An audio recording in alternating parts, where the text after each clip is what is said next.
All right. What do you guys think of the new ban system? I definitely think it's good. Refreshing. I really like it, bro. I think every map was like being played the same, and with the new bans, every game is like different. So Yeah. I like it. Attacking can definitely be a lot harder now. Like, especially if you're not prepared for... Really? I actually would have said the other way around. Really? I actually think, because like on attack you have like so many like oppressing ops, like the shields, Ying, Grim, Glaz, all that kind of stuff. On defense you have like, it's not like crazy different. Like, there's just like classic operators. Like Smoke on Bank is like a classic. I was just thinking. I was thinking more about around the art bridges. You know, like a lot of maps are about opening the walls and you being able to. Yeah. I get them. that's definitely like club and stuff like that. Yeah, if you're not like having the counter bans on the attack to ban the defenders, like imagine just giving a scenario, you get Maverick banned and you have Bandit and Kate open. You're like on a clubhouse or on a night Labs, Labs was bad back in the Yeah, I agree with you. Yeah, they can be cooked. I think it also like makes it so you have to have like a bigger bag. Like you have to understand how to play like with certain bans, and like you can't just crutch like certain operators compared to like how people used to. Like for instance, like your teammate Zach Spirits, he mained. I know. He mained Blitz and BB every time, so like he was able to just kind of no bag those. But like now because of that, you have to develop like a better understanding of like more operators. Is he on Fraud Watch for these events? Spirits, that's I've scrimmed him, and I would say he learned something. He learned to crutch a new op. That's fine, exactly. Pick your poison. You ban 2 shields. That's all I'm saying. I just learned to crutch a new op. That's all I did. That's nice info here. Yeah, but now you got to guess with joppies. No, I would add one thing you guys didn't talk about. I think Savage you did a bit. It will be also a lot of mind game. I think. Yes. Like you said, if you just ban Bandit K, then you just don't ban anything to annoy the opening bridge for the attacker, for example. The game can be really bad for you on one side, or like if you ban Warden, for example, and any team is just playing Glass Ying for 3 rounds. That can be really annoying. Especially on the long run. Imagine like you're running like the same operator bans for quite a few matches, and then just on the grand final you swap it up and the team is like not expecting it or didn't read into it at all. Like that could end the entire map, you know? That's also why I kind of do and don't like it, because like Club, for example, it used to take like actual like brain power to go getting breaches off. Like on Labs 2, it would take like skill, and there's teams here, in my opinion, which can now just ban 2 Warden Arlops, takes 0 IQ, wall open. Surely back in the day, they'd be on the wall for like a minute. Like just scratching their head. Like, but then if the you team punish them. bans like Kaiden bandits, like the default ban, and you ban Termite and Ace, like the ban they did, 100%. it goes to the trash, you know. Yep. And you ban Felma Ace, baby blitz up. It is about that. It's like That's what it is. You ban a few like a Warden, so to force them onto banning an Ingar Glass, and then you go and you just play the shields or That's what I think this event's going to be. I think the team that's going to go far are the teams that just abuse the bans the most. And they are able to adapt on the spot. I also think a big thing with like banning like Warden specifically, like on Obster you have to play like the site, like the floor above. You can't play the win con of like killing like planners or anything from the top. So you have to like learn like you have to have a new strat basically to like stop it. Overall, I think it's really refreshing. Yeah, for sure. Refreshing is like the best word to describe it. Especially because like maps like Clubhouse that were being played the exact same for years. It's like a whole new map almost. But that was the favorite map of the Nave. That's why it's You can't go wrong with Clubhouse. It's just classic. Just classic. Yeah.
Let's go!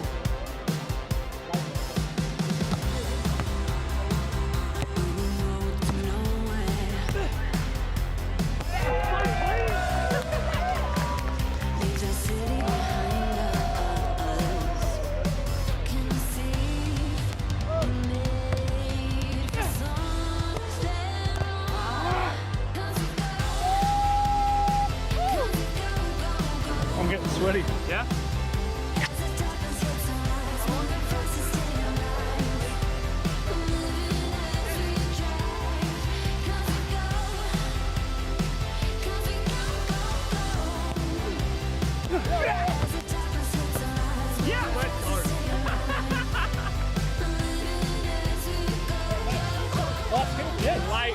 Light work, man. Another one? I can't. Well, what do you mean you can't? Let's go practice. No, what do you mean? Ian, practice for what? For what? For what? Vamos para Samba, Ruyo!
Sunny day in Rio de Janeiro, and here we are in Reload. How excited are you for today? We are too much excited. We came from another state, from Minas Gerais, just to see the Brazilian playing. Yeah, we are too excited. Cool. What about you? Yeah, we are here for Brazil, so whoever wins between Fúria or W7M, we are cheering for them in the finals. So that's it, just be happy today. Brazilian, whoever wins, it's good. And it's really, really hot outside, so let's get in the studio right now. Well, fee, fi, fo, fum. If it's not semi-finals day, that's where legends come from. Welcome in, boys. Are you on steady ground now? Yeah, it's a little shaky ground for a second. Yeah, it might have been. Object. Yeah, you know what? I will say, there's an age-old saying, okay? And it says, those who can't play, coach. But those who can't coach, they analyze. Welcome to the desk here for Reload. Rio de Janeiro is looking beautiful today. So are these two gents. No matter what I say about you, got nothing but love in my heart. Before I let you have an opportunity to actually talk, let's have a quick look at the schedule and just show you what we're expecting for today. Two semi-finals, of course, kicking off with COG. Boys, APAC, my love. They go up against Wildcard, and you look at that and you go, hang on a second, where's EU? They've gone home. No more Europeans. It's only the Brazilians to close out the day. What a matchup we've got today.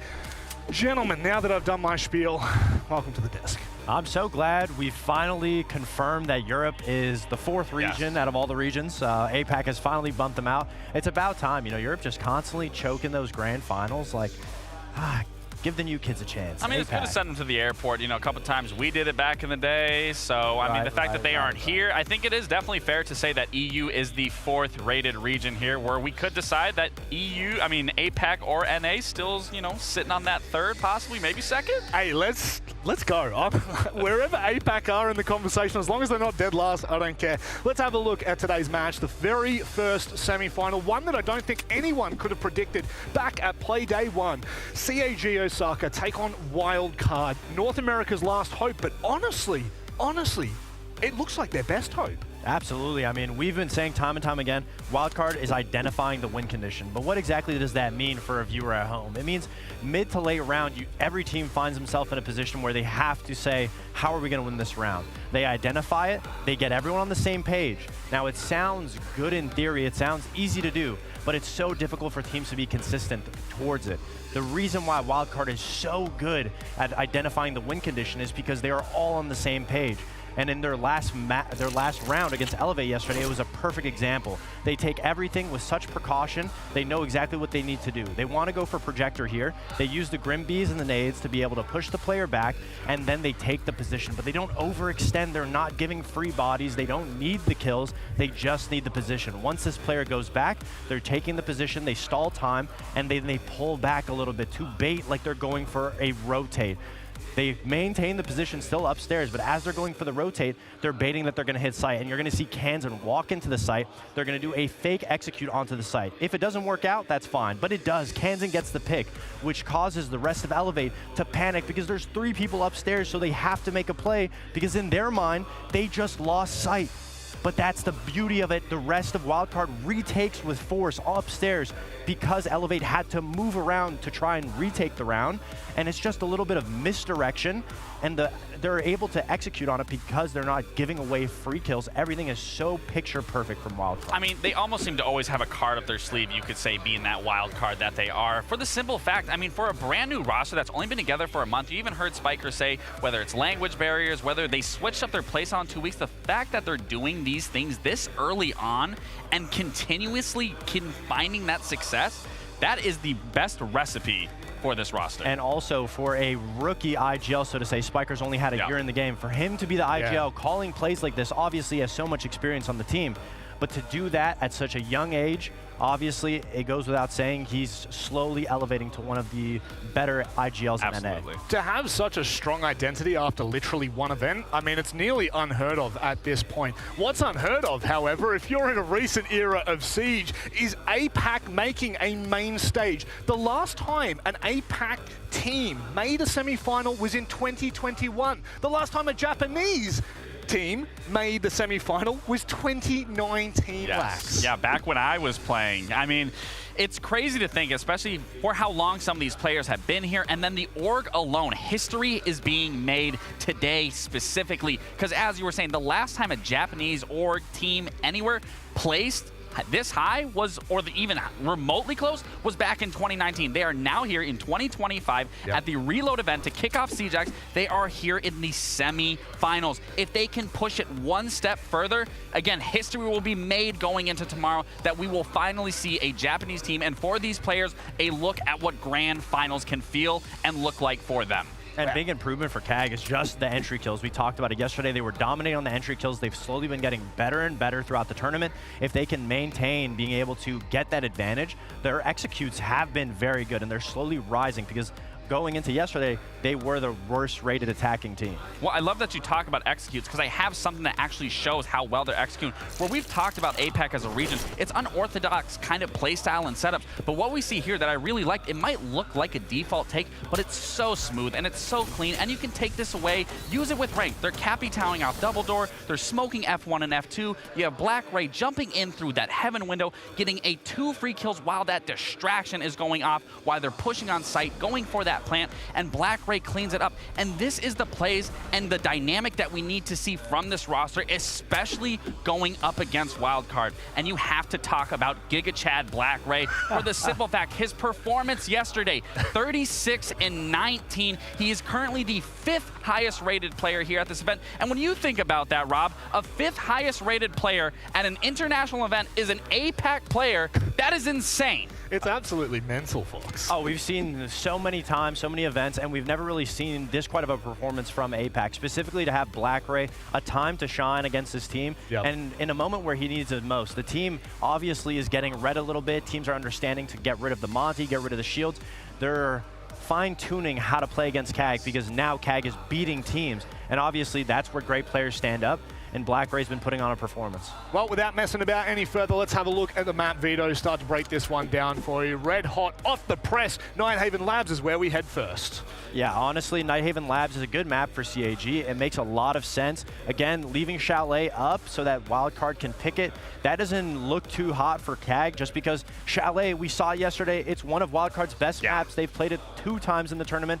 They haven't lost it to more than or they haven't won it least than losing 2 rounds at it. I am very worried here for CAG with how Wildcard is playing. They have to win this first map. That is the only way they're going to see life, where I think it will then go to a best of 3. But if they can't find success on Nighthaven Labs, it's going to be scary once we get to that Chalet, specifically because of how well Wildcard played it yesterday. Now, the biggest question is when it comes to Labs, it's always going to be about the shields. And that's something that we saw CAG be able to do because they play well off of each other, off of that Monty. But it gets taken out of the equation. We're going to have to see some swapping out, specifically from Anaton, to see how they're going to use the Blitz, how they're going to use the BB. Tell you what, if ever there was a story for this event, it's the underdog story. It's semi-final time, and it starts right now. Yesterday, they entered the Olympic arena as fans booed them, and they did not care. Nothing can stop us from taking that shield home. CAG Osaka thrives under the pressure. The pressure of the crowd and the pressure of rewriting history, 1 round at a time. It doesn't seem to be on the minds of CAG. They want to clear the site and clear out Fearax! Imagine a world where an APAC team can be in the final. Maybe that world is called CJAX. From one surprise to another, who saw this deck of cards outplaying team after team? We're going to take the shield back to the US. After eliminating a Brazilian roster yesterday, this brand new roster has their sights set on a new region. Wildcard are getting hot! And a spot in the final. The teams are ready, but are you? You better be, because it is now time for the first semifinal in Rio. It's CAG Osaka versus Wildcard. This is where Japan's era starts. We're going to show them they're wrong.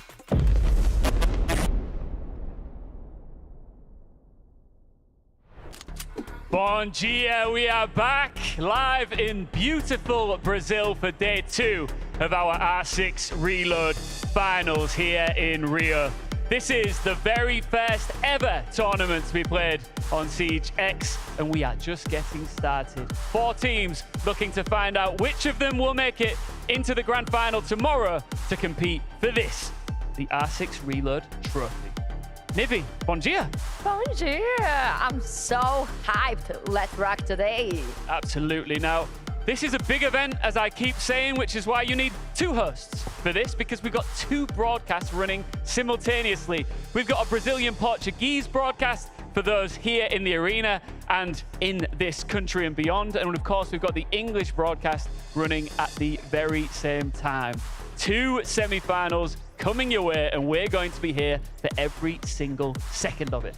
Exactly. So let's start speaking in Portuguese. Yes. Fala, galera! Sejam todos muito bem-vindos ao segundo dia de Reload, onde tivemos 4 equipes eliminadas e as 4 remanescentes vão continuar aqui no páreo, duelando pelo primeiro troféu da história do CGX.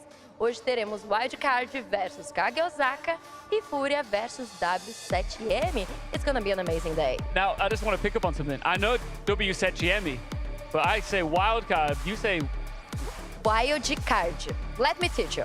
Because here in Brazil, we used to put one Y in the end of the words. Like, it's not loud. It's not loud. It is loudy. Okay. Loudy. Liquid? Liquidy. Liquidy. Yeah. So then CAG is Kagi. No, don't say this. Please don't say this. No. That's not right. Let me try. What does that mean? What does that mean? No, I will not say this in front of the people. It's something rude. Yeah. We'll come back to that another time. But right now, should we get our teams out onto the stage? Yeah, perfect. All right. Let's do this. Let's not waste a second. It is the APAC Titans, the Japanese juggernauts, CAG Osaka!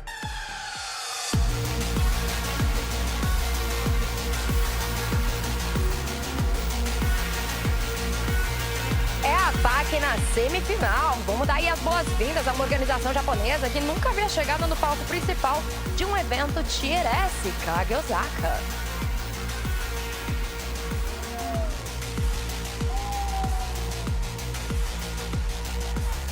Um francês, um brasileiro e alguns americanos entraram no bar e saíram de lá com um time que está dominando a cena do Siege.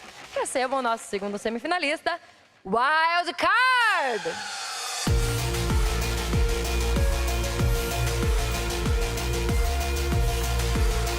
Disciplined, dialed in, and desperate to rep NA in the grand final. Wildcard are ready to deal some more damage here in Rio.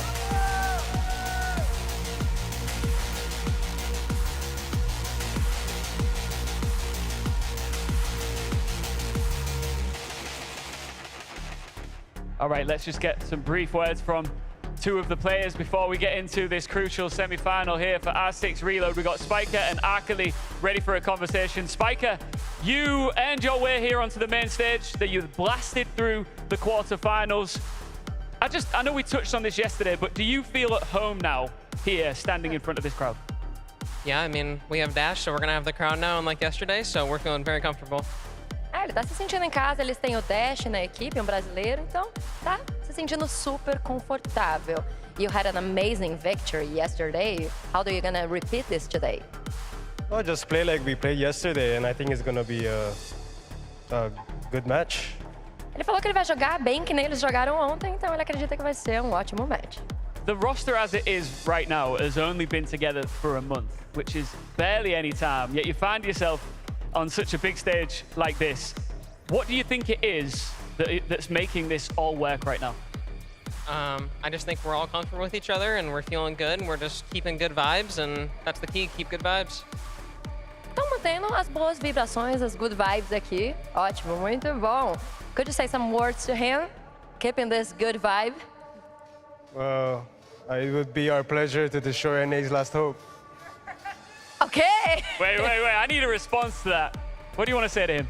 Let our gameplay do the talking. All right, NA looking to make it into the final. And of course, a Japanese team looking to make history. Guys, please shake hands here and let's get this started. Best of luck, guys. Are you ready? Yeah, I'm ready. Let's start the show. Thank you very much, guys. I'm Des, this is Tim, and look at who's got joining us. It's Doki for a broadcast. It's been a while since we've done a TriCast together, mate. How's it been going? 6 months or something. And now somebody has come back. I'm back. Somebody's come for a second go, so we can't say that we're terrible to work with. I'm that bad at playing. I've just had to cut the cat. I imagine the last few days you've been on the beach, right? How's it been? Yeah, it's been good. Yeah, I'm liking Rio, really liking Rio so far. So now just time to get back to Siege, back in the zone. Yeah, now you get to talk about some Siege, mate, not just play it as well. Does it ever feel weird standing up here and looking down there like, oh, we could have been sat there if we'd done this better? I mean, don't, say what you mean, Des. Oh, well, don't worry. I want to make it clear for him. You try and make me feel bad. The genuine question, though, does it suck? Look at what you could have won. Look what actually it sucks, to be honest. I wish I was down there right now. The stage is looking awesome. Oh, yeah. A bigger question as well before we get into game as well. Like, what happened this week? Because you guys came in with a really good boot camp. You were really confident. Yeah. What happened? I don't know. I don't know. I'm not sure. We just didn't play like ourselves, no confidence, I guess. So back to the drawing board, back to work.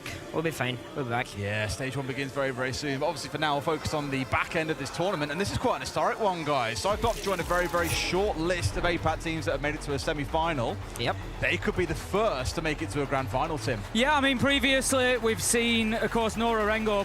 I won't say most famously. They got there at SI. We saw them get into a big semi-final, but we also had Damwon Kia, let's not forget. 2021, difficult for us to forget. There's one of the best games I think we've ever covered. It was absolutely phenomenal. Round 15, map 3. Yeah, map 3, Oregon, Rin versus Souls, 1v1 to decide it all.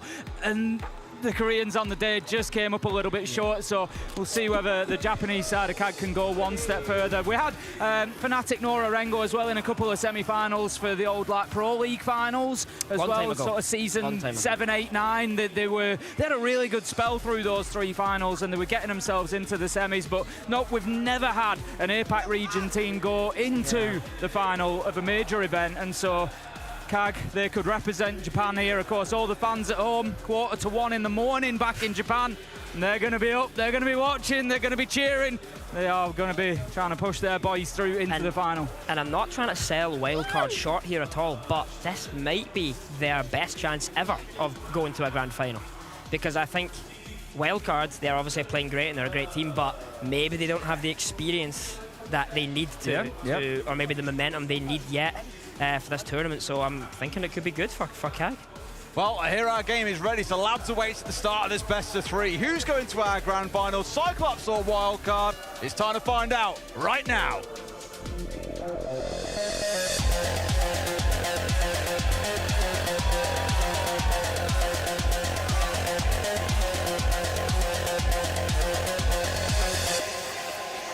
One thing not to forget here, of course, is for Wildcard. They've got some players on their side that would really want this. Kansan, a great example, a player that won the NAL finals with the Sonics.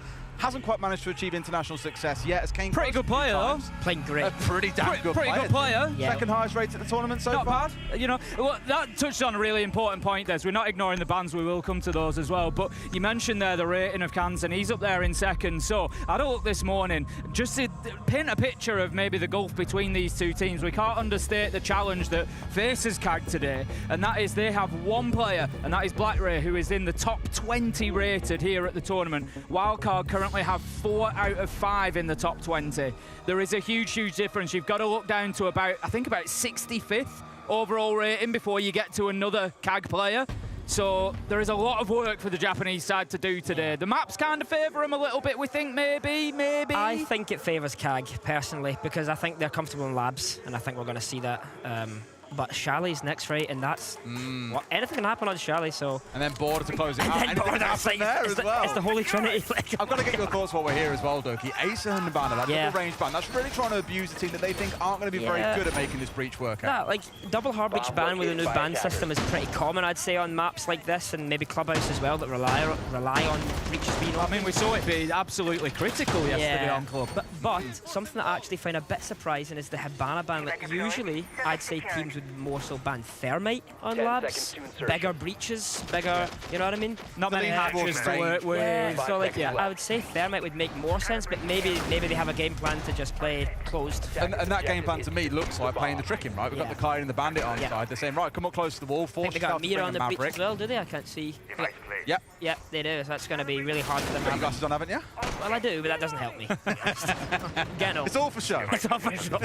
Yeah. I can't even see one of the screens, Doki. Don't worry about it. You'll be fine.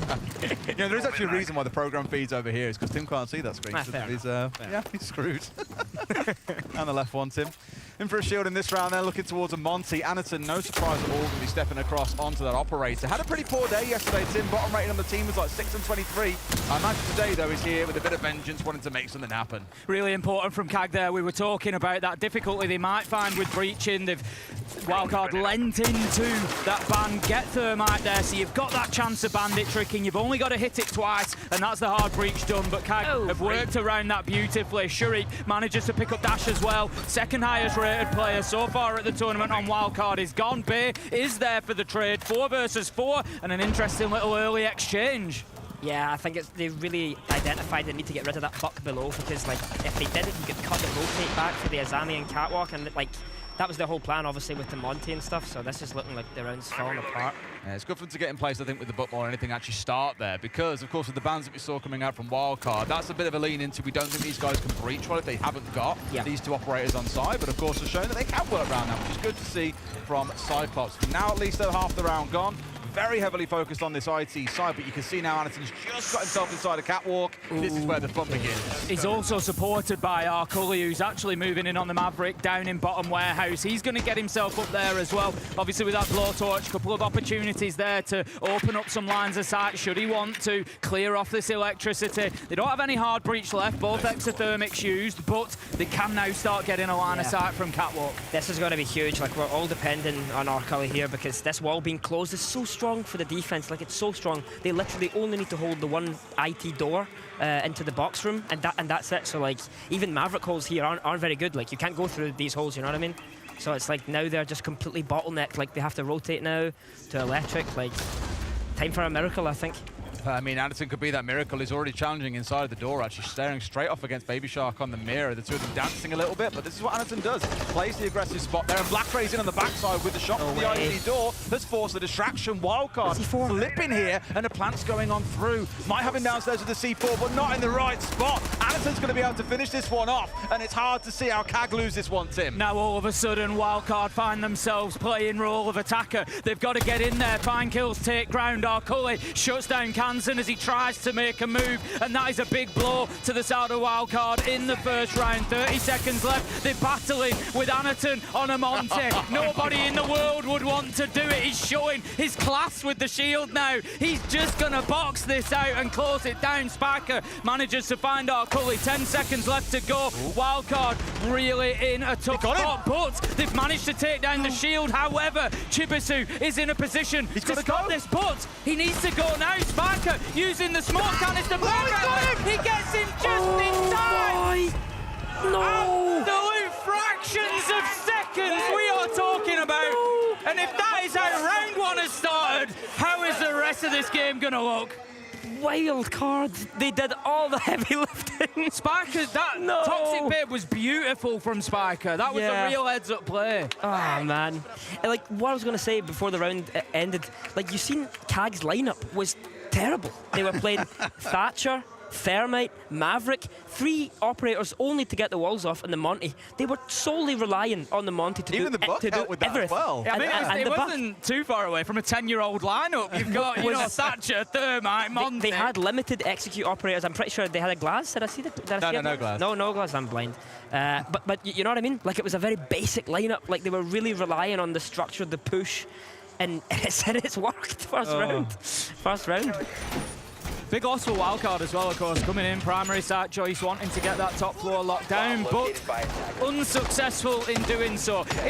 Like your thoughts on the site choice here, Doki. So they've gone from top floor to control and storage rather than down to basement. I always like basement as a site on Labs. I think it gives you a lot of freedom, get out there on the roam, you know, really create a lot of problems for teams. Yeah, like, I agree. I think basement's definitely the second best bomb in this map. Storage, I just don't like defending storage. You can just be attacked from everywhere, above, below, shields jumping in the windows. It's really, you really feel horrible playing there as a defender.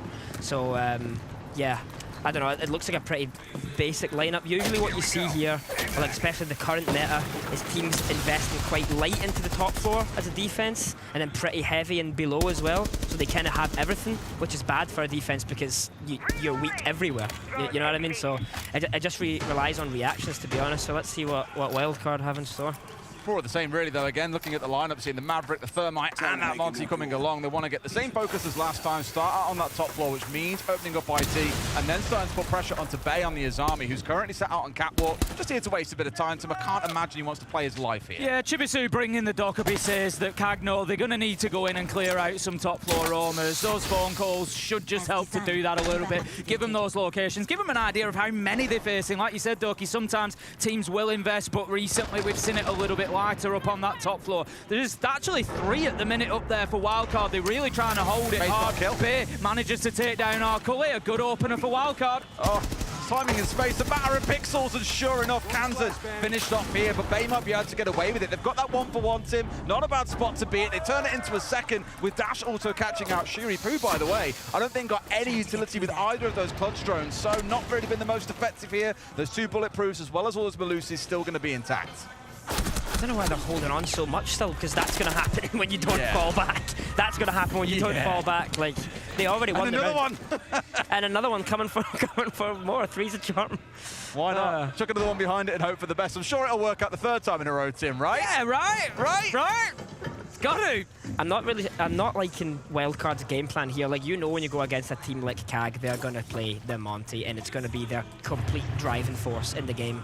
And they've went from more of a trying to win the map instead of trying to win the team approach with banning the hard breaches and stuff. And the words have came out of my mouth. That's what we call a cast of the curse. You've now got the power of the cast of curse, Doki, you see? Congratulations. Well, you are going to see CAG turn a 3 versus 2 down to a 1 versus 2. Dash finding 2 kills for himself. We were waxing lyrical about him earlier, Tim, that he's had a wonderful tournament so far. Almost being won out by Chibisu, but Dash again, ever for the hero, makes it 4 in the round. It really feels like Cyclops have kind of snatched defeat from the jaws of victory. Almost, you know, they've got the top floor, they had that control, they've bullied them, like you said, you know, they've caught them out before they've rotated back to side. Wildcard had kind of done the hard work at the beginning of the round, they got punished, but then Cyclops, a lack of intel. Anaton goes in for a window. The thing is, if Anaton stays up, I think they win the round.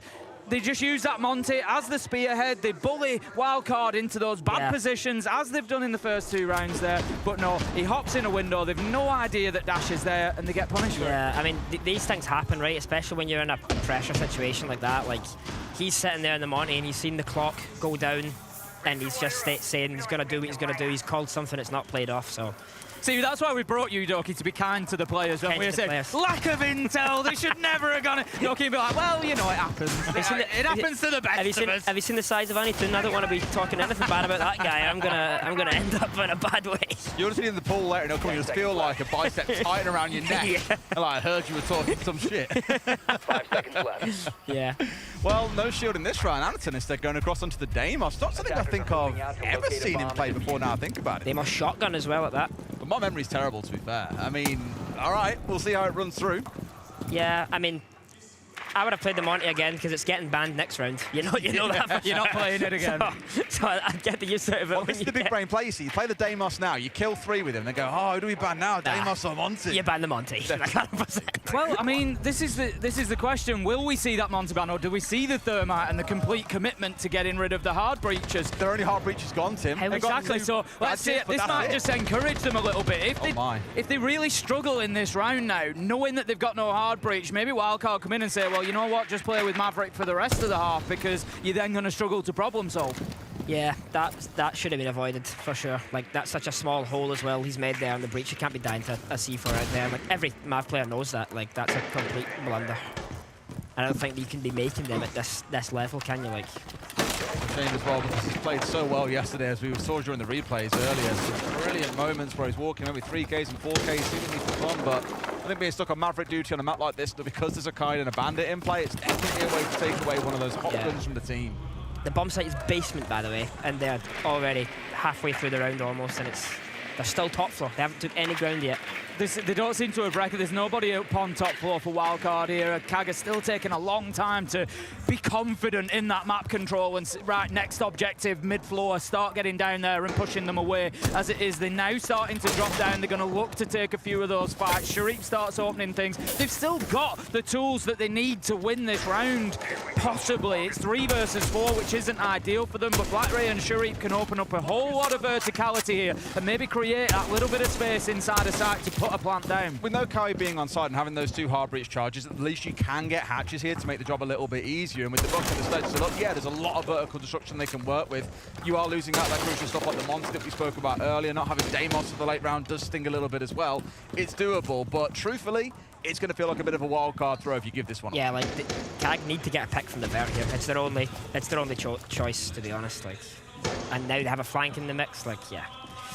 Oh dear. But the Zero was a strange pick, I think, for this defense. Yeah. Like, I mean, they knew. And the Zero might have actually helped you. You've cast the curse again. They knew that he was coming the whole time. I'm a professional. Down to a 3 versus 3. Had a bit of a plan. You feel like an idiot now? Into a second one. And just like that, wild card, as we said, cannot be giving this away. Shurip, the second time of asking, is getting the plant down here as well. They've got the flank coming through, but they've actually given it away. A 4 versus 3 becomes a 2 versus 1. Baby Shark has got it all to do, and it feels like a bit too much to ask him. A 1v3 becomes a 1v2. He needs to take the drop and take the fight. Kag have got one above, and that is going to be a big problem for Baby Shark. He's going to be challenged from above, and they're not going to overdo this. They know they don't need to peek him until they hear that telltale sound of him looking for the disable on the diffuser. He cannot even find the first. Sharif cuts him down. A 3v4 round that Cyclops win. A lot of people came into this thinking it would be just dead set wildcard win the day. I think those minds might be changing a little bit already. I am dying to hear professionals' thoughts on this one, Loki. Are you sure? I'm gonna cuss them again. Go on then. No, like the 0, I was mocking maybe apart, but I guess that was their flank control solely for that, and they've got 2 picks off of it. So that's worked. I just think for a wild card, like I've been in their shoes, losing an unlosable round like that. It's not just a round added on the board. It's the mental game. You start questioning yourself. You start questioning your team. Guys, what's going wrong? How can we do that? How can we lose that round? That's the victory that CAG have got from this round, not the round in itself. Of course, Nonamir Mika was always going to be in the crowd for CAG here, eh? Absolutely. It's one of those where those first 3 rounds, it really feels like absolute calamity in the dying 30 seconds or so. Yeah. When one team, it's like, okay, they're pretty set to win this. It seems to flip back and forth. It's been crazy. I'm wondering if Wildcard are just suffering to a little bit of pressure. You know, main stage, semi-final. You know what I think it is? There's a spot in the grand final up for grabs. Dash is on home soil, potential line up against W7. You know, there's all sorts of things there that are going to be running through their minds. I think back to 2 or 3 years ago when everyone internationally was saying, we do not want to play CAG. They hated playing against his team. And actually, I think for a lot of these players on Wildcard, it is their first time facing up against them. This is going to be hell. So was it Boston SI G2 played CAG, or is it Montreal? One of the 2. One of them. And I think their lineup's a little bit different now, and I think they're actually playing a bit more structured, if you believe it or not. They've lost a bit of the chaos, but it's still hard to deal with. But back then, it was horrible to play. You can't prepare for a team like that, because, like, I'm not trying to sell them short, not at all. I think they're actually playing bloody brilliant, but it is really hard as an enemy to counter a team like that. Like, what version of CAG are they going to bring today? Is it going to be the crazy CAG? Is it going to be the slow CAG? Is it going to be the shield CAG? It's like they have so many tricks up their sleeves they can just throw at you, you know? The funny thing is, the NA team are wildcard by name, CAG a wildcard by nature, and that's the difference. Like you say, it's so difficult to play against when you don't necessarily know what is going to be coming. We've got the Monty ban comes through, so that leaves CAG So with what does the that hard have to go to? Blackbeard. Well, this is the question that I'm kind of asking. I mentioned it before, and I don't know if maybe there's more value in taking that thermite out of there and causing CAG a real problem where Anaton doesn't just switch onto a different shield. Dash does manage to pick up Black Ray. Wildcard have done pretty well with the entries so far, and CAG just always seem to be able to find a way back. Like, maybe if it was another team, you could say ban the Maverick, maybe not the Thermite, because you have both Cade and Bandit open. So worst case scenario, you're going to have one open. And with a Maverick ban, you know, you can definitely waste more time, force them to go below and things. But CAG seem pretty prepared. Like, a bit confused why they have the Buck below and the Maverick on the breach. It's like they're both doing the same thing. Yeah. But I guess that just shows you the depth of their strat. Like, they know what they need to do. Here goes Anaton. You think a pistol's dangerous enough? Wait until he gets his hand on a rifle behind a shield. Been working some magic throughout the game. Up to 3 kills himself, so hardly flying, but Tim, it's good to see him on better form compared to what we saw yesterday. I think at this point, already nearly at half the kills that he saw across yesterday's game. Yeah, still a lot of work to be done by Cyclops here in the round. 3 versus 4, and they're just struggling, I think, to disrupt this wildcard defense this time around. Wildcard are pretty happy in their positions that they play in. They're not really moving very much, very static. They've got Aqua lockdown, they've got Baby Shark over on the connector side. They've got all bases covered right now. We were here a couple of rounds ago with 42 seconds on the clock, and we were all like, oh, the wall's locked up, they can't win this. And Anaton then pushes in through Electric, kills one. Black Ray's there to support from IT Door, and we were like, Wildcard have let this gap open. What the hell's going on? I don't want to count anyone out yet because we've seen this kind of craziness before. However, baited in there was Shuri. Peace taken out. Shibasu's going to fall too to a spike of smoke. One left alive. It's only Anaton. I don't think he wins a 1v4. How do you deal with a glass walking through smoke? You just unload a shotgun into it. Yeah, you just unload a shotgun into it at close range. Fair enough. And that's going to deal with it. I think Cyclops have fallen foul of walking into Wildcard's defense here. Yeah. They had 3 players stacked over on Aqua Stairs. Cyclops have still tried to push in through there, and they've been punished heavily for it. Do you remember on round 1 I said, were they playing Glass? And you said no. I've actually just looked into the future, and they've played Glass. They've played Glass that round. Honestly, mate, it didn't work though. So yeah. Teams will be paying you millions now to go in and predict future rounds to know what's coming. They already are. They already are.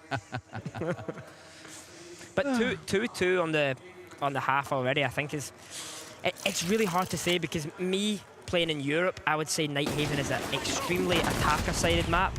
But see, when you throw the multiple regions into the mix, and like, teams do play maps differently. Like, they really do. So like, I think for both of these teams, they probably don't know what they're going into when they're going to swap the half. Are they going to be more favoured on the attack? Is it going to be a really balanced map? I mean, so far you can't pick a winner here. We've had stellar rounds from both teams. I'd say maybe Wildcard have thrown more opportunities, but you know, they also got those opportunities in the first place. So. Curious to ask actually what we're here, as you mentioned, teams play it differently. You're used to seeing labs an awful lot over in Europe. You're watching an APAC team and an NA team playing here. What's the main things you've seen that have made you go, what? Nah, I mean, the only thing that I would say is strange, but I've already mentioned, was like they're really bringing most of their lineup to get the walls off, and you don't need to bring that much to get the walls. Like, you should be able to do it with like 2 operators max. Like in the first round, they overkilled it. They brought like 4 operators to get the wall off. But I guess that's just a bit of comfort for them. They want to get the map started. They want to get their basics done. So a lot of breaches have got good guns as well. Yeah, I mean, yeah, but 2 of them are banned. Say that as a Thermite main. It's the only gun you know, mate. Thermite, Ace, I mean, you know, there's decent guns across there. You like Thermite's gun? It's alright. Oh. I don't need to get many kills though. Oh dear. He's the whole left guy. Is that explaining a lot? Nothing worse than Doki, can you play Thermite, please? There's absolutely nothing worse. Nothing worse. What was your favourite operator in the game at the moment? Because I remember it was Azami for a long while. On defense? Yeah, probably Azami. On attack? I mean, I have to say Deimos, but you know, it's actually tickling my fancy. Flores. Yeah? I love Flores. Why Flores? Because you're the kind of get in there and cause chaos guy, I feel like. Yeah, but you got to slow down. But these days you can't do it because you have barbed wire, banshees, Fenrir traps, 5 Azamis, and a castle facing. So you'd rather so clear the way yourself and then charge it. Don't fault it at all. There we go. So yeah. Our colleague clearly taking after a bit of Doki in this round as well, jumping onto it himself. The Ying being on side is the interesting one for me here. Of course, I haven't really seen it brought along so far, and there's no Warden on the other side to help mitigate that.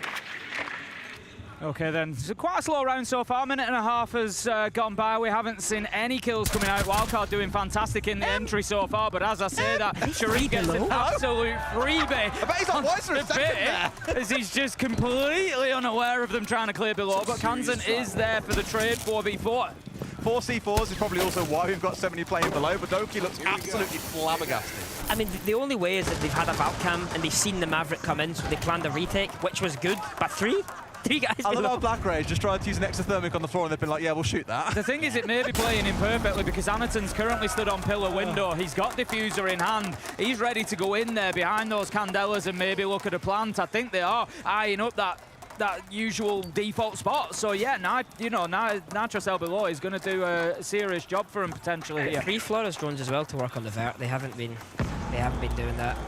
They're already an extra Thermite charge instead. That's real chat behaviour. I mean, Black Ray is the Giga Chad, let's not forget. He's the Giga Chad, He does what he wants. Here we go, spray through. Right idea, but not finding Dash. That could have been a big moment in this round. Thermite gun there being the problem. That's the problem, I'm telling you. Please say you got an excuse when you don't get kills, Tim. Anaton tried to switch things up, but he gets taken down, and that's put the diffuser in no man's land at the minute. Dash picks up a trade onto Arcully, and Wildcard have played this absolutely perfectly. They have read into Kag's game plan, and they've given him absolutely nothing. They've defended from the basement heavily, and they have just worked it wonderfully. Anaton was stood on that window with the diffuser for about a minute and a half. Eventually, he has to just run in through garage to try and mix something up. He gets cut down inside of there, and then that's it. The round's over. Arcully trying to battle to get something going, but it was just all that pressure from below. Wildcard really waking up in round 5. I think, like, for Kag as well, obviously they've lost the round, but did you see what they did there at the end? They used the Ying to bait the other bomb site and fully rotate their attack pretty quickly as well to go for the other bomb site, and it almost worked.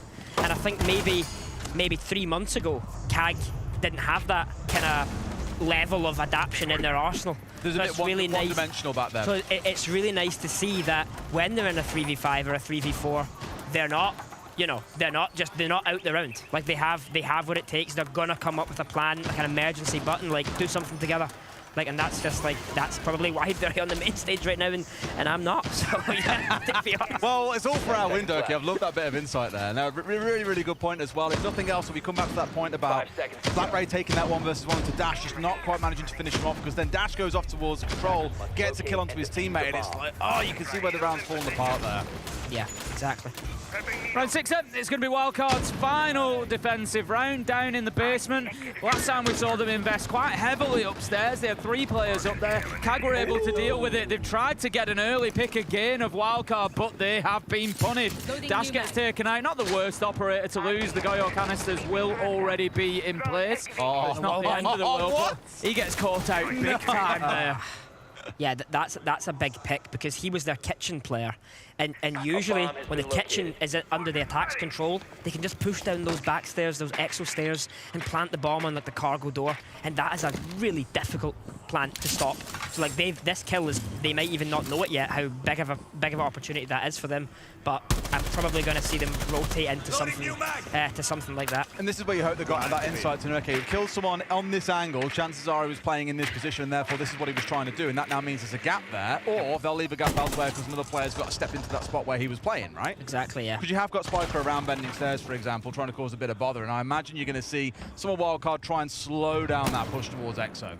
Yeah, I mean, and they've did exactly that. They've taken kitchen, they have the 0 cams up, they have what they want, they now just got to make their plan. A minute 30 into the round, and Cyclops are still trying to clear these top 4 players. Managed to take down Kansan. Chibisu gives him a good advantage. Sharik picks up Baby Shark, and that's it now. The map really opens up for CAG. They've got themselves in a position to get this one done. Bay just tries to get the run out from the top floor, toss the Nitro over the side, just trying to get something going at this point, but nothing to be found for Wildcard. Cyclops at this surely recognise this one on site and just get in there now. In this spot, Doki, obviously you've got Bay still up on top floor, Spiker alone all downstairs. Like, we'd sit here and go, oh, you're in a 5 versus 2, like, the round feels pretty short anyway. Is Bay not taking a massive risk here, trying to catch out these players of Cyclops when they're maybe at their least aware? I mean, Bay is just hoping to God that he's going to get kills above. He can do nothing else. Because now he's the flank threat, isn't he, as well? He can do nothing else. But I think CAG have got a pretty good understanding of the round. They're going for the plan I talked about before after they got the kitchen control. Bay has to take storage control, but he's retook site. Or, sorry, that's Spiker, but like, yeah, you see, it's like you can't deny this plant. There's got a plant on the door, and there's nothing to be done. So it's like, I think CAG had a really good understanding from the beginning of the round what they had to do after they got that kitchen control. And again, like, they rotated into it so fast. They didn't mess around. Okay, they got the kills, but they didn't waste time. They didn't let Bay get his flank off. They just did what they have to do, and they planted the bomb. I won't be shocked if Wildcard look at that and say we should be up 5-1, because there were a couple of rounds there that they really shouldn't have been losing. They certainly feel like they're on top of it. For sure, like, they'll feel a bit hard done by here, but for Cyclops, it very much puts them in the driving seat for this second half. We're going to our bans now and see what gets taken away.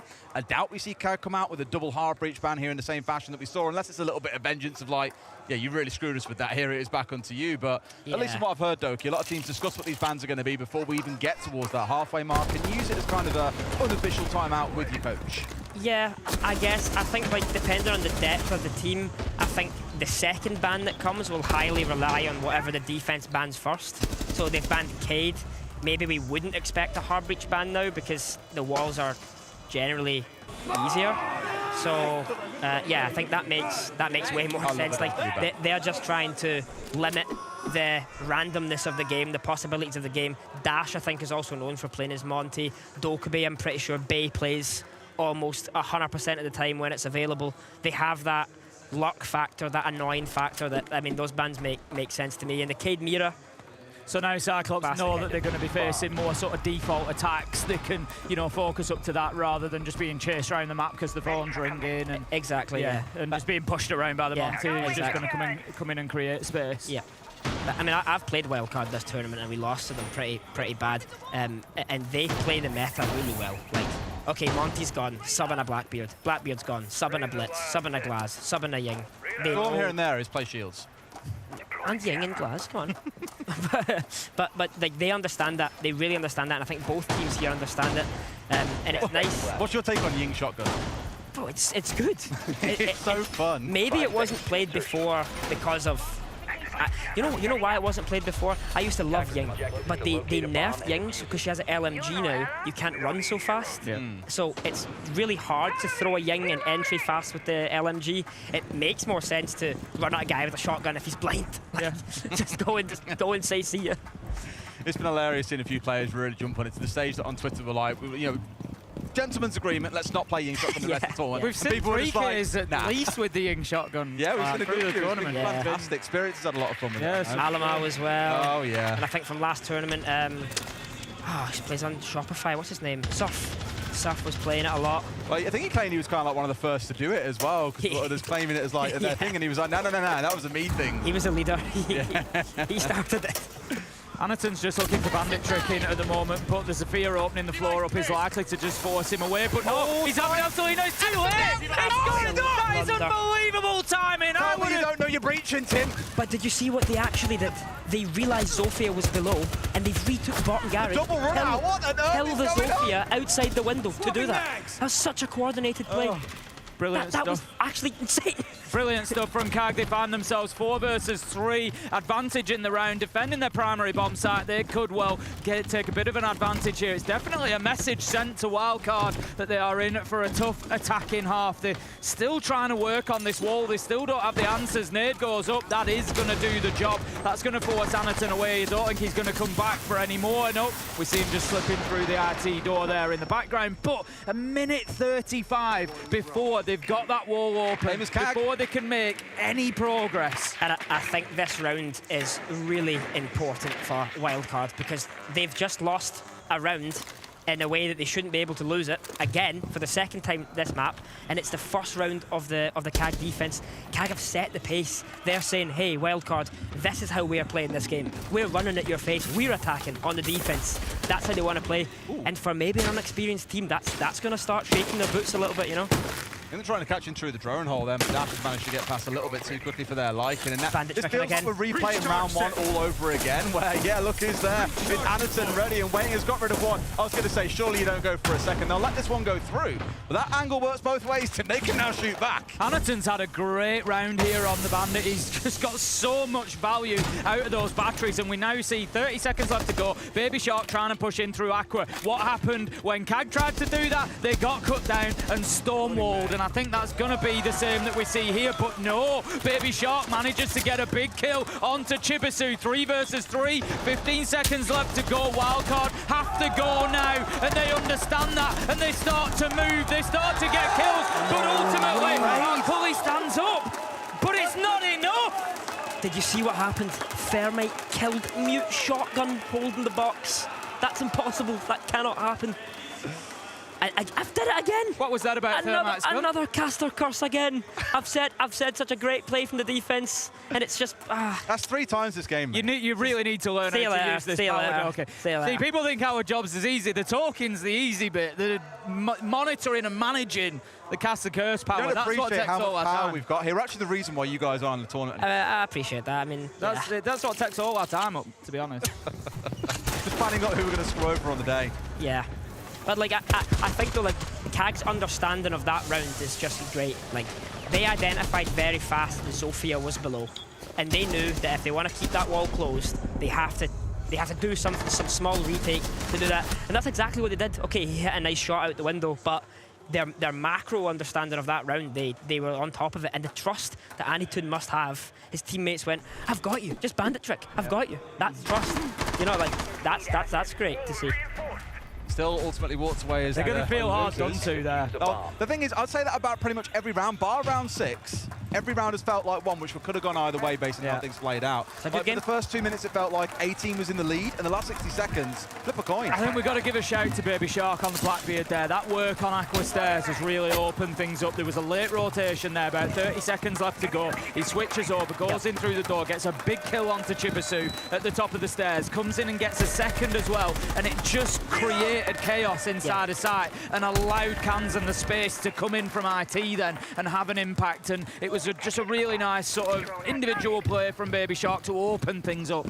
Yeah, exactly. And I think again the Thermite in the box, that was the money maker. Here we go, vertical focus for both the Ram and that Buck on side. They know that getting control of working their way down through the map is absolutely key here. But as we've seen from both teams, being willing to play aggressively around the map has been a big thing. For example, Arcoli hanging out towards CC Stairs here up on that top floor. And every other player, I think Artan's just dropped back down. Everyone has been lurking around this first floor, looking to challenge, play C4s upstairs. They really want to keep Wildcard at bay. Yeah, they're trying to retake the top floor now. I don't know about that. That's kind of... They have a lot of the map, to be fair, so why not? You can try it. As long as Anitoon doesn't make a mistake on site where he's isolated or something. Like, KAG are in control of this round pretty much so far. Like, there's a lot of work that the attack need to do. They got to clear top floor, middle floor, and then basement.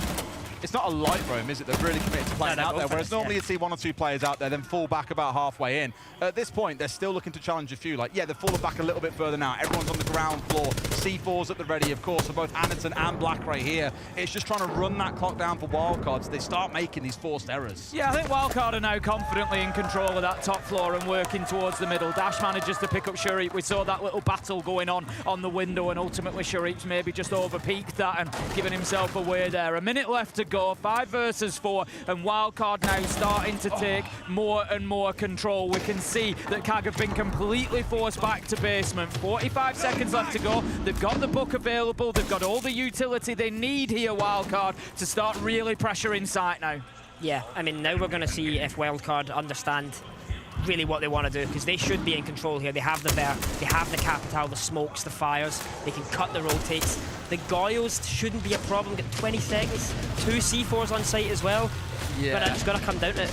They've kind of baited them in there, wasting that time out of the roam, as we said, and now the Goyo cannons is going off. You can't plant in default at this point. They're going to have to play deep here, maybe go behind Tank, for example, to try and make this happen. They at least get a second kill. Dash finding it in the round, both of them in his name so far. Spiker looking at what he needs. Oh! The softball, that's exactly what they need. That's got to go and plant on the lower ground here as well. The cover's there, they step on forward. Shibitsu looking for his man, but shot from above. And Blackray can stop him. A C4 comes out, he sees the man, but doesn't spread out. They finish off the plan, but yet again, it's a tiny mistake that costs Cyclops the round. We've all been there. You have that utility in your hand. You can't just necessarily react immediately. Tough stuff for KAG. He didn't even need the C4. Got a timeout coming in now. See what's going on between these two teams. And We're what droning Wildcard got to say. everything, taking our time, but also not taking too long, okay? Yeah, like that. Like, let's make sure we're listening to each other right now, okay? Like, we called they were holding top blue like right away and prep, and then we were like skipping steps, like we need to push that guy first. So Dash, you need to go to the blue door. Evan, I think you need to wait to drop, and then you and Jake push top blue as I like live turn you guys or something, okay? Like we need to just not skip steps, clear that guy first, and we're good, bro. Also, remember, they like to get aggressive in the spots that they are holding, okay? Just remember that. Yeah. Shark, if you went kitchen there, that guy was gonna fight you, okay? Yeah, Let's just remember that. That's why I picked that. Shark, I low-key think instead of ratting on the solo across the map, I think he rat in spots. Got to give it to Spiker there as well, not forgetting he's only 20 years old. Only played at the top level for a couple of years here. That was really authoritative. Surprising. I didn't think he was that much of a voice in the team, but like I know he's their IGL, but that was pretty good. Yeah, he understood, and obviously Justin, their coach there, he has a game plan. He's told them this is going to happen if you went to kitchen. That's good to hear from your coach. But you see here, the kills that KAG, the kills that Wildcard got, they're mistakes from KAG. They're complete mistakes. Like, sure, we knew there was a guy outside that forklift window. There has to be. There's always a guy there. He'd already been You can't be given those picks. Crazy, and it's one of those moments to think of like target paralysis, like you strafe across the door and you're seeing 3 players, like, oh my god, who do I shoot? And like you say, you completely miss the planter as well, because you just know like, whoa. I think he'd already got the nitro out, thinking I'm just going to send this in kind of Hail Mary, see what I get. And then he clocks the player, but can't do anything because he's got the nitro out already. Yeah. And like, you know, maybe if he strafes across that door with, you know, guns up, it's a different round and he gets that one shot that ends the round. But ultimately, another tough one for KAG to take, but a better round from Wildcard on the attack, I thought. Once they had that 45-second mark, they had the verticality, they started to really push them around, push them out of sight, create a bit of space, and they got a good job done. They're pushing players out of sight here. I saw he's been like meandered to the end of the desk here and pushed out. And Doki's in my position now. I've not moved anywhere. When I retire, mate, Doki should do it when he's not playing. That's the way it's going. Don't tell me. Here we go. Flash plant. They're maneuvering out. And the plant's going down. They're inside window. They've even lost the player on the way through, but they've made it stick. 35 seconds, and the diffuser has gone down. At least one comes back, but we all know how tough it is to get a retake on here, Tim. Yeah, very, very difficult now. Wildcard are just going to post themselves outside, but the keeper barricades could be big. They're not going for it yet. They're looking for the nitro to come out. They're using a lot of utility here. That's a beautiful nitro, but Kansan underneath manages to find his man, and Wildcard, even though questions are being answered, they've got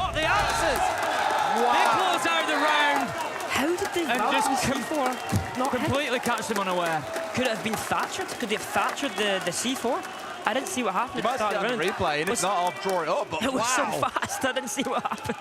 We were rapidly talking about us being pushed out at the end of the table, and before you know it, the fuse is going down. What the hell's going on? To be honest, that is a great round from Wildcard after a timeout. Kagav went, guys, we've got this. Let's calm down, let's reset, and boom, Wildcard come out the gate swinging. Oh, he stuck the C4 on the wall, so you can see it on the replay that I've got locally. It's like, I think it doesn't get it round to the left. Nightmare. Whiffed a C4. Again, 2 rounds in a row.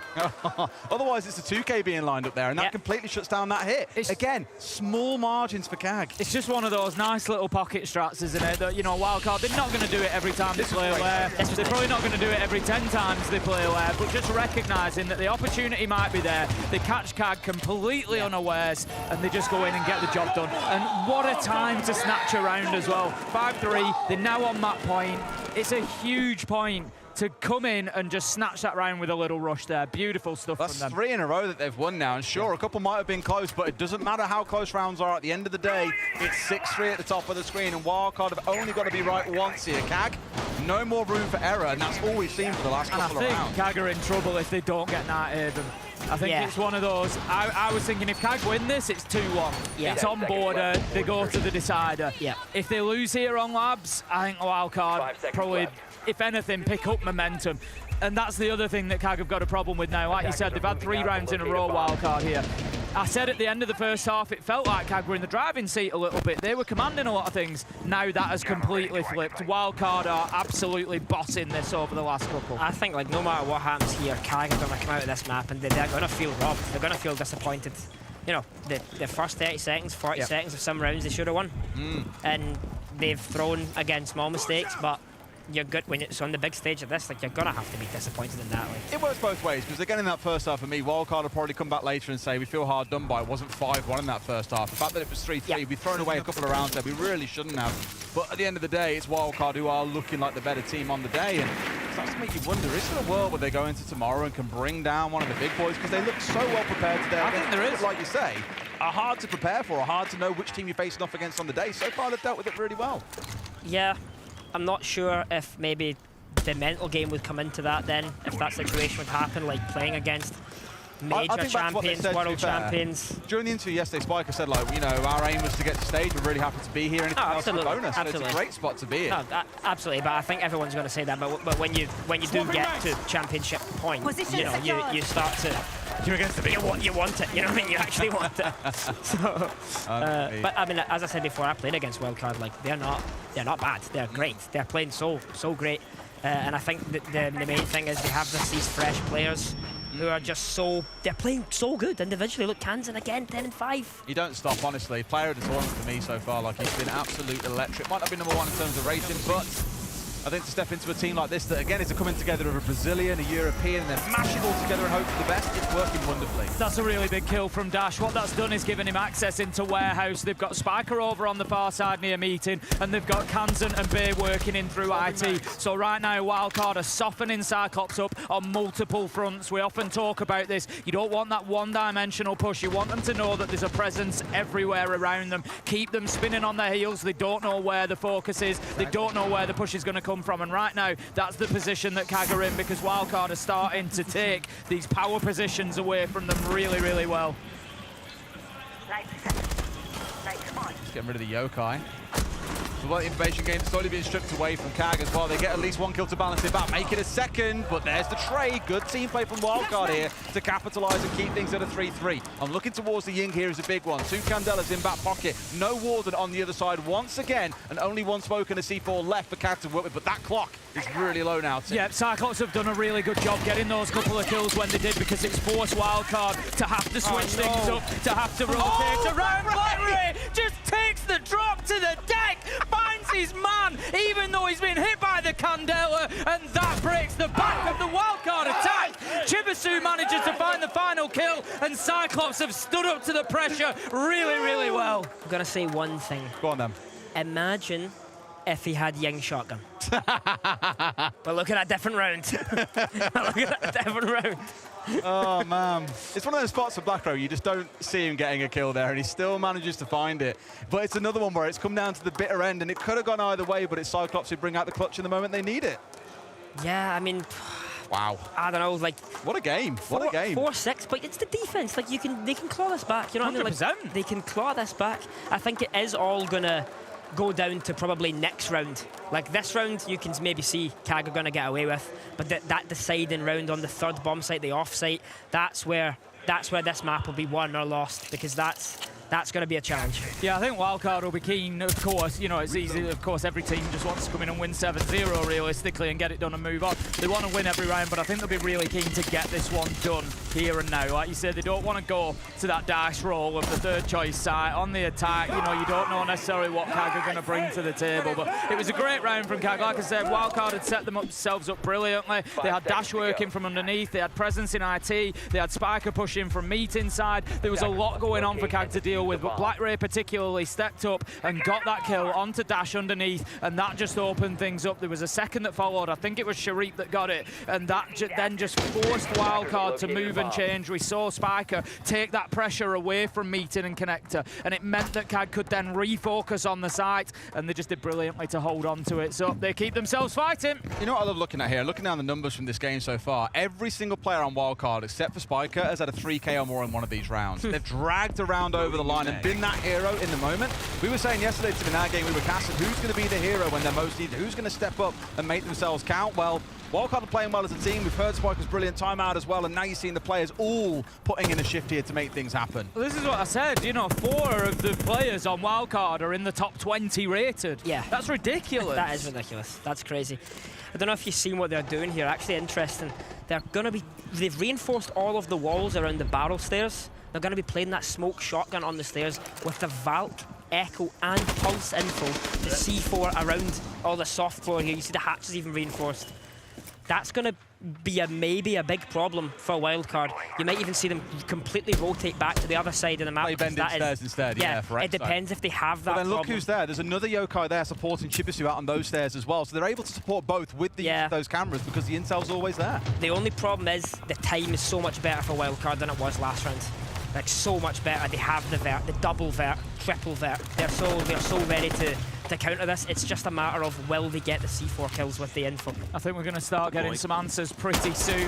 Dash, Kansan are really working that side of the map towards bending stairs. Arcully's been forced back a little bit here. So Wildcard are starting to be able to find a little bit of space, and they're using it. They know they've got that safety on the mid floor to open up these verticals, start dealing with that utility from underneath. Dash manages to find Shuri, Baby Shark onto Chibisu, and it feels like it could be a downward slope now for Wildcard. This is exactly what they said during the timeout, Tim. Baby Shark has gone into kitchen and been challenged by Chibisu. They spoke about this, they expected it, and they've dealt with it wonderfully. Only 3 players left between Wildcard and taking this map. Make that 2. There's one on the upstairs, and this feels very reminiscent of when we had Bay up on the top floor trying to undo the same. I think this one's going to end in a similar fashion, that the attackers don't see this one going against them. Arcully, try as he might, can do nothing.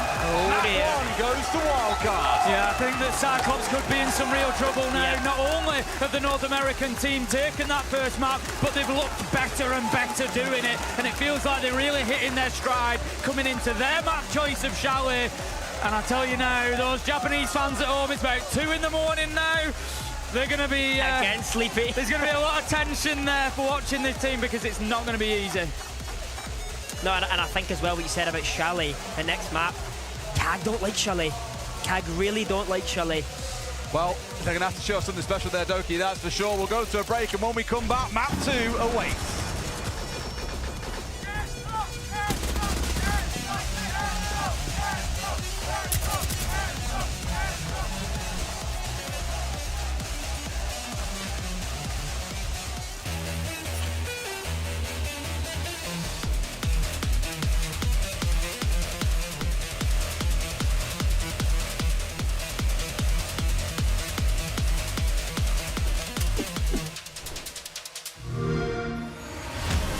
You know how they say, it's not the destination, it's the journey?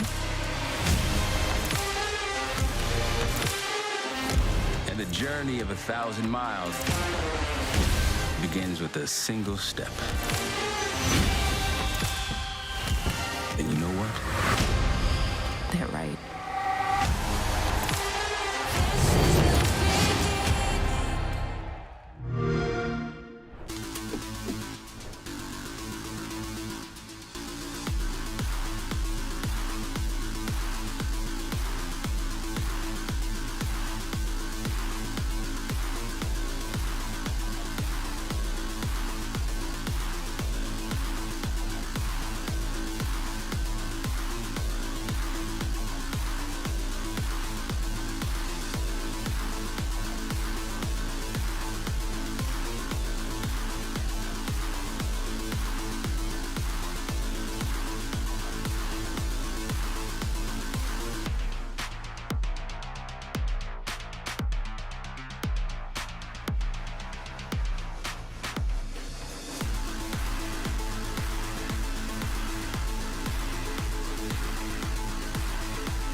everyone says that it's so hard to face a team like KAG. What do you think of it? You just did that and won. Honestly, the rounds we were losing, we felt like we were kind of out of control and we were kind of throwing them away. I think we had a really slow start. But on attack, once we got our comms flowing and second half of defense, it was feeling much better. So it was mostly us losing the rounds, not them winning them. We always expect to see the team winning most of the defense rounds, but you just did the opposite. So what went wrong in the defense for KAG? It was a bunch of like miscommunications and like I didn't have my glasses on. I forgot my glasses. So, yeah, I don't know. Next map though, we'll win. Tell you what, Wildcard's still on top, but interesting from our Cully there. I mean, both of you boys rock the glasses. Surely Can't forget your bifold. You can't be forgetting those, Fox. You can't do that. For a lot of players, like the smallest things can change everything. So if you forget your glasses, like that can make you so uncomfortable. But Wildcard was making KAG very uncomfortable. They were just so good, so amazing in the way that they were rowing together. That was the standout thing. We talked about it in the pre-show, them identifying the win condition, and there was some rounds on their defenses where, you know, the casters talked about it. You'd see 3 people in the basement just to get rid of 1 player down low, and KAG definitely put up a fight. They kept it close, but Wildcard, once they got a good, comfortable little bit of a lead on their defensive half, their attacks were so good. Their teamwork is picture perfect. It's so difficult to like go against Wildcard right now. Yeah, they are playing fundamentally sound. They are playing to the core fundamentals of what it takes to be a great team, not just a good team. And again, I really have to highlight on the fact that this is a team that just was put together a month ago, changed their play style 2 weeks going into this, and now find themselves 1 game away from making it to the grand final for these players being their first time as an org, and a few of these being their first international event. Crazy. It's absolutely mental to see how well they're standing the test of not just play-ins, not just BO1s, but BO3s, and against teams that are hungry for a great opportunity in Reload. There's no doubt about it. This is some of the best opportunities that both of these teams might actually get once we hit the season, because who knows what's going to happen between then and now.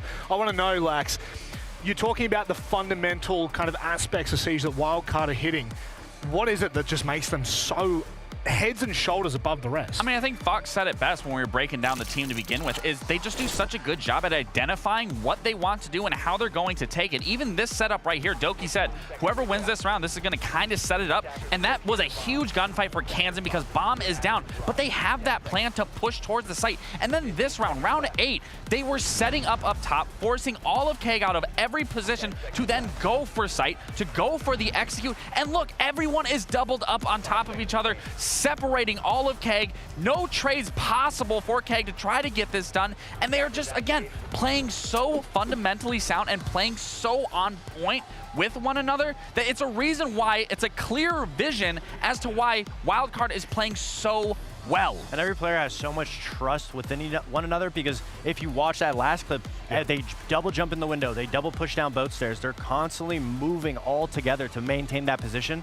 There's no players that are just scared or baiting or hiding. Everyone's focused on the goal of planning. What I love you says that they take it slow, but they execute hard, and that's exactly what they did in that last round. Well, I'll tell you one thing for damn sure. CAG, the Japanese fans, they are on a very, very fine line. Thin ice, one last chance to push this to a third map. We're going to go to a short break on the other side. We'll break down the second map.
Wildcard look nigh unbeatable at the moment. They have been unreal so far in all of their BO3s, BO1s even. I'm not even going to wipe out Phase 1. It's been really solid. You boys said to me something that still rings so true in the back of my head. I'm terrified as an APAC fan. You said to me that if they don't manage to win Night Haven Labs, it's a death sentence. Fox, can we double down on this? Yeah, I mean, it's still the same sentiment. CAG is obviously going with the same ideology that Elevate went to, which is there's footage on Chalet. So let's go to Chalet. Let's try to pick apart what Wildcard's doing. But the strength from Wildcard doesn't come from the map specifically. It's their fundamentals. We are harping on it all day. The way they're playing off of each other, the way they're moving. Chalet is just one of their best maps. So obviously, I still think it goes the same way. But if you're CAG, what can you do to make it better? You're going to have to be able to isolate some individual picks. The only players that are able to get opening kills on CAG so far was Shuri. Yeah.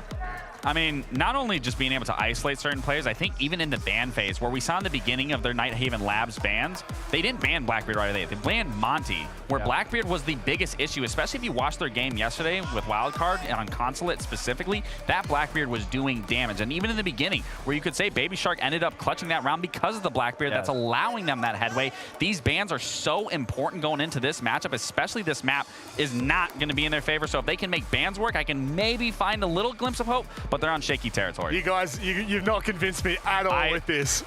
It's hard because the thing is with Elevate, it's hard to counter them because they are so precise at every single approach, at every step of the way, that if something is in front of them, they're immediately identifying how to go around it or what they're going to do to tackle it head on. Well, boys, thank you very much for breaking that down. If you're an APAC fan like me, it's time to hold your breath. If you're a North American fan, you can breathe easy knowing that at least you have Chalet up next. We're going to speak to the coaches before we head into the game. Arclay spoke about miscommunication in the first map. What else you're gonna fix for now? アルキュリー選手はコミュニケーションは問題があったと言ってたんですけれども、これ以外何を改善したいと思いますか？そうですね、チームの信頼関係が結構失われてたので、そこをファッションとで情熱でなんか言いましたね、そこを。So I think we lose a little bit of faith in each other, so I think we want to fix that, like give some more passion to the game and then just go for the second map with that. Cool to hear that. Good luck. CAG really like to abuse the shields, are really aggressive. They were controlling the rhythm of the match most of the rounds. So what do you have in mind to counter that in Chalet? We know Chalet is a map that they don't really like to play. It was very obvious when they were playing Furex for their first game.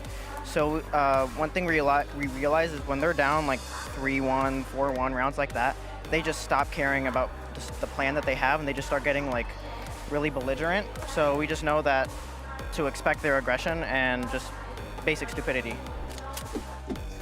Expecting basic stupidity is a big one to expect going into any game, I think, guys. And you're both missing something.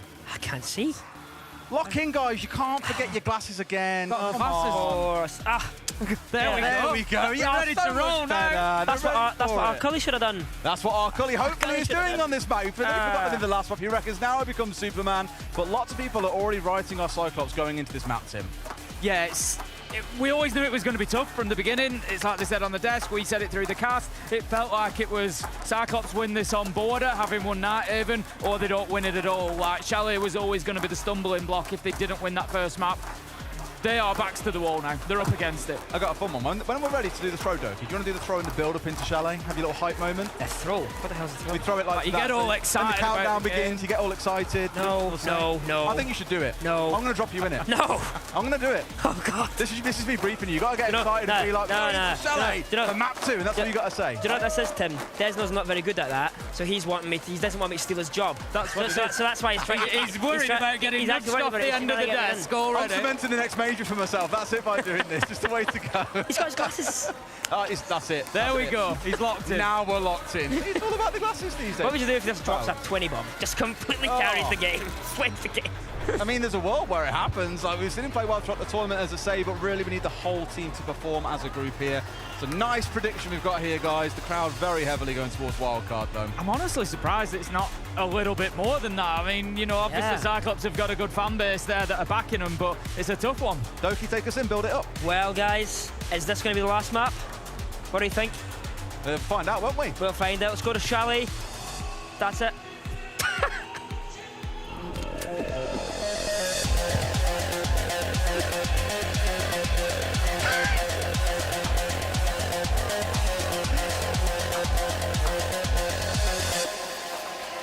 what I'm delighted about is I've already got a contract for the next major in front of me now. My It's job signed, is it's safe. sealed, it's been done.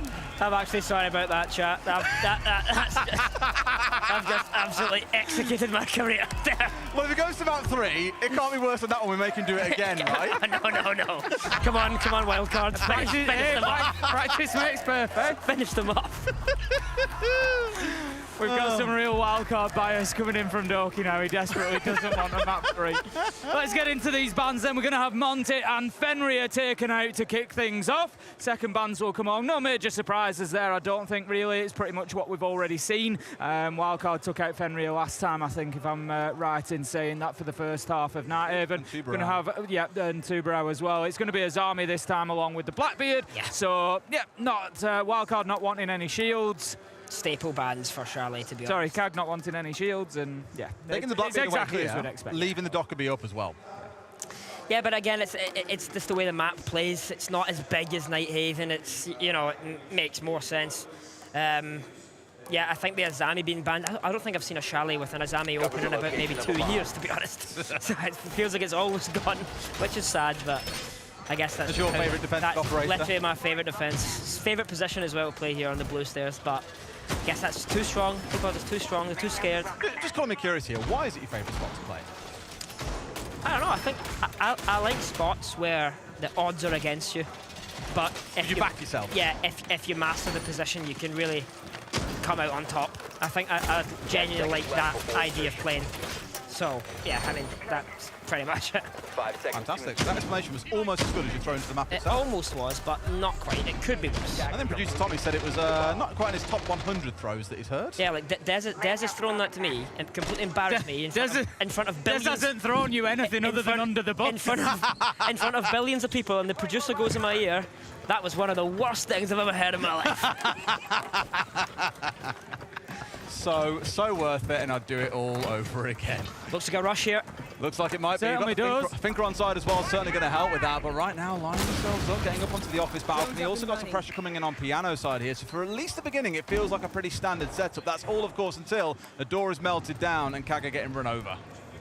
Yeah, I'm not, again, their lineup doesn't make too much sense. It's kitchen defense, the trap situation. And this is going to be huge, actually. The castle here is huge. Imagine if that wasn't there and the Blitz could just go through it. Now Shuri, he has the Tubarão, use the Tubarão.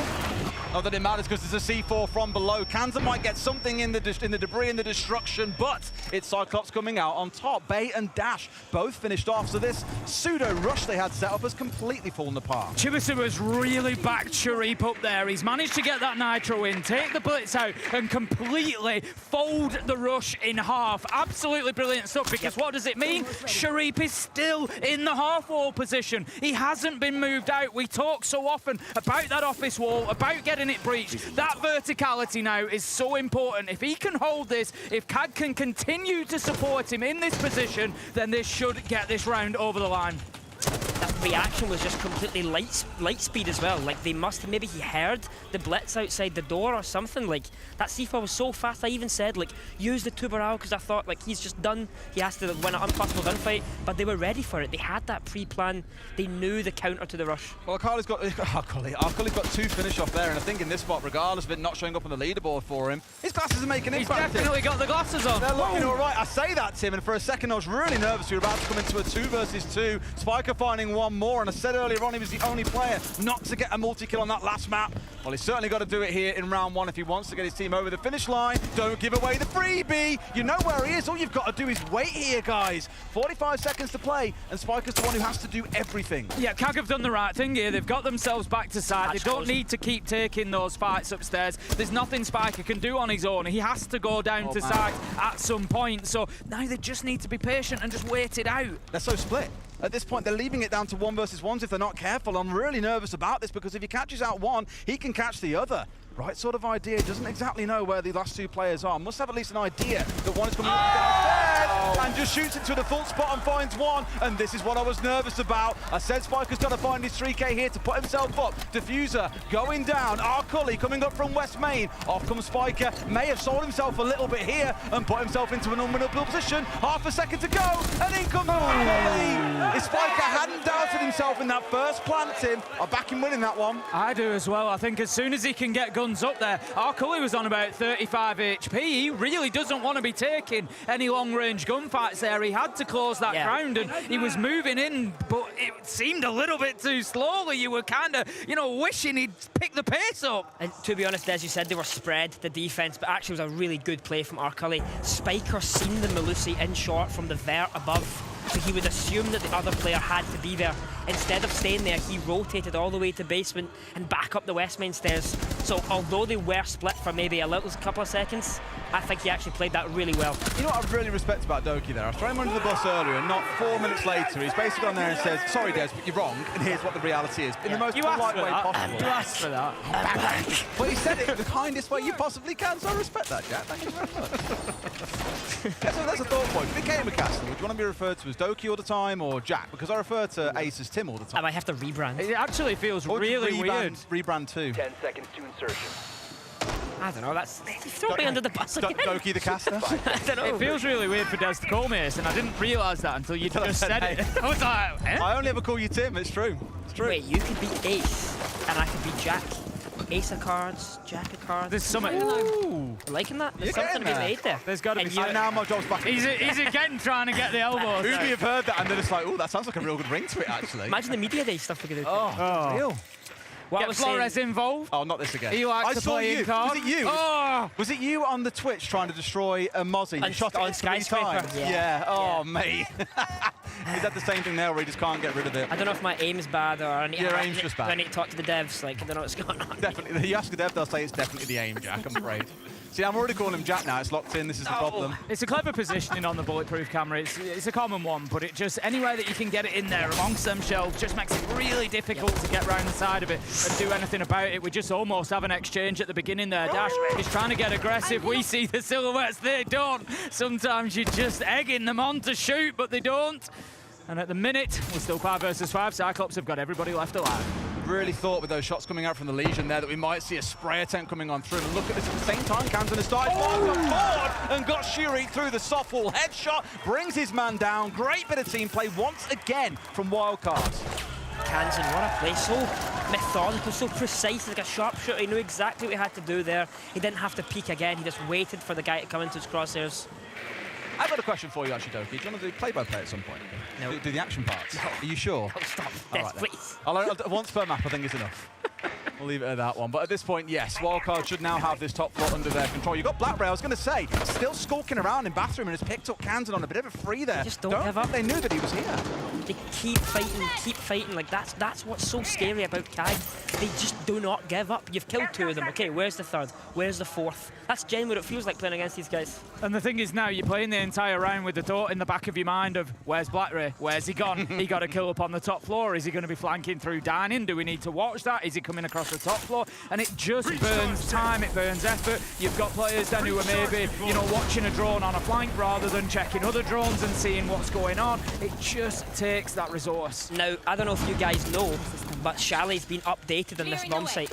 The trash bins on the breach, when you go in on the left side here, there's now a concrete wall in front of it, a metal wall. Okay. And no longer wall bang from blue. There it is. Right. We've seen exactly a few teams planted here, so safe. This is, people don't understand how strong that position is. You really, if all you need to do is hold the blue door and connect her, and it's so hard. Oh, what a retake. Through, but 2 kills out of nowhere, and that should be it. Cyclops, for a second, you thought would be able to hold on, but they're down to just Anaton. Flashed out, they're coming in for the 2v1. It's got to be some real magic from Anaton to hold on here. Down on the floor, fights Anaton!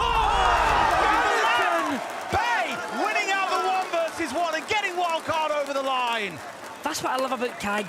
Almost got the round, and he's sitting there with a smile on his face. Yeah. He's happy. He doesn't care that he lost that round. A nice try. Anaton was on the verge of having a spot named after him there. He was. That's the reality. He gets a nitro out, he flips 180 and hits the guy dropping the hatch. And then he spins round, avoids death whilst blinded, flips the pistol out and gets a kill.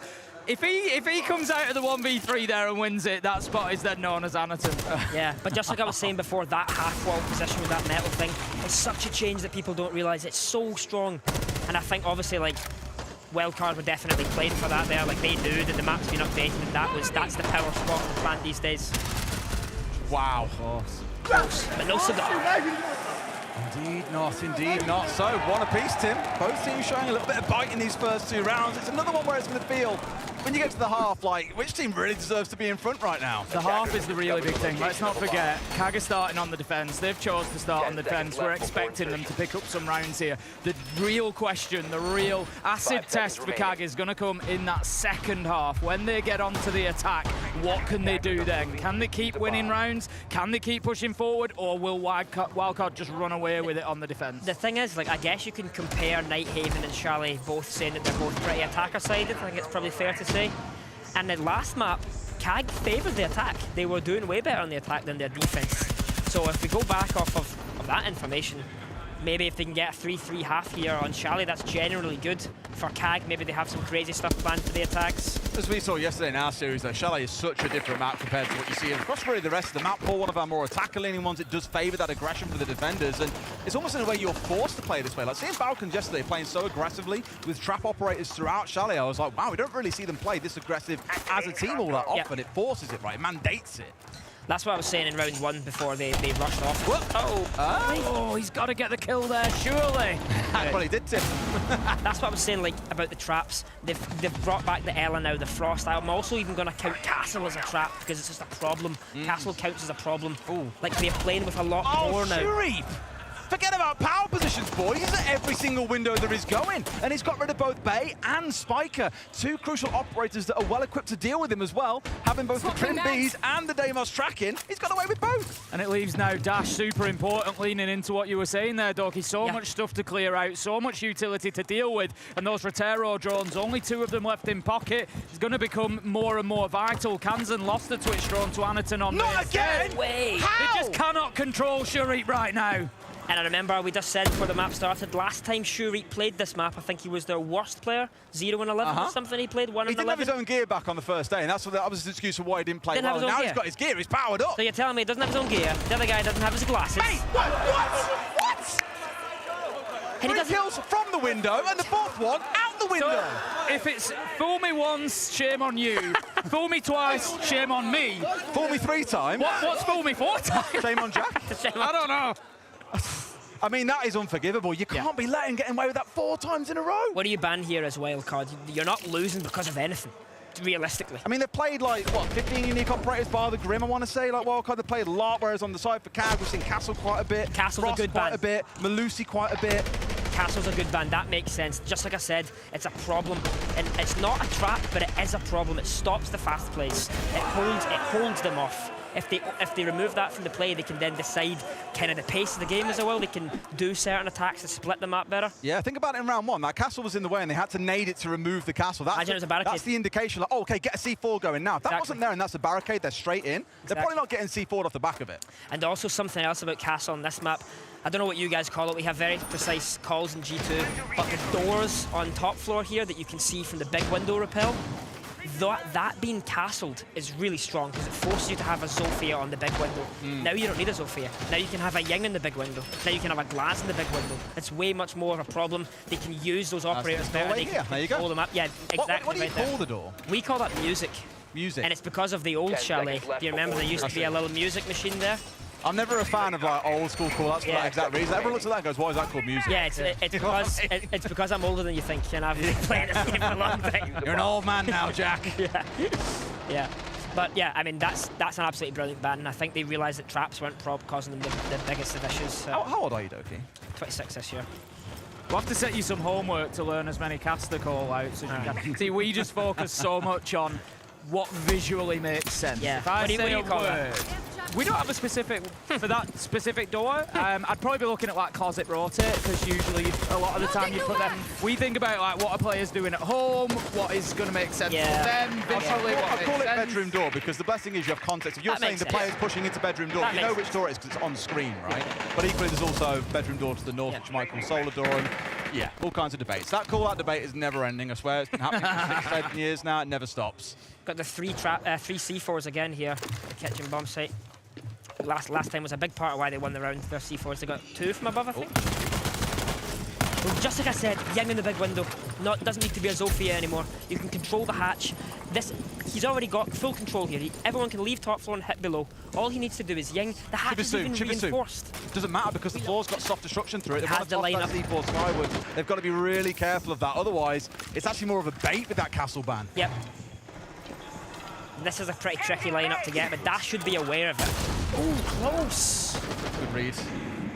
You acknowledge it's coming at some point. As soon as you see those holes in the floor, and they had someone on the rappel upside down, they saw those holes in the floor, they know exactly what's coming back the other way. It's all solo side from Wildcard at the minute. They're not doing anything. After they were shut down on the rush last time, trying to clear Office out, they basically left Baby Shark over on that side. Everything else is stacked up solo, but Baby Shark gets the job done. Wins that one-on-one fight, goes in, takes Sharif out, and that now starts to really crumble that Cyclops defense, because holding on to Master, holding on to Office just became almost impossible. Wildcard have exactly what they want. They executed this plan perfectly from the bans all the way to the operators they've picked and played. Baby Shark baited Highway and rotated fully to the office door.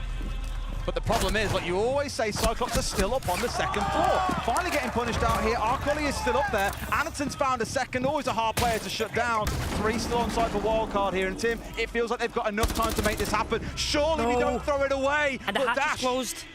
This could be a problem, because as you say, hatch is closed, they're a little bit stuck here, no hard breach gadgets. They're going to have to do this the old-fashioned way, guns up. Sometimes CAG just find their way back into these, despite Wildcard doing everything right, despite them going in and getting those kills. It's still, you're looking at it, and it's only a 2v3, and you're thinking it's winnable for CAG, and then they find another, and it's 2v2, and the time's ticking down. There's 12 seconds left to go. Wildcard, they've got to make a move, and Arcully has dropped down onto those west main stairs. Again, the same position that he used so well last time around. The man on site gets taken out. The plant is going down. Arcully, he's got to win this first fight. If he sees him on the left, he does. He gets one.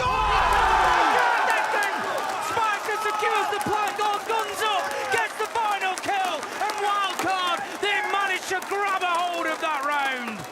I'm going to have to say again, I think Anitun just stopped at the last hurdle. He couldn't get over that final kill. All he had to do was stay alive. 2 rounds now where he's been so close to getting it done. He almost paused there, like, too much trigger discipline. Like, just pull the trigger at that point, my man. Like, what are we doing? He knew the player was there, but was so slow in taking the shot. Wanted to make sure he definitely got a headshot and paid the price for it. But fair play to Spiker, coming straight off the diffuser and flicking straight on his man. Knew exactly where it... That's great comms. To me, I look at that, and you might correct me, Adoki, but you might agree with me. I look at that, and that, to me, visually, I can see the comms. Yeah. That first player dies, he knows for a fact it's not come from in front of him, so that call out is there immediately. Yeah. He's on west main to kitchen door, and that allows Spiker to just whip round and hit that shot. Yeah, it has to be. He positioned himself so well. He knew the only place that he could possibly die to was the right. So even if he was to flick to the right and he wasn't there, he's still safe. He can reposition. He has that time to do. I think it was a great round. To be honest, great round from both teams. Great execution from Wildcards. Great comeback from CAG. It was a nice rotate again from Arcully through basement. I'm desperate for a map 3. Yeah, this is a phenomenal game that we're seeing. The entertainment The round endings might not be like what you'll see at the most top-tier level of Siege, but my God, is whatever. It entertaining. It's entertaining. It's a bit scrappy at points, but it's so entertaining to watch. They're both playing so good. That's it. They're both understanding the rounds. It's nice to watch. And then you get these clutch moments at the end, these 1v1s. We've had 3 1v1s so far that determine which way these rounds have gone. And to be fair, for Wildcard, the rounds that they've won have come down to 1v1s. Bay won the 1v1 in round 2, and Spiker's just won that one there. You might call it a bit of a glorified 1v1, because it was more of a 1v2 that resulted in the trade, but still, the stats don't lie. Look at this, by the way. Their lineups compared, they only have EMPs. They have nothing to break that Tuberal. They have absolutely nothing. They can waste their EMPs, their economy here. They don't have a twitch drone, they don't have a nade that you would maybe usually see in that situation to break the tube and get the wall off even faster. Maybe Wildcard didn't spot the tube in the prep phase. I say that's probably why they're here now, is just try and waste as much time as you can, right? Like, if they can keep on chewing this through the tube round, they'll still have a minute left to play with. They're not going to be too bothered here, Wildcard. The problem is, if this is only where their focus is going to be, then they're in trouble. They've got to put their focus elsewhere around the map. And to be fair to them, on our other monitor on the left, you can see now players are scattering throughout the map itself. It's not just about this main breach. No, we've just seen the electrical get shifted. I'm not sure it's going to catch any of those Selmas out. It's actually put onto the rear wall at West Main just to prevent that long angle coming in. So right now, Cyclops recognising that the push is not going to come through that main garage door anymore. They've shifted round to Wine, and they're going to be playing from the backside. Dash is going to take a little bit of damage there, gets the EMP down. That's going to enable them to open up that long angle. So Wildcard are working towards having everything they need. No Thatchers left, all tubes used. That wall's going to stay closed, and that is the best wall to stay closed. It doesn't matter that the trench breach is open. They can stay on the long angle, and they can just hold this breach. Yeah, all 5 players from CAG have now said, okay, forget that wall, we're all going to defend trench now because they know what's going on. They've matched Wildcard step for step, and Shuri, don't forget, is upstairs. He can do some real work up here. Arcoli's getting the first kill, and now starts to make his way back towards site down blue. In fact, to say that, he's rounding himself in towards lobby here. Tim, they're going to fight them for every inch of this map. Yeah, they really are. Can't giving up absolutely nothing here, wanting Wildcard to know that they are going to get nothing for free. Anaton manages to pick up Dash, and we're likely to just see a flurry of kills back and forward here, and we'll just have to see how the chip falls. Shuri manages to take down Baby Shark, 4v2. They have to go. And Cyclops are looking good. The diffuser is going down. Bay manages to get in, but he's going to have to back off as Black Ray picks up Spiker. He's 1 versus 3, becomes 1 versus 2, does it? No, he can't find his man. He keeps searching around the pillar. He gets him now. 1 versus 2. Way. 19 seconds left to go, Des. We don't throw this one away, CAG. Surely not from this position, but if anyone's going to do it, it's Bay. Isolates out the 1 versus 1 inside a trench first, looking for his man. Can't quite find him, swings in, and Shuri remains the hero of this round. But for a second, Tim, I saw Bay's name up in lights. That's the thing about CAG. You see that they're in this 1v4 situation, and they've gave the 2 picks, right? They're putting that pressure on, but those last 2 guys that are alive, they're chill, they're playing it safe, they're not letting them extend too much. They know when to stop. That's pressure. That's pressure, and because Bay will be feeling that. He'll be thinking, where's the next guy? Where's the next guy? And when you're in a high game like this, Wildcard have messed up that round. That wall cannot stay closed. Do you almost, in that sort of situation, you know, you 1v3, when you hit that first shot, do you almost want the other fights to come quickly? It's like you want to just be like, you know, reacting, like ping, ping, ping. You don't want them to do the work. time. Yeah, you want them to do the work for you, so you don't need. All you need you to don't do want is to go and find them. Exactly. Yeah. Because then that's just more time waste. More, you know. Then the round is every second you lose, is the round goes away and away and away. But smart from Bay, because he knew he had to push an isolator 1 versus 1 and goes after Shurip as well. Just going to be hard to dome a guy that's already got 2 kills in the round there, and himself is on a bit of a heater. 8-3 Shurip now steps up to. And Arcoli himself at 5-2, Tim. Glasses buff, it's a thing. I think one thing to remember here is we're getting really excited about the Cyclops performance at the minute, and don't get me wrong, they're playing really well, but it's only 3-2. Yeah. Like, they're having to work so hard for what we would call a default half, really, a 4-2 half on the defence. You know, they're having to really battle for it. Is 4-2 a default half for Shally? I know what we say the attacking side. I think it's a good half. Yeah. I think it is a good half. I'd say it's a good half. What did I say though a few rounds ago? I said if CAG can get 3, their attacks could pull them over the edge here like they did on Lighthaven. Depends how good the attacks are, because they were so close back on Labs. You'd expect it to be a bit easier on this map, given, you know, you're used to playing teams like this in Japan that are going to be aggressive, and on this map, you're demanding to be aggressive. So, they're doing the same thing again. Yeah, same as in round 1. Why? Oh, okay, now this is risky. They've got the thing. What are they going to change, though? Because there's no castle. Why not? What do we speak about? The neighbours what orchestrated last time, it's how they knew to react. It's not kitchen. There's no C4 below. They know that the C4 was the only thing that stopped them last round, so why shouldn't it work this round? So Shurip is underneath though, he's around dining at this point, so he could come in and do quite a lot of work. Again. The tub's in as well, now get some shots down on towards Dash, and there we go! Shurip with a massive double C4 kill from below, and that's this round done.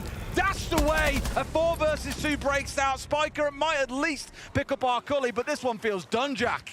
If you're Wildcard, what are you doing? What are you doing? You've just did the same thing that didn't work, and you've lost to it again. On a bomb site that has more people there, more people to react. Even if he didn't get the C4, I bet you there was a guy in piano ready to help. That was a bad decision. They've almost been so annoyed with the way they've attacked the last couple of rounds that they don't know what to do. Their strat book's failing them there. You don't expect the team to do the same thing twice. They'll normally rotate through a strat, right? So they were hoping to catch something there off guard. You know, Cyclops to be already on the beach and thinking, cool, round 6, new plan coming out here, we can deal with this. I get the mindset on what they've tried to do, but it has been dealt with so well. Shuri, perfect position below. He's just coming from the hallway as well. The timing is unbelievable. Kaga making the choice at the minute to keep themselves up on the top floor. Anaton manages to find the kill with the C4. We just get a nice little view there of the new rappel around the corner. I'll pick that up as Kansan does it. Sorry, Spiker does it. But yeah, they've had brilliant use of the utility throughout the game. Nighthaven as well. We saw these Nitro kills coming in, and they continue to do so. And right now, Cyclops are more than happy to just keep themselves alive up on the top floor. They're confident in their ability to use those vertical angles and force Spiker to make a play. He doesn't have the diffuser in hand as they try to get up the stairs. He cuts them down. Chibisu closes it out, and again, Cyclops just looked super comfortable up on that top floor. They knew what was coming. Not forgetting as well, Doki, those 2 rounds at Wildcard 1 were off the back of 1v1s. Yeah. This could have been an absolute stomp by Kag. 6-0 Oh dear, oh dear. And I'm thinking, our wildcard thinking right now, are they looking at border yet? Are they thinking, is our defense is going to save us here? I wouldn't want to play Kag on board, I'm not going to lie. At least they've banned the Monty. We can at least say that Kag don't have that in their arsenal anymore. But as we already saw, Anaton will just play Blackbeard, right? Or they'll run around with Blitz. Like, they've got other things in their arsenal that happy to bring out. If I'm them, I'm banning Blitz here because I think it's Charlie favours that map. It has to be a shield. Another ban wouldn't make any sense to me. Maybe the Dokkaebi again, we spoke about on Labs. It could be good. Second ban comes in. It's actually Ying that gets taken away. So the bans that are just off screen while the replays play out, we've got Monty and Ying, Azami and Tubarao. So not too much of a surprise on the defense, but that Ying ban does allow a blitz. Does allow a Blackbeard. He's straight onto Blitz. Maybe they are thinking that Ying is stronger for wildcard. That's why they've decided to then ban it out, because they think that the shields aren't as strong. Personally, I think this map is one of the best maps for shields. The windows you can jump in.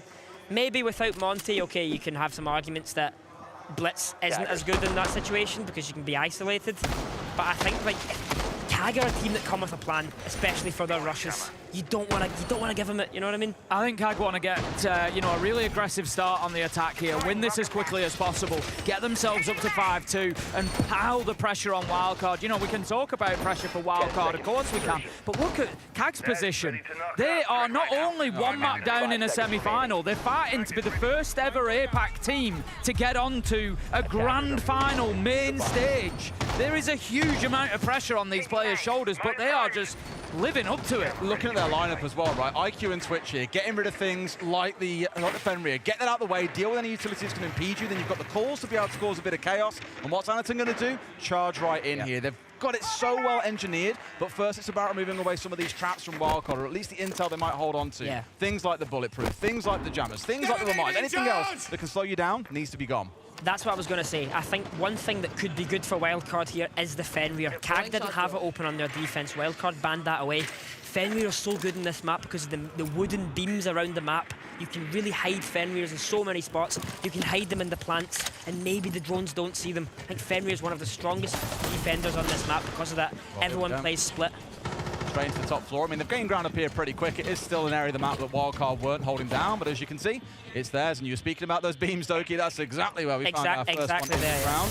And of course, you don't see it really until you go pushing on forward. And this is where, again, Shuri's got to do some real work with those shock drones. Anaton's just gone out of office door as we saw onto the balcony. He's thinking about pushing that mezzanine player. I think Pate is potentially going to come under some pressure very, very shortly. They're looking to get that trifecta moved out of that top floor, clear that triangle, get the vertical, and look down onto site. But as it stands, halfway through the round, Wildcard are still reasonably comfortably in position. Also Frost here, maybe you guys don't know, but now shields can ADS when they jump through windows. They can't destroy that Frost map for themselves. Only someone that has a normal gun can do that. Oh, Dash has completely deleted Chibisu there out in the rappel. Almost lost his life in the process, but for now, stays on side. Very important when it's a Dokkaebi. I didn't see if the second phone call came out, but that's no longer available. So Anaton is relying here on his team to have drone things out and knowing where these key players are when he starts to push forwards. It's going to be an interesting push. I think Blitz in this highway is so exposed, like I said. Maybe the smokes will give some support, but that Fenrir is going to cause problems in a second, I think. Yep, there it is. 2 kills for our Cully out of nowhere, and look at that, constantly blinded the whole way through. Not that it matters when they've already cleared themselves out. They've checked absolutely everything, but there is no one around on this top floor still. Most of them have dipped back down. You've got Baby Shark who's holding around as well inside a gaming hallway, trying to put a bit of a challenge up, but Feels a little bit hard here. Kag have got the vertical. They've got 35 seconds to work with. The shot's coming in from above, but there's a lobby player that's working around here. I believe it's Kansan still darting around. If he can get a kill here, Tim, we balance everything out. Yeah, he's just got back up from basement. I think they're probably aware of his position. Oh! No idea whatsoever. Anaton goes over the top rope, but wishes that he hadn't. Taken out by Kansan, 3v3, and all of a sudden Wildcard are back into this. Spiker is low health. There's an opportunity for Kag, but they need to get aggressive. They need to push in and try and find some kills. 9 seconds left to go. Kansan stands up from behind the bar and stands up tall, takes down Blackray. The kills are going towards Wildcard. Can Akuli do it with an air? He cannot find the last man! Another round where they come down to a 1v1 and Wildcard come out on top. Wow! What a game we have here. But again, Anaton, just like on Labs, he's getting complacent with the shields. He can't be dying in those situations. It was the same on Labs when he died with the Monty, lost his team the round. I feel so bad because he was looking over the balcony. Is there a player there? Is there a player there? No, over a go, and it turns out Kansan has slipped in at exactly that moment. He's played it perfectly. That is Steve's timing into a T. What a game we have here. Wow, wow, wow. Again, the fact that it's come down to 3 rounds that Wildcard have got from these 1v1s just screams that we could have been over by now. It could have been 7-0. We could be on to border already. But Wildcard are holding on. And what makes me nervous for Cyclops is if Wildcard have got that in the tank and they can just tweak things a little bit here, they can start coming out on top. We're talking about Anaton making a bad play there, but you also have to say the positioning from Kansan was absolutely phenomenal. Got the kill on lobby, rotated to bar, made it all. And he got an ace, no? No, never mind. Didn't get it. He made himself hard to die. That's the most valuable thing that a player can do in these low-time situations. Don't make it easy to die. Just play your life, play the time, play the clock. I don't think I've seen a game this close in ages. But every round it feels like it's coming down to a nail. There's no like clear flawless rounds and it's a stomp and okay, one round was close, but everything else is really decisive. Every round has been up for grabs. I have loved my time in Brazil. I think it's a phenomenal country. Really enjoy it here, but I will say this game is making me desperate to get home and play. It's like, just watching this game, it is so much fun, so entertaining. I'm just desperate to get back at my PC and get in the lobby. 3 weeks for I killed him. That's pain. Because again, you've now lost that Dockerby early. No phone calls available in this round. So we're kind of back over in the last round, just with a lot more time still to play. Yeah. Baby Shark really getting the value out of that Vigil. We often talk about how Vigil is quite a selfish operator in that way. Doesn't bring any utility for the team, really. Has to go in and get some kills. And he just, I mean, it's one of the oldest entrances in the book, isn't it, really? Go down to Trench, waddle in through the barricade. And he's just played it perfectly there as Baby Shark. You know, we all take that chance of, I'll go and have a look at Trench at the beginning of the round. And it's paid off for him this time. Brilliant stuff. And what it means is he's got the value out of that Vigil. 2 jobs for Vigil, wasting time, getting kills, and he's ticked off 1 box at least. I think Vigil is an operator that isn't played so much anymore, especially since the Boss G got nerfed. But it's annoying. Vigil is annoying. Vigil is so annoying. You don't know where he is. Yeah. He's a problem, constantly a problem. He's like old Solus. It's always going to get tricked off, surely. Oh, he's gone for the wrong side. That's unfortunate. Opened up then, not blocked away by Kansan this time in the C4 round, just in case they were tucked off towards the right, but they were way out of there, already vaulted over and outside the map on off his balcony. Bandit and Cade, and the wall still gets open. It feels like a bit of an overkill. But they lean this a lot back on Labs, don't forget as well, to really slow them down with the double hard breach coming out. On this map, not going to work so much soft flooring as you've just seen.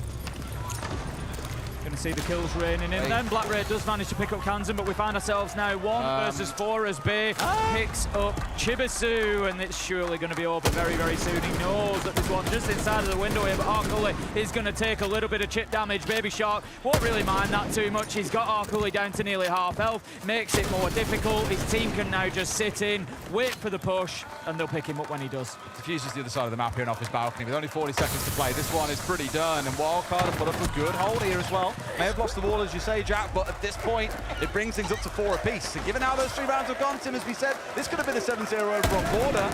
So we might see Wildcard battling their way back in. Surely, Arkuli doesn't pull off the impossible here. It's not over yet, Des. Let's not get carried away. 1v4, I think it was, has become a 1v2. He sees the man through in Dining. Is he going to pick up the Cade? He might see the gun barrel first. 15 seconds, he gets his kill. Where is the last? This is within reach. He's gone too far. He's gone too fast, Des. If only he wouldn't have sprinted, he might have heard the movement of the Legion. There was a chance, there was a world where Arkuli does does it. Down to another 1v1, but Wildcard close it out nicely. I just feel that CAG, you need to stop this bleeding in the early rounds. They're always getting one guy picked off. Sure, Reap's crouching entrenched, no drones, not aware of what's going on. Like, imagine if he didn't die there. Imagine if it was a 5v5. Every round is coming down so close, tooth and nail. It's small margins. What I do love now is obviously the crowd has fleshed out a little bit here in anticipation for our next game. And it's fair to say, Tim, they're pretty behind Wildcard at this point. Cyclops, of course, eliminating Liquid earlier in the tournament. Not forgetting, of course, that Dash as well, on the Wildcard side. They're cheering for their boy here to get the win. I think there is a lot of Japanese fans from Brazil, though, especially in Rio. I've noticed that a lot, that like they have a big community here. I think it was from like the 1700s. There was a lot of Japanese people that moved over to Brazil, so it is their second largest population that isn't Brazilian. And that's really nice to see, because I think the APAC teams maybe don't get that sense of support when they go to other events and stuff. So I'm not saying that they're favoured here, of course not, we're in Rio. But like, you know, like they're going to have that support, and I'm sure they'll appreciate that as well. The thing is, looking at the teams and their performances as well, there's a lot to be taken away from this tournament for APAC, and I know that we've been in this position a number of times over the years where you kind of think, is this it? Are APAC on the cusp? But they're going to do it. But now you look at the changes FearX have made and the changes that CAG have made, and these rosters are really starting to fire. But it's not just about once upon a day the unpredictability. Now, as you're saying yourself, they're playing good Siege. You know, CAG have got a game plan, they're adapting well, they're finding the kills. If they just fix these smaller issues like the beginnings of the round, getting those better starts, you know, let's not forget, they're up against a very good wildcard team here who are going to punish them. You know, there's a lot of promise, a lot of hope for APAC teams going into future tournaments as well. It's not over at this one yet, but there's a lot of promise for the future there. I think CAG and FearX have both impressed this tournament, right? Big Absolutely. time. I think FearX especially, like, I know they're not here right now, but they've really made a super team. They could have been. Yeah.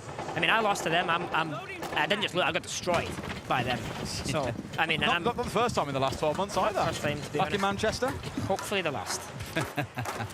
Deep on the winner, not going to find the man there, not quite enough angle. Do you want to touch on our Cully for a second? 6 and 10 on the last map, 12 and 4 he finds himself here. You can see. The glasses buff, turns out, is a very real thing, because he is starting to fly, putting up good numbers, but all that matters is that score at the top of your screen, 4-4. Wildcard keeping things very, very competitive, despite the struggling to keep up with players like him and Shuri, who are really running the show. This bathroom position, they don't have any nades. It's going to be so hard to clear that out. But he's actually left. Spiker's left. He's probably anticipating that there's going to be a buck below with flashbangs and nades coming through the floor. But that's not the case. The only chance that CAG have to really remove that position is the blitz. And we've seen what Anything can do before, and the blitz is coming up the solo stairs. Will that be his route? Oh, almost catch on the way down as well. Good bait attempts coming through, but Anything will walk away here. About 80 HP still to his name. It's not the end of the world. Baby Shark got a single point of health to his name as well. A single shot, and he is out of here. Another smoke coming on through, so that clock will run down ever lower. However, that was the last smoke coming out, Tim. Spiker's done some serious work there, and he shouldn't have been allowed to, really. We see the buck come in late in the round to open the floor up to prevent him going into solo. Had that been done sooner, he wouldn't have been able to go in. The wall would be breached by now. Lots of things would have happened. 30 seconds left to go. The blitz starts to get aggressive, but it's Black Ray that manages to find the kill. Onto Spiker, 5 versus 4. Cyclops get moving, Des. They're going to plant here as well, and of course got to be careful of the downstairs. As long as they've got that cover, they're in a good spot. Bay from below trying to work his way through. In fact, sorry, up on top site. They've absolutely slaughtered them though, Tim, and they've got what they need. Diffuse is down. Baby Shark touched on the 1 HP. He adds to his name. Who else did Anderton to push into him here and get this one finished off? Pistol to the hand. That's more like it. Beautiful execute by Cyclops. That's the game plan. That's the exact. They knew exactly what they wanted that round. Okay, Spiker played great, like you said. He did. Problem solved. Buck below, flashbang up. They didn't even need anyone on the bathroom window. That bathroom window was a terrible place to play as an attacker. You can die from everywhere. They changed the problem. They pushed the blitz there. No one does that. That's new. Wildcard never faced that before. And they're making up the game as they play. It's so nice to see. They deserve this map. you predicted the intensity that they would bring with the blitz, with it being left open, and you know it's definitely been a defining factor that we've seen so far for Cyclops' attacks, and that's just another round to add to the list. That's gone, as is the Fenrir that we touched on being an issue for them earlier on, so CAG taking that off the board. And what's Anitun on now? Blackbeard. Shock. That Ying ban is going to bite Wildcard in the ass. They have to ban all three. They got to take them all off the board. Yeah, and I'm sure that even then it's step across to playing Fuse Shield anyway, and still run. You're playing the best Shield player in the world, and this is why. And this is why he's been so consistently spoken about in those terms for years now. We're not talking 6 months, we're talking years and years. Anitun and BlackRay have been with Cyclops for 6 years now, longer. 2018, they both joined Cyclops as an org. BlackRay joined the active roster 2019. They have been there for a long, long time. And Anitun has been getting target banned on Shields for almost that entire time. We started casting the Japan League and we were looking at the stats. And there was a 34% ban rate against Monty because of Anitun. Like no one more so than anywhere else in the world. The thing is, like, you're right, he's been that Shield player, that pain for 6 years. He has been. But now, this meta, the Shield buffs recently, he's like evolved, and he's not back. Is this his final form? It's his final form. Would you go as far as calling him the best Shield player in the world? He plays it like no one else, very aggressive. Yeah. To be honest, yeah. I think there are a lot. I think Alamal in my team is up there with the Monty, with the Blitz. He is a force to be reckoned with, but it's... What about Pengu? We can't forget about Nuke, surely. I don't remember that name, mate. Fabian had a big round on a Monty once, didn't he? Remember Pengu with the Blackbeard, when Blackbeard was in his prime with the shield, the gun shield? That was something. I remember on the console at Windows, that was nuts. Back when it had like 800 HP or something. Well, Nick, I tried to put you in the conversation. You tried, mate. You really tried. You did do your best. I'm sure he'll appreciate it. All right. Well, it's still close. Let's not forget as well. Wildcard are only a single round behind, and as we've said several times now, this map could have been over because Wildcard have consistently won out these 1v1s, these clutch situations that Cyclops could have closed but have failed to do so. Not entirely. They've also won a couple of 1v1s themselves. It's been that close a game so far. Cyclops are the ones in the lead on that attacking side, should have the ability to get this done. Pressure now starting to build up around Dash in the north, and also knowing that there's a player starting to push in. Of course, it's Anitun with the shield. Speaking of shield, he sees the Warden, has got away with it for free, survived the C4, and is now stepping up against yet another, but the pressure is here, and they're starting to pick through Wildcard. Dash has just sold Baby Shark there. Oh my god, I'd be so upset if the Blackbeard's right next to me, and my teammates just been completely behind the half wall! Shoot the man! Shoot him! And we have to say here, Dash is obviously having a rough game statistically wise, but this whole tournament he's been absolutely fantastic. Coming from W7M, a team that he maybe didn't shine on as much in the past because of the other star players. He's been really leading Wildcard this whole tournament, and I don't think he's the IGL, but he does have a lot of decision, decision-making power there. He wants that match against W7M tomorrow, but at this point they've got one more. It was a 3 versus 2. Surely we don't lose another big clutch. Can't shoot during the vault. Now Kanza's got it all to do. A 1v2, but Shurip and Arcully are flying this map. That was obviously such a mistake. He didn't mean that. That was a misclick on the keyboard, a misinput on the vault. Kansan's just searching now to try and find it's a 1v1, but no, Shurip steps around the corner, and Cyclops, we thought that they'd be done on Chalet, but they're the ones getting themselves onto map point. They want this to go all the way. We've got a timeout coming in for Wildcard as well. Let's see what they can do to turn this one around. To be talking more. There's a lot of times we're just not communicating what we're seeing. Evan, you're doing a good job at it. Shark, you've got to be listening to what people are telling you more, man. All right. We know what they're doing. We are not doing anything to stop them from doing what they want to do. We're not giving them any problems, okay? Okay. I think we should start trying to fight them a little more when they're setting up, all right? Okay. Yep. All right, I think I'm going to go. Well, what side are we going? We're going to run the kitchen default 2.0. Okay. Yeah, let's try to run more aggro stress this round. Yeah. I think they're gonna abuse Blackbird, okay guys, to clear, you know, like top fire and this stuff, so be careful of that, okay Jake? Come on then, what you got to say? Well, I think Dash is nailing the head there. They're gonna abuse Blackbeard. You can remove the I think part from that sentence. You can really remove it. I just wanted to touch on Justin saying to Baby Shark, obviously he's having some communication problems in the team.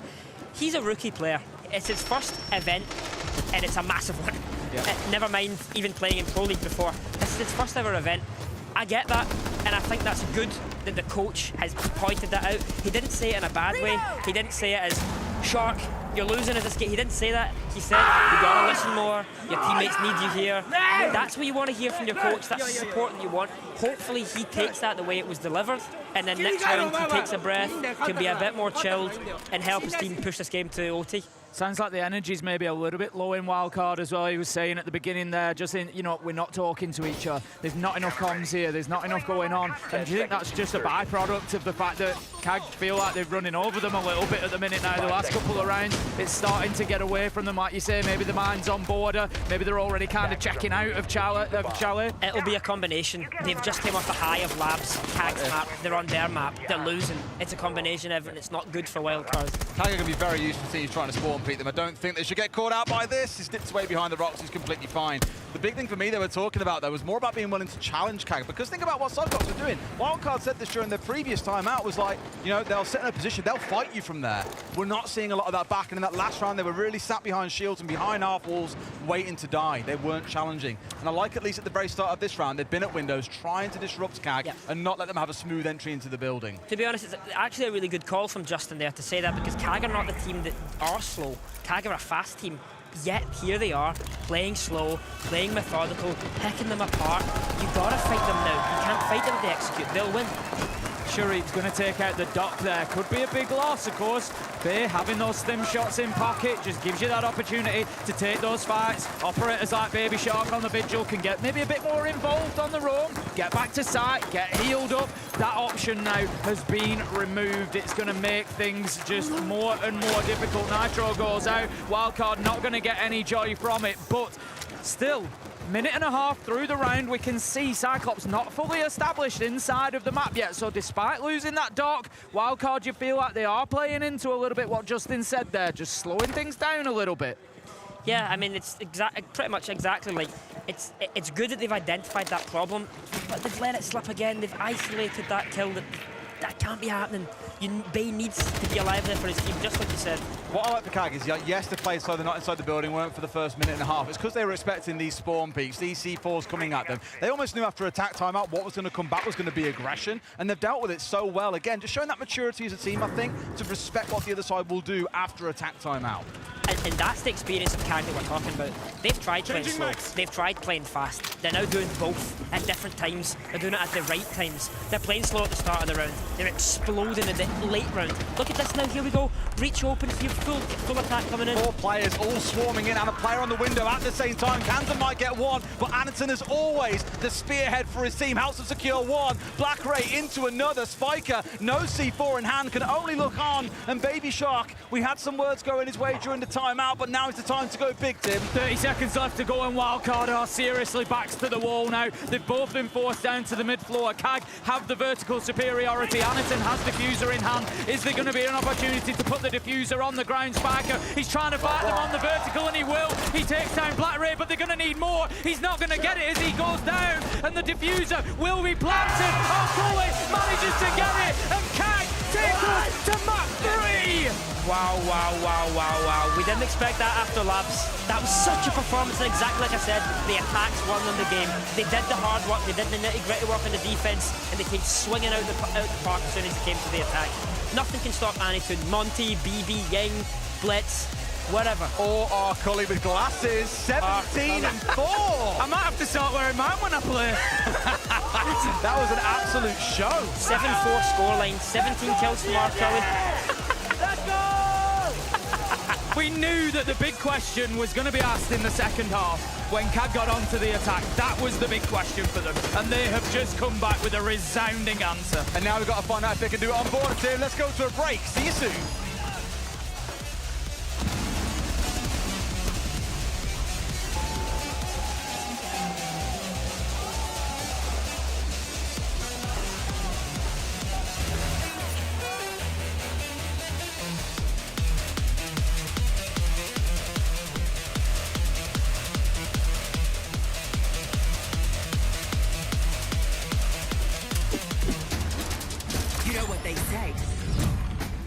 Small changes can make a big difference. Go on, try me.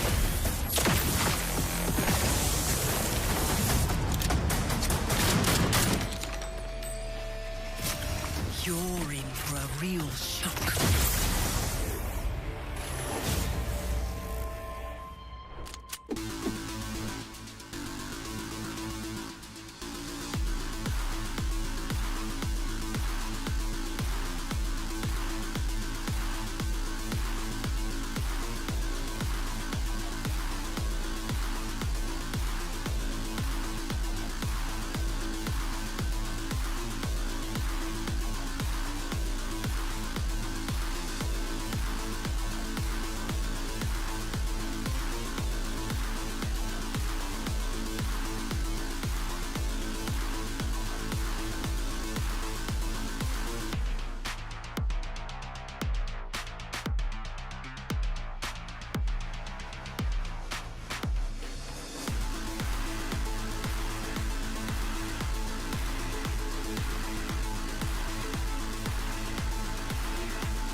To deal with them, because if you ban Montagny, they will bring Blitz. If you ban Blitz, they will bring something else. It's hard to read their gameplay at this point.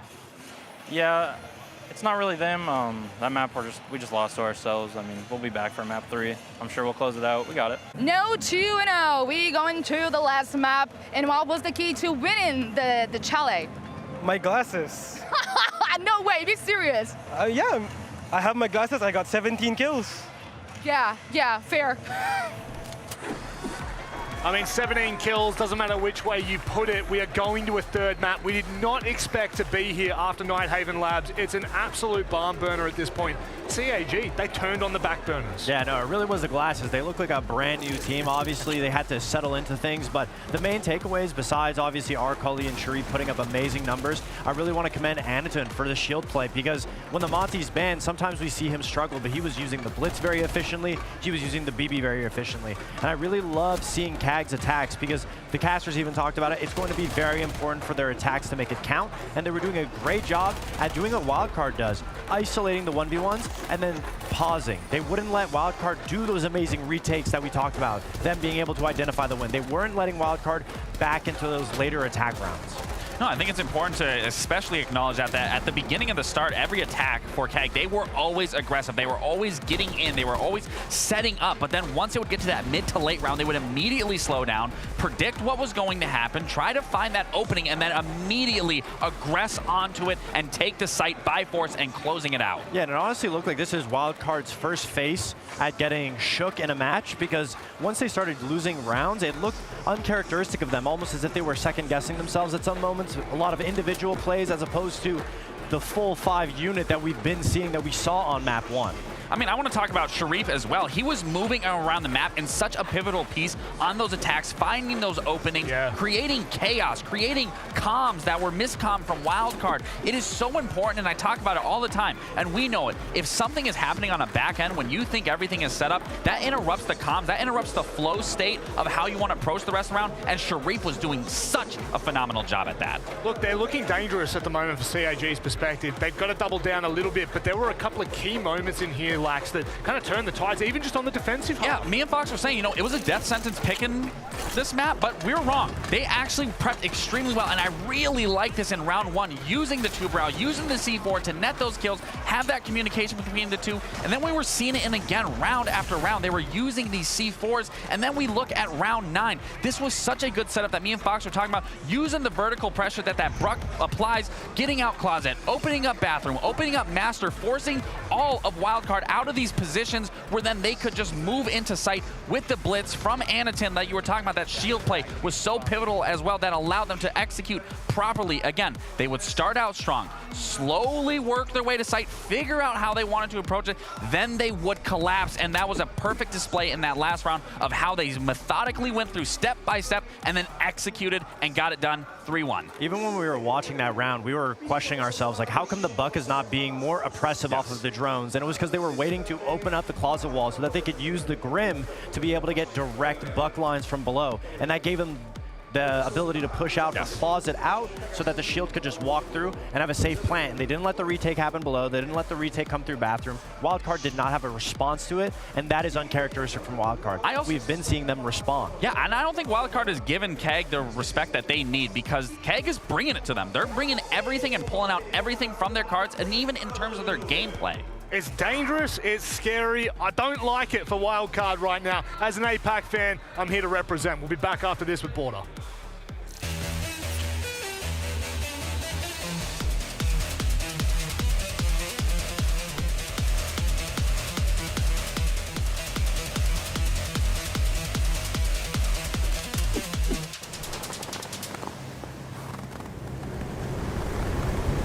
Keep an eye out for contact.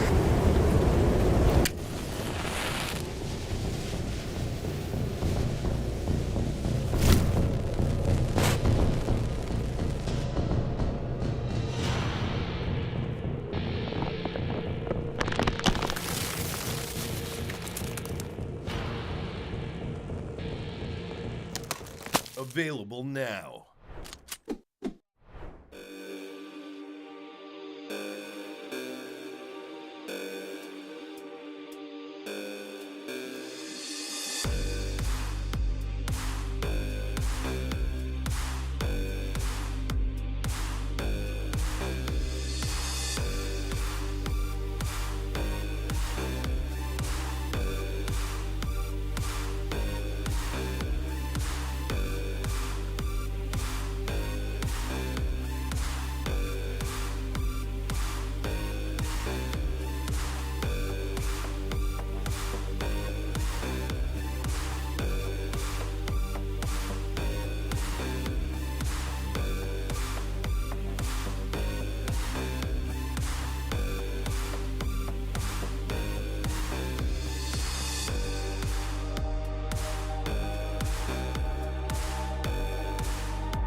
Wildcard, they've got to stick their heels in now. It is a scary moment for them. CAG are on the rise. They're gaining momentum as we head to border. My simple question for you, Lax, does it look like they're shaken? Does it look like they're on the rope? I think they're definitely shaken up, especially when we heard in that timeout, we heard Spiker specifically calling out to Baby Shark, you need to be listening, you need to be paying attention to what we're doing, because that is exactly where Keg was exposing that, was Baby Shark wasn't having the best. He also wasn't having the worst performance, but we also did talk to him on the shuttle home yesterday when, especially he C4'd himself, Baby Shark admitted he was nervous. This could be the exact same scenario where Baby Shark is a little nervous, so maybe not the whole team is shaken up, but maybe a few players and maybe Baby Shark in particular. I mean, it's a given. Obviously, being on your first main stage, only having T2 EML experience coming into Rio to be able to play with Wildcard in T1, you're going to have some nerves.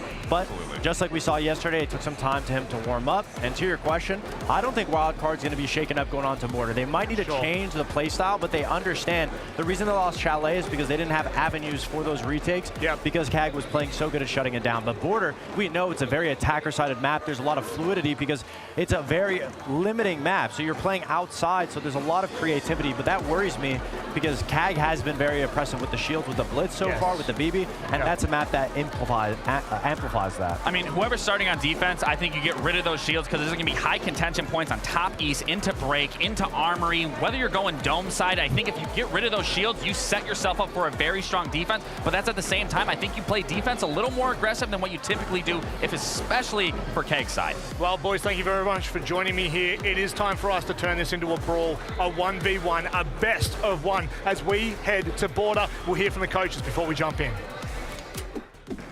You're a really aggressive team, so can we expect more aggressiveness in this last map, or you're gonna change the play style?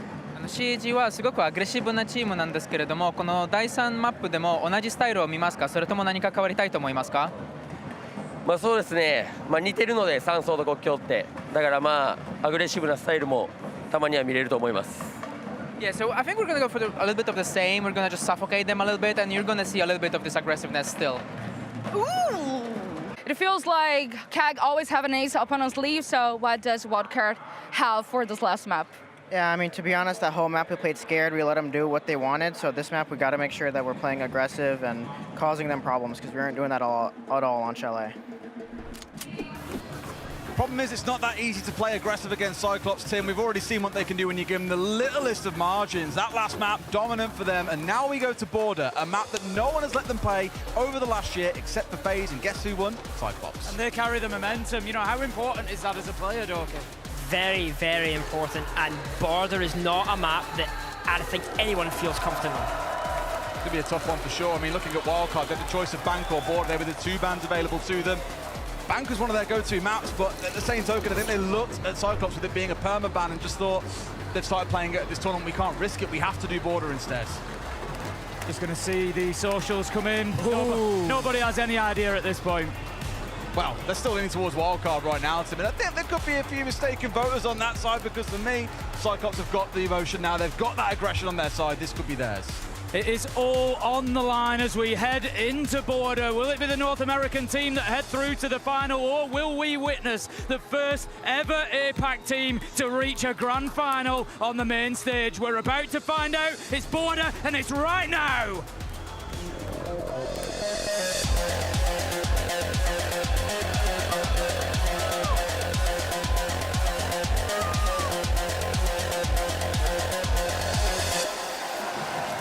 Production are getting in on ribbon on poor Doki now as well. They came down the comms and said, that's how you do it, Doki. Oh, well done, Tim. It's almost as if this is your job. Imagine that. It's almost as if it's your You job. put me next time, you can go and play in the game and we'll see how we do on the support role. Let's see you in the thermite, see if you really have it. I'll tell you what, I could stand up as thermite. You reckon? Yeah. You got to unlock. I could stand, I could survive. All right then, Border, as we said, again, this map for me is a really interesting one because Wildcard had that choice of going to Bank, that Cyclops are perma-banned away. It's a map they refuse to play until this week. And I think Wildcard have been a bit scared here. The Cyclops have been cooking during the off-season and they're ready. Coming in here, there's a game plan, I think, to try and beat them. They knew they were going to Border. Can they do it? Jack, what you saying? That IQ ban is very, very good. They must know that these guys don't ban Valk, and they've just they're going to say, we're playing 3 rounds, guys, of full info. Full info. Mozzie, Valk, get as many info as you can, drones and cams. They won't be able to find them because the IQ's gone. The Deimos ban as well, I think, is really strong on Border because you can be shot from below everywhere, practically everywhere. The Deimos can just track everybody. The bans make sense to me. Smoke ban, Azami ban, I'm not sure. Anaton having a bit of fun with the crowd there, I think. Yeah, I won't try and guess at what he's saying, because I can only imagine what it means. I'm pretty sure that's a universal thing around the world, that comment that you do with your fingers. I should maybe know more than that. Quick rehost coming in here, we had a little drone bug in the game, but we'll get ourselves back into things nice and quick.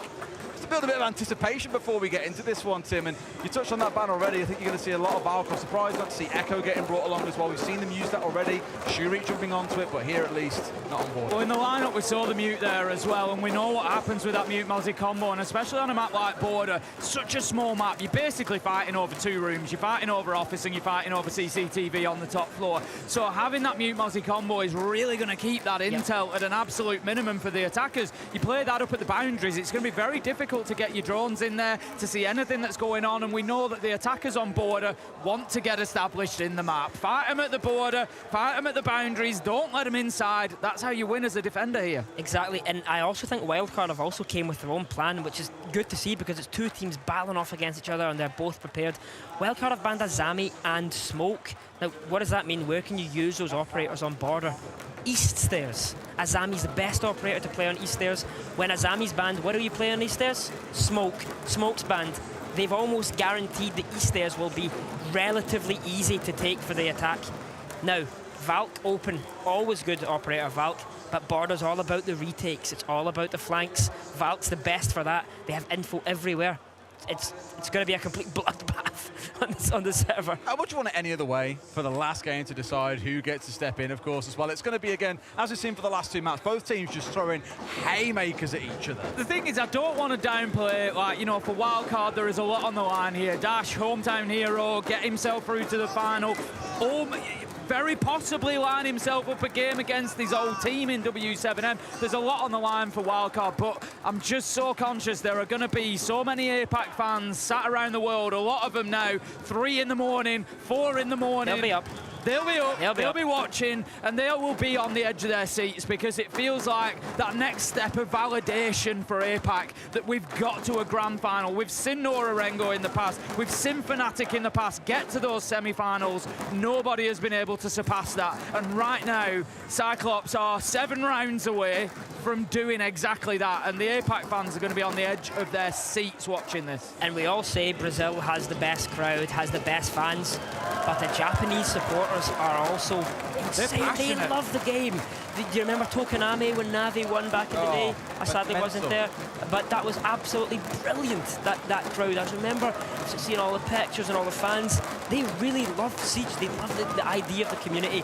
And these are, like you say, these are their home team. They're going against the big dogs. They're going to go tomorrow. I believe it. They're going to go all the way. French, Brazilian, Japanese fans all absolutely balmy at the best of time, and you aren't going to see those drums stop now until the last round. I mean, this place is really filled up as well. It's, yeah, you know, it's starting to jump a little bit now. Yep. The bands are going. You know, the fans are out for CAG as well. They're just, you know, they're picking a team. They're getting behind them, and well, we're going to see what happens. We're into game now. Round 1. It's going to be top floor that Cyclops will start things off on the defense. We've already commented on that lineup. Interestingly, we've got the Goyo rather than the Mozzie. We saw a little bit of that, but they're going to go with the Vulcan canisters. One thing, of course, CJ's new lighting as well. Border looks so much nicer. It looked like you were playing in mud before. Yeah. We haven't cast it yet this week, and now I'm seeing it. I'm like, wow, it actually looks really good. Border looks great, especially CCTV in office. That literally looks amazing. Like just the way the light that hits and stuff. Yeah, much nicer to work and play through, which is exactly what Wildcard have got to do here in round 1. Baby Shark jumping onto that glass, got that Dockery that we've seen both teams employing a lot throughout this, and also the Finker. We've seen more Finker as the week has gone on. Like, where do you think she sits in the match at the minute, Joe? I think an operator that has nades and a gadget that's always going to be useful is always good. Like, there's no reason not to take Finker, I guess. Like, she's good. you have Deimos and IQ banned. They're the most popular nade operators, I guess you could say, so makes sense, right? And especially if teams are going to be playing fast, smoke is banned. I think it's so good for stuff like that. They're pushing up the main stairs. The Ash Rush is coming up here. Anaton manages to get Spiker, but Cyclops are ready for it. They're going to close it down. Wow. It's kill after kill after kill. And Cyclops come out on top, 4 versus 2. They read into what Wildcard was doing perfectly. Wildcard tried rushing on Charlotte. It didn't work. They've tried it here on Border, and guess what? It hasn't worked. Absolutely slaughtered, pushing up metal stairs there, Tim. 2 or 3 players falling down, and yes, they may have lost a player in the process, but you'll take that when you've killed off 3 players all the way through. Kansan can try and do whatever he pleases here, Tim. Against 4 and 2 minutes still to play, this one's done. You get the idea from Wildcard though as well, right? They know Border's a fast map. They're playing against a possibly fast-paced team who have banned the IQ so that they can manipulate the map with the Valk. Wildcard counter that and say, let's not give them the chance to use the map. Let's not give them the chance to retake. Just push, push, push. Try something fast, catch them off guard. And these guys are having the best time of their lives. I was just going to say, I think Cyclops Cyclops will have a lot of the neutral fans backing them at home as well. You know, I don't know exactly who everybody's behind, but it's difficult not to like them. They're just so clearly having fun out there playing. You know, and let's remember, this is serious stuff. There's money on the line, you know, this is people's careers, but ultimately, we're playing a video game. Yeah. And they look like they're having fun doing it, and that is what everybody wants to see. Do you know what I've just seen looking at the stage? I didn't realise that they were back-to-back. Yeah, they face out. Imagine they were facing each other. And they could be really going at each other over the top. So at SI21 in Paris, when we didn't have a crowd, that's exactly how it was. Yeah, I Teams remember. were facing each other. And there was some real battles between the coaches particularly. There was some real battles. It was class. What I love, by the way, I don't want to give him a note, because obviously if you speak about the players on CAG, but Didi, the coach, stood behind them. The chillest guy in the world. I've never seen him look sad, angry, just always in a constant vibe state, always ready, always good to go. I think you might see him happy if they win this. Oh, happier than normal for sure, but he's just always got a smile on his face. He's super chill, and it must be so nice having that calming presence behind you in game as well. No idea what he says during timeouts, of course, but I can only imagine it's good stuff. How much does that first round hurt you there, Dorky? We spoke about the momentum coming in, and you said it's massive when you lose that second map and you got to play the third. What about when you come into the third and get slapped in the first round? I think this totally depends on the mentality of you and your team, but you know, there will be a point in this game if the scores, if the rounds start stacking up, there'll be that thought in the back of the mind from some players. Uh-oh. I was going to say, it's been a while. We have not seen that for a long time. You know what I mean? Like that's what's going to happen. So like I think the first round is a big confidence builder. It also confirms to CAG that they're good, they can chill, don't need to do anything. I mean, look at this. They're having to play it literally one step at a time, and the focus on these stairs is the key thing here. That's all they were able to drone out. They've got no other real visibility around the map. You can see on our left screen, members of CAG scattered to the winds, don't really care right now. Shoop is playing his life, and they're not yet able to break him out inside, what, 60 seconds or so? Yeah, a lot of time to play, but they're just wasting valuable time. It should be easier. It should be easier. They finally got it, but it shouldn't have took that long. The op bans make it so it's so hard to play on these stairs. I guess they had a good problem solving with the AC and Passport, but the Monty alone there should have, in my opinion, should have been enough.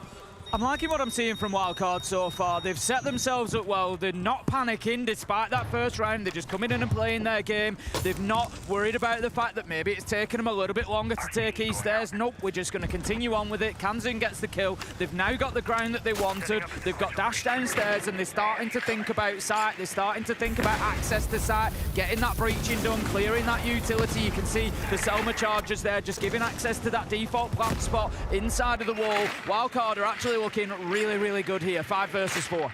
Yeah, I'm not seeing a way that they can deny this plant, to be honest. It's going to be a Monty. This is hard enough plant to deny when it's not a Monty. As soon as that shield goes on the back, you're looking at a really small shot to hit the toes there. Their only saving grace kills this guy, which he has done.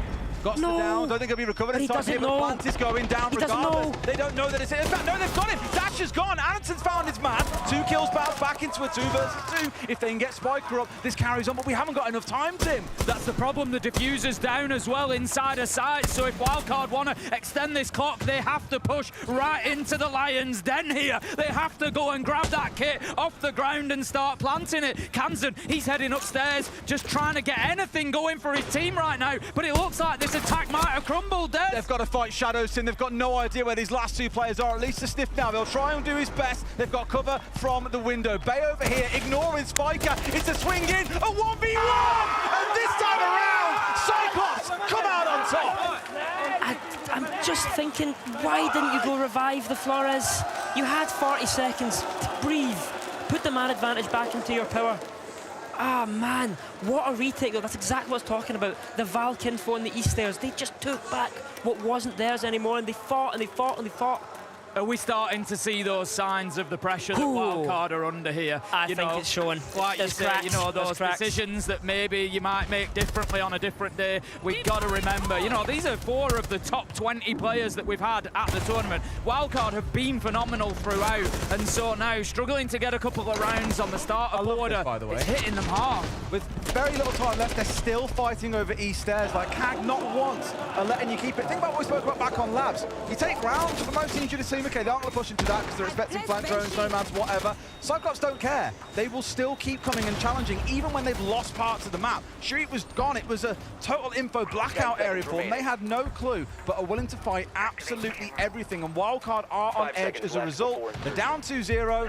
It's an early start to the game, but you will start wondering, as you said, Tim, does that start feeding into the mental? The thing is, for Wildcard, that round, it was all going right until it wasn't. They got the entry. As I said, the time was bad, I guess, but it's a direct plant to the bomb site. They had don't the need space, they were putting it down.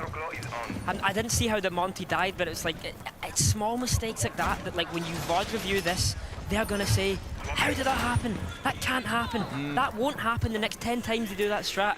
But it happened now, and that's when it counts. That's when it matters, right? When you're in a spot to go into a grand final for the first time. It's crazy. I feel like Cyclops need to... I've still got that bit in the back of my brain that knows how good this wildcard team is, and I think Cyclops need to win this quickly. Ride the wave, ride the momentum. You're on top, you've got the crowd, you know, Chibisu's jumping out of his seat with a double kill at the end. Everything's going your way right now. Get it done now. Yeah. Because if wildcard come back at them, then that thought of grand final, everything else creeps in their mind, and I think it gets a lot more difficult. You want to snuff them out before they have any Don't hope give them a of coming chance. back. Yeah. Because if you give Wildcard a chance, believe me, this roster will just absolutely bounce you around the map. Yeah, exactly. And I think, like, coming in as Wildcard in a situation like this, they've been hit with new problems every single round. They're playing Cade Tube now. They've got Mira. They didn't have that before. It's different. CAG are adapting and adapting. They're not just letting them win. It's all about the team who can figure things out as they step on through. New challenges every round, mini games to overcome. On a map like Border, you normally expect it's all about the gunfights, and sure enough, Wildcard, they've got some longer angles established. They're picking up kills here. It's looking rough for the Cyclops as they lose another member. That phone call ringing out, definitely helping them step on forward here, and it feels like the Japanese team might be about to lose their first round. Yeah, way better from Wildcard here. They've got that opener, and they were so unfortunate there. I was just thinking, get yourself a flawless round. What a way to get yourself back into the game, but even still, that is going to be massive for Wildcard. It's just going to help them mentally get themselves, yep, we're in this one. It's not running away from us. Yes, it was the third choice side, but they've absolutely dominated that round. Right from the first kill to the last, Cyclops were kind of absent in that one. Yeah, it had to be the Valk ban, right? I mean, it wouldn't make any more sense. And the Monty, I mean, just to compliment them, just make their lives harder. I guess the worry is, like, again, as we've said multiple times, for Anaton, you can only ban away a couple of operators at the very start against him. There's still the Blitz, there's still the Blackbeard that can be leveraged here by Wildcard if they so want it. But these new problems are being presented with. Now you're going to see another cycle of the same 3 sites with all new defenses coming along and all new things to figure out, Jack. And it's again just the same as last round. They've changed their win con. They're back to Cade Tube. They're back again. It almost worked last round. What was it, the Cade Tube that failed last round, or was it the fact that they just died and they peaked? It probably was the latter. So they're trying again. Cade Tube, annoy them. A lot of long angles got opened up, right? That first kill all the way the length of the map to get Chibisu. He had no idea he was going to get killed from there. Like, he thought his team might have that covered and locked down, but I think just surprised by the aggression from Wildcard. And don't forget, we've heard Justin call for that a few times now. More aggression, challenge them, be willing to go and play their style more. Don't play into the Valk and play things slow, as you remarked on earlier as well, Doki. That was the first round they've done it. They've got it on the board. At least it gives a bit of confidence here that you can get something in this half. I think everybody sat watching this at home is going to feel exactly the same as we are at the minute, and that is that this is going to be when it finishes. One of the best games that we've seen through the tournament. Absolutely phenomenal from both teams. It's a weird situation for me. Like, I'm a pro player and I've been a pro player for many years. I don't really enjoy watching Siege. I love to play Siege. But this game has got me like biting my nails. I'm like, I really want to cheer for CAG. I don't know if that's bad, but I really want. Oh, no bias allowed. I've seen so many nice comments about Doki's casting, but bias caster. Someone different. Oh no! We've seen this a few times already throughout the series where Kansan has been the main instigator of these, spraying through the softballs, finding players, assistance of course intel coming in, but also just a little bit of intuition on where players are likely to be. Good entry. Wildcard are really starting to find their feet now. That's 3 out of 4 rounds that they've got the entry, and Cyclops need to do something about that. At the minute, their fans are daring to dream, but it feels like that dream might be slowly slipping away here, Des, as Wildcard have just really found themselves again. It's like they've woken up inside of the third map. Baby Shark getting another 5 versus 3 now, and Wildcard are looking back to their brilliant best over the last round and a half. Thing is, Doki, even if they win every round from here, it's 4-2, right? That feels like an okay scoreline on board. You expect to see attackers coming out on top. That's what I'm saying, yeah. To make it a 3-3. That's what I'm saying. Like, and this round isn't over yet. I just want to say though that it's over. It's over. Stop talking, Doki, please. The caster curse is unreal. Baby Shark's obviously responded really well to the criticism he got last map. I think people were, Lax and Fox were talking about that on the desk. And that's good to see, you know, like a younger player. And there he is, Baby Shark. Single-handedly has just won 2 rounds for his team. He did last round as well with the Dokkaebi. And that's going to do a lot for him as a young player. Like you say, you know, he's taken that feedback on board, and he's now come out and had a 4K in the round. You can see, look at him, he's absolutely fired up. He has taken that feedback on board. He's come back strong, and that last 2 rounds are going to be phenomenal for him. And he is now a serious threat to CAG's chances of getting into the grand final. It's not just about taking it on board, it's the fact that he was playing with his team, right? That Ash was very much in the middle of 3 or 4 players, wasn't off doing his own thing on the other side of the map, it's playing as a unit. Yep, I mean, he wasn't giving his life away after he got 1 or 2 kills. He was just staying, being that anchor in the position that he was needed. He understands the game, he understands the win con there. It's good to see, because usually when you see rookies, which he is, maybe you expect them to be just straight like a bull charging at people, winning off of gun skill. He's playing smart. He's playing slow, precision Siege, and his mechanics are contemplating. Great shot from Dash there as well. That was the one. That's a nice first angle from him there on the balcony. Was just absolutely brilliant stuff. And then he's never losing that last fight against Anaton. He's got 3 under his belt already, and you can see he's just feeling himself. And Wildcard now put themselves into the driving seat. But that, to be honest, has been another one of the characteristics that make this such a brilliant matchup so far, has been the back and forth. Teams will come out, Cyclops will have a couple of good rounds, and Wildcard will answer back. And it's like 2 heavyweight boxers just landing shots at each other and then coming back from them, and a body blow comes in, and neither of them are backing down. It's another round where we're leaning into that Tuberal along with some electrification. That's the 3rd round in a row now, probably because of that Valkyrie ban that we saw earlier. And it's not working, is it? It's not working. They're struggling now. But again, is it the strat? Probably not. They're giving picks. They're not respecting the win cons that they've previously set, and they've created that strat. It makes sense. Like, the strat makes sense, but they're just not letting it play out into their hands. Looking like a tough one here. I mean, the gridlock coming on side. I haven't seen too much of that throughout this week either, but I think the mobility we've seen from Cyclops, we spoke about them retaking lost ground time and time again. A gridlock is certainly going to help out with that. Otherwise, again, it's leaning towards what we've seen working. The Dokkaebi being paired up with the shield. Dash coming in here on that Blackbeard, looking to be the spearhead for the team. We mentioned they've had a quiet series, a very strong week. Quiet in the series and being on the utility is a good thing, although Black Race taking Kansan out. Selma's offline. That's huge. Again, another wall bang. We've seen a lot of them today, to be honest. But actually from Kansan, other way around. Right? That's some revenge Kansan's just got there from Chalet. I think because also the maps we've seen, they are quite aggressive maps, like Lab, Chalet, Border, all do favour being aggressive, and you might as well take your chances right on smaller maps like those. Maybe it's just me being the player that I am, but if I was playing a best of 3 and I had to play Labs Charlie Border, I'd be hating my life. Every round is just scary. Wow. Bring out the young 16-year-old Doki and the bragger that he once was is what I'd say for that series, Jack. Here we go, though. At this point, CAG are in control, yeah. The mechanics on these guys are just insane. Watching the Japanese players, and actually the whole APAC as a region, you cannot lie. It's amazing. The mechanics, the individual shots they hit, the plays that they make. No other region in Siege really does that. You know what I mean? Like, you have great players from Brazil, great players from Europe, but the individual plays and the shots that they're hitting are just, like, magnificent.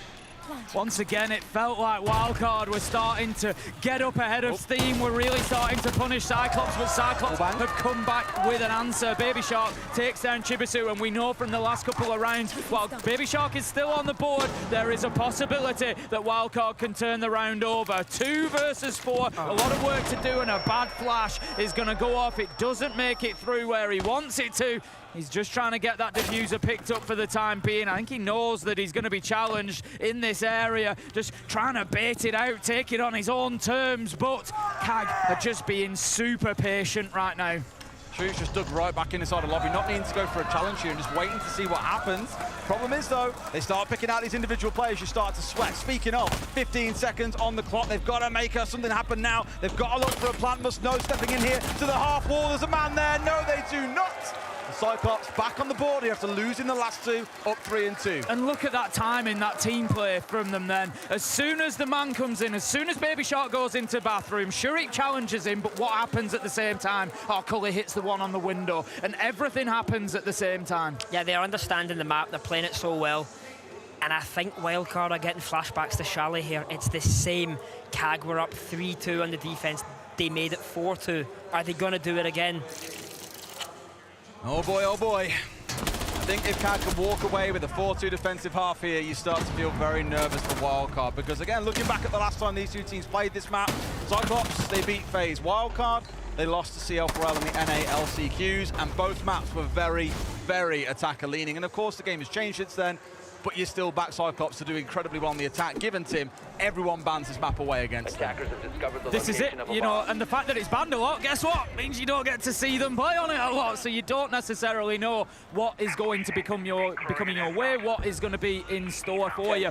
Let's get into this final defensive round for CAG then. It's going to be round 6. They're going back up to the top floor, and we've got again Doki, that combo, Kaiden to Barai. And the Mira, but also they've changed a little bit here. They've got a lot of traps. I wonder if they're predicting something fast again, like the first 2 rounds that they let slip. I wonder if they're predicting something that previously lost them rounds. That's why they've take those operators. And don't forget as well, Wildcard have been super focused on getting control of one part of the map and building their attack out from there. If you can focus everything around that part of the map, traps, mirrors, otherwise, it can waste a lot of time. It can drag Wildcard down to a halt and start seeing you get a bit more back in this round. They've just got to respect these long angles, because last time round, they lost out, what, 4 players before they got a single kill back. It was absolute domination by Wildcard, and CAG are gagging to get this 4-2 split. Gagging or cagging? Both. Both. They are doing both right now. I'm just not sure if Wildcard are making the right decisions. They're trying to play into the walls, but they're being denied. Another wall. I mean, Baby Shark started it. It's just fully finished it. What is it concerning you about the decisions, though? Okay. No, I'm saying, like, maybe they're taking the Hibana to open up the long angles on Archive, I assume, so they can see deep into the bomb site from outside office. But they can't really do that. They have the kid, the tube, mate. Maybe they don't need to do that. They should be abusing something else. They should be abusing Grims, Capitals, Blitz, Yings, Glaz. They should be doing these type of things, because what they're doing is they're playing slow into slow, and it's not working. There needs to be somewhere that you can level the playing field and take that round by storm, like they did in round 3, like they did in round 4. Dash has doubled his kill count here with just that solo kill that he's got at the start of this, but there's 4 more to go for Wildcard to have any hope of getting this 3-3 half. It does feel like CAG are going to go into that second half having won 4 defenses. That feels fantastic. And then, of course, the pressure turns towards Wildcard. How are they going to manage against the Japanese onslaught that no doubt they're expecting when CAG go on the attack? Well, the big problem that they're going to face, let's think about that for a second. What are Wildcard going to do in the bans? They're going to take 2 shields away. What's Anaton going to do? Play the 3rd one. So they know they're going to have that same problem that they couldn't find a solution to previously. CAG do manage to finish that one off, and we're about to see exactly how that plays out with the APAC team now in the lead, coming into the second half. half, just 3 rounds away from claiming a spot for their region in its first ever grand final. And that's exactly what Wildcard must be thinking, exactly what you've just said. Okay, guys, we're going to ban the Blitz and the Monty. Okay, what about the Ying? What about the Glaz? Anytoon's going to be playing Blackbeard. What about Shuari? What about Arcali? These operators, these players, they're going to abuse them so much because this map favours it. And they've banned the Glaz. They've chose to ban the Glaz instead of the Blitz. That might stab them in the back. Blitz is so strong for taking Office and CC on this map. It's and there he is such a again. difficult choice, though, isn't it? Onto it. Straight onto it. And this is it. But if they ban the Blitz, we'd be saying, you know, like he's on the Blackbeard. They've got the classes. But how do Wildcard win here? You know what it could be? You know what it could be? They know he's going to play Blitz. And they're at least prepared. But they might not know they play Glaz. They might not. They can take a gamble there. They won't play Glaz every round. They'll only play Glaz some rounds. So maybe it's better to eliminate that and be prepared for the Blitz. And that's why I think Camden has gone straight across to the Warden. I expect you're going to see Warden every single round of this half, because that fear of having one of those operators getting rolled out here and just bowling you over will be the greatest fear that Wildcard have got. Maybe just slightly underneath getting knocked out here and not making it to a grand final, Tim, but still a pretty big fear. Don't worry about that bit. Also from the side of CAG here, mute ban. Mute ban, why? Dokkaebi. They're going to run around the map with the Dokkaebi calls.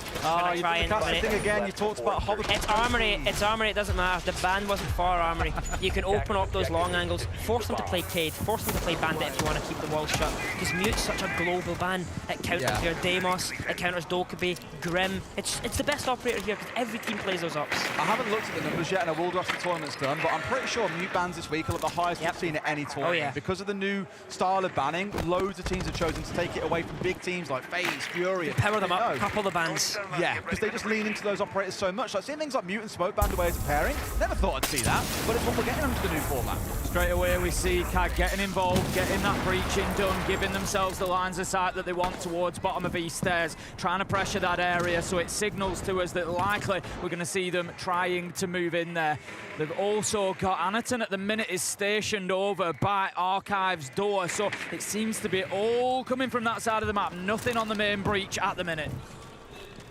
But now at least it's playing it slow, and I think understandably because Wildcard have got a comp that is very aligned to playing slow. Look at those operators, and no one really wants to go charging around the map like a lunatic, outside of maybe Bay, who's seen him on the dock already and trying to do just that, but he hasn't been shut down by CAG every single time. Dash is dug in here, and Shuri has baited him out perfectly. I'm pretty sure that's Shuri's 4th kill in a row without a death. Just want to say that was a wall bang.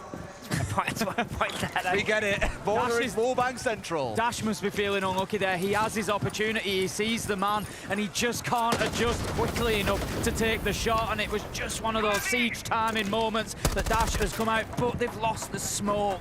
They've lost the smoke and they've lost the protection on East Stairs. So that's step 1 done for Cyclops. They've taken the ground, and now they can start moving in and pressuring the rest of the map. I'm feeling bad for Dash. He was having a fantastic tournament, absolutely lights out tournament. He was playing so good for him and his team, and he's just struggling in this best of 3. All 3 maps, I think he's really had a rough time. Yeah, we hate to see it. We say this so often, you know, we watch you guys go through a tournament and have this great tournament, but often there'll be one bad day in there somewhere, and we hate to see it. We want to see everybody coming out and having those big games every single time, but unfortunately it is a part of the esport. Spiker manages to get a double. He's come back and done a big thing for his team, getting them back into this one. 4 versus 3 now. Wildcard could hold on. But you see CAG, they're still playing methodically, they're still playing slowly. Oh, behind, and they're baiting him out as well. They've turned it around. Just when it looked like CAG with that opening onto Dash might be onto something. Wildcard, strike back. I was thinking after that opening kill on East Stairs, that round was looking really good for CAG, but they managed to claw that back. I didn't even see what happened. I turned my back for 2 seconds and 2 people were dead. Is that maybe a little bit of a sign that, you know, obviously the pressure is on CAG now. We've spoken about pressure for Wildcard as well. There is plenty of it on the side of CAG. They will feel this very, very keenly. They will be very aware of what is not only at stake for themselves, but for their entire region. You know, is that just giving us a little signal that maybe there's a chance that they're going to be stalling out on the attack, that maybe they're not going to be problem solving as well as we might hope? It's just 1 round. I think Armory... And 1 player, Spiker there, right? Yeah, I think like if he didn't do that, if there was 1 second difference in the timing, we're looking at a different round. Okay. So I think if you're CAG, you're thinking, relax, all good, keep up what we're doing, good. We are pushing these guys, not the other way about. Also, Armory, I would say, is the best bomb site. It's like you can control the map the most. So it's, yeah. They're expecting an execute of some kind here. We've still got that warden coming on side. The key change for me, though, is Spiker going over onto that Solus. Of course, got things that can deny away, like the smoke, but with nothing else, Spiker on the downstairs. That's what I'm keeping my eye on this round. They have to keep the plants in mind, as coming into the game today, CAG had more successful plants at the tournament than any other team. They have really played that objective on attack, so wildcard absolutely need to be switched on to that. I think the big decision maker here is going to be the Warden and where he plays and how he plays. We can probably predict with the combination of the Twitch, the Brava, and the Ying, they're going to go for something direct on site. Ying the Vert to deny the anti-deny so they can get the plant off, because Solus obviously will be blind. The Warden's going to have a big job to play here and deciding where he plays, how he plays, and who he helps. But the first one, at least, that Twitch going down. A second, I thought for a second might come about, but no. Smoke's it's on. 2 kills back for the CAG, and as you say, the denial, the smoke is gone. The Solus is offline. You're speaking about how big the job is for Baby Shark on the Warden. It just doubled in size. It just doubled. Literally, he's not only the win con, he's the only win con. The smokes aren't going to give time. CAG control this round. They can decide when to plant, where to plant. They know there's a Warden above. Every team plays Warden above. They'll have a solution for that. They'll push deep. They'll flood site. They'll do something like that. He's playing in a good position, I guess, with the Warden. He has the shield as well. But at the end of the day, it's one guy versus 4 of them. The Ying's got a big job to do. Looks like CAG might be setting themselves up for an Archives plant there, just going in with the Clutch Drone from the Brava, taking away that utility that could prevent that, but they are also using the time they've got, Doki. They're on the drones, they're going in there, they're identifying the position of the Warden and everybody else upstairs. I think they're really trying to determine here, where is the space, where can we put that diffuser down? They've seen all 3 players on that one drone. Now they know they're upstairs. They can choose to push them or then go and hit site, and they're going deep in towards site. Genius. Forget about trying to play inside of B. They're going straight in towards the plant on the upper ground here as well. Shuri in a good spot to get this going down. Smokes are there as a bait. They don't know where this plant's going down. They should get away with it. Another call comes on through, and Shuri's going to get the finish. A 4 versus 3, and Wildcard need to fight back. Exactly like I said, they baited the Warden above with the Ying. They knew that they droned him and they pushed deep. They took the bomb site right off of their hands. Just waiting for the drop to come in now. Arcully picks up Kansan, and there you go. Now it's just... What a round. They've mopped them up like a spilt drink. Sharik gets the last 2 at the end, and it was just that bit of put the smoke down, actually move and plant elsewhere, and we saw it. We saw them looking down into those areas incorrectly. CAG have played them like a fiddle. Brilliant stuff. What's Pengu? The best Monty player. Well, we had this conversation. But just to touch on what Ace said, that shows the experience that CAG have. Yep. A lot of teams in that situation would have said, oh no, Warden, what to do? They had a plan, and they had a plan fast, like so fast. And what I love is they really left it to a coin flip for the Warden, because by hacking away that bulletproof inside a B site, they're like, okay then, smokes go down in both sides because they had 4 smokes to play behind. You can only look at one, and without the bulletproof camera, you can't watch one. He has to be the one looking at both. And it wasn't even like they were trying to plant inside the smoke. They baited it out and planted in a 3rd location. Just super smart from CAG, and dare I say to him, it sounds a little bit like harsh to say, but 2 years ago, you wouldn't have seen this level of sophistication from Cyclops. No. It would have been, you know, go in, try and take a couple of gunfights, get aggressive, and that doesn't work, can't just stall out. And there was no plan B a lot of the time. It was, you know, just go in, sort of throw it all at the wall and see what sticks, whereas that is, like you said, as a world away from the team that we are seeing here. CAG are going to deserve every bit of acclaim that they get if they push themselves through to the grand final here. They are, let's not forget, we're 1 map down. They have come back from that. They have dominated, in many ways, one of the best teams that we've had in the tournament, and they are in charge right now. And for the people back home who are watching saying, come on, like, Wildcard are probably not that good. CAG probably are just hitting some shots, they're not playing so good. Couldn't be farther from the truth. I've played Wildcard this tournament. They're a force to be reckoned with. I've played CAG last tournament. They get better every event they play. This isn't the same CAG versus Wildcard that you would have watched 2 years ago. It's a completely different game. These teams understand the meta. They've abused the system. They've abused the bans, and they're here for a reason. They're playing good Siege. And right now, CAG have got the upper edge, just 2 rounds away from making APAC's first grand final, and it could be about to become 1. Shuri will not stop. I'm pretty sure this is now his 7th kill in a row. rolling over Wildcard. They don't get swept away with it either. They get a couple of kills and then they consolidate. They see, what have we got now? What ground have we taken? What's the next step? They don't just get swept on this tide of momentum to go chasing more kills. And again, it is paying dividends for them. Arkeley and Shuri again. 2 outstanding performances on this map. Coming off of Charlie, by the way, where they both carried the living daylights out of the whole team. Just needed his and glasses, they're doing it again. They're doing it again. Just needed his glasses. He just needed his glasses. They must be magic glasses. I'm going to the optician when I get home, I'm telling you that now. Shuri bomb for a triple in the round, up to 10-4 he goes. It's a race between him and Arkeley for who can qualify their team into the grand final. 2 players left in this round, still 3 smokes in back pocket, but we've seen CAG here before. When they've got time to work with, which they do here, they just starve out the other side. There is always a plan, and I'll be shocked if they bottle this. Shibusu in for one more. Dash, we spoke already about the troubles he's had in this game. I don't think it's about to get any better. Down he goes, Cyclops. 1 round to go for a grand final. It is looking almost casual for the Japanese side now. They are just running around the map, picking up kills at will. Wildcard are seriously up against it. I've seen a lot of games of Siege over the last however many years I've been covering this game, and sometimes you just get a feeling. You get a feeling that a team is done, and right now that is the feeling for Wildcard. And you feel for them, the players, they sat there, they're doing everything they can, but nothing is working because Cyclops are just a cut above right now. Buckban, you're just picking the guy that's got the most kills and banning what he's playing. Like, I mean, fair. Shuri Biz running them over. Anything you can do to disrupt him, I guess. I guess the first time Aniton's going to be sitting there with a big smile on his face because he's got his shield still he's open. Going in with Blitz again. And guess what he's onto in this round? Onto the Blitz. Fenrir ban again. Like, it makes sense what CAG are doing there. They know that they're winning. They don't need to ban something that could possibly change the way that Wildcard are going to play. Fenrir, it's annoying. Just remove it. Don't need to have the Twitch drones anymore. Just get it out. You know what's really funny is everyone will look at this now and think, oh, well, whoever wins in the other bracket is probably winning the whole tournament. But you start asking questions on the quality that we've seen from CAG today to figure out problems on the fly. I'm not so sure. Could they do it tomorrow? I'm not so sure. I think, you know, this CAG team are just so difficult to play against, especially in a grand final, because what expectations is there for them? They've already won. They're bouncing off the walls at that point. They've already won. You think they're the first APAC team in a grand final. They've won. They're turning up and playing with no expectation. Serious question here, because I'm genuinely asking you. I'm thinking this as well. Do you think the teams that are going against CAG are underestimating them?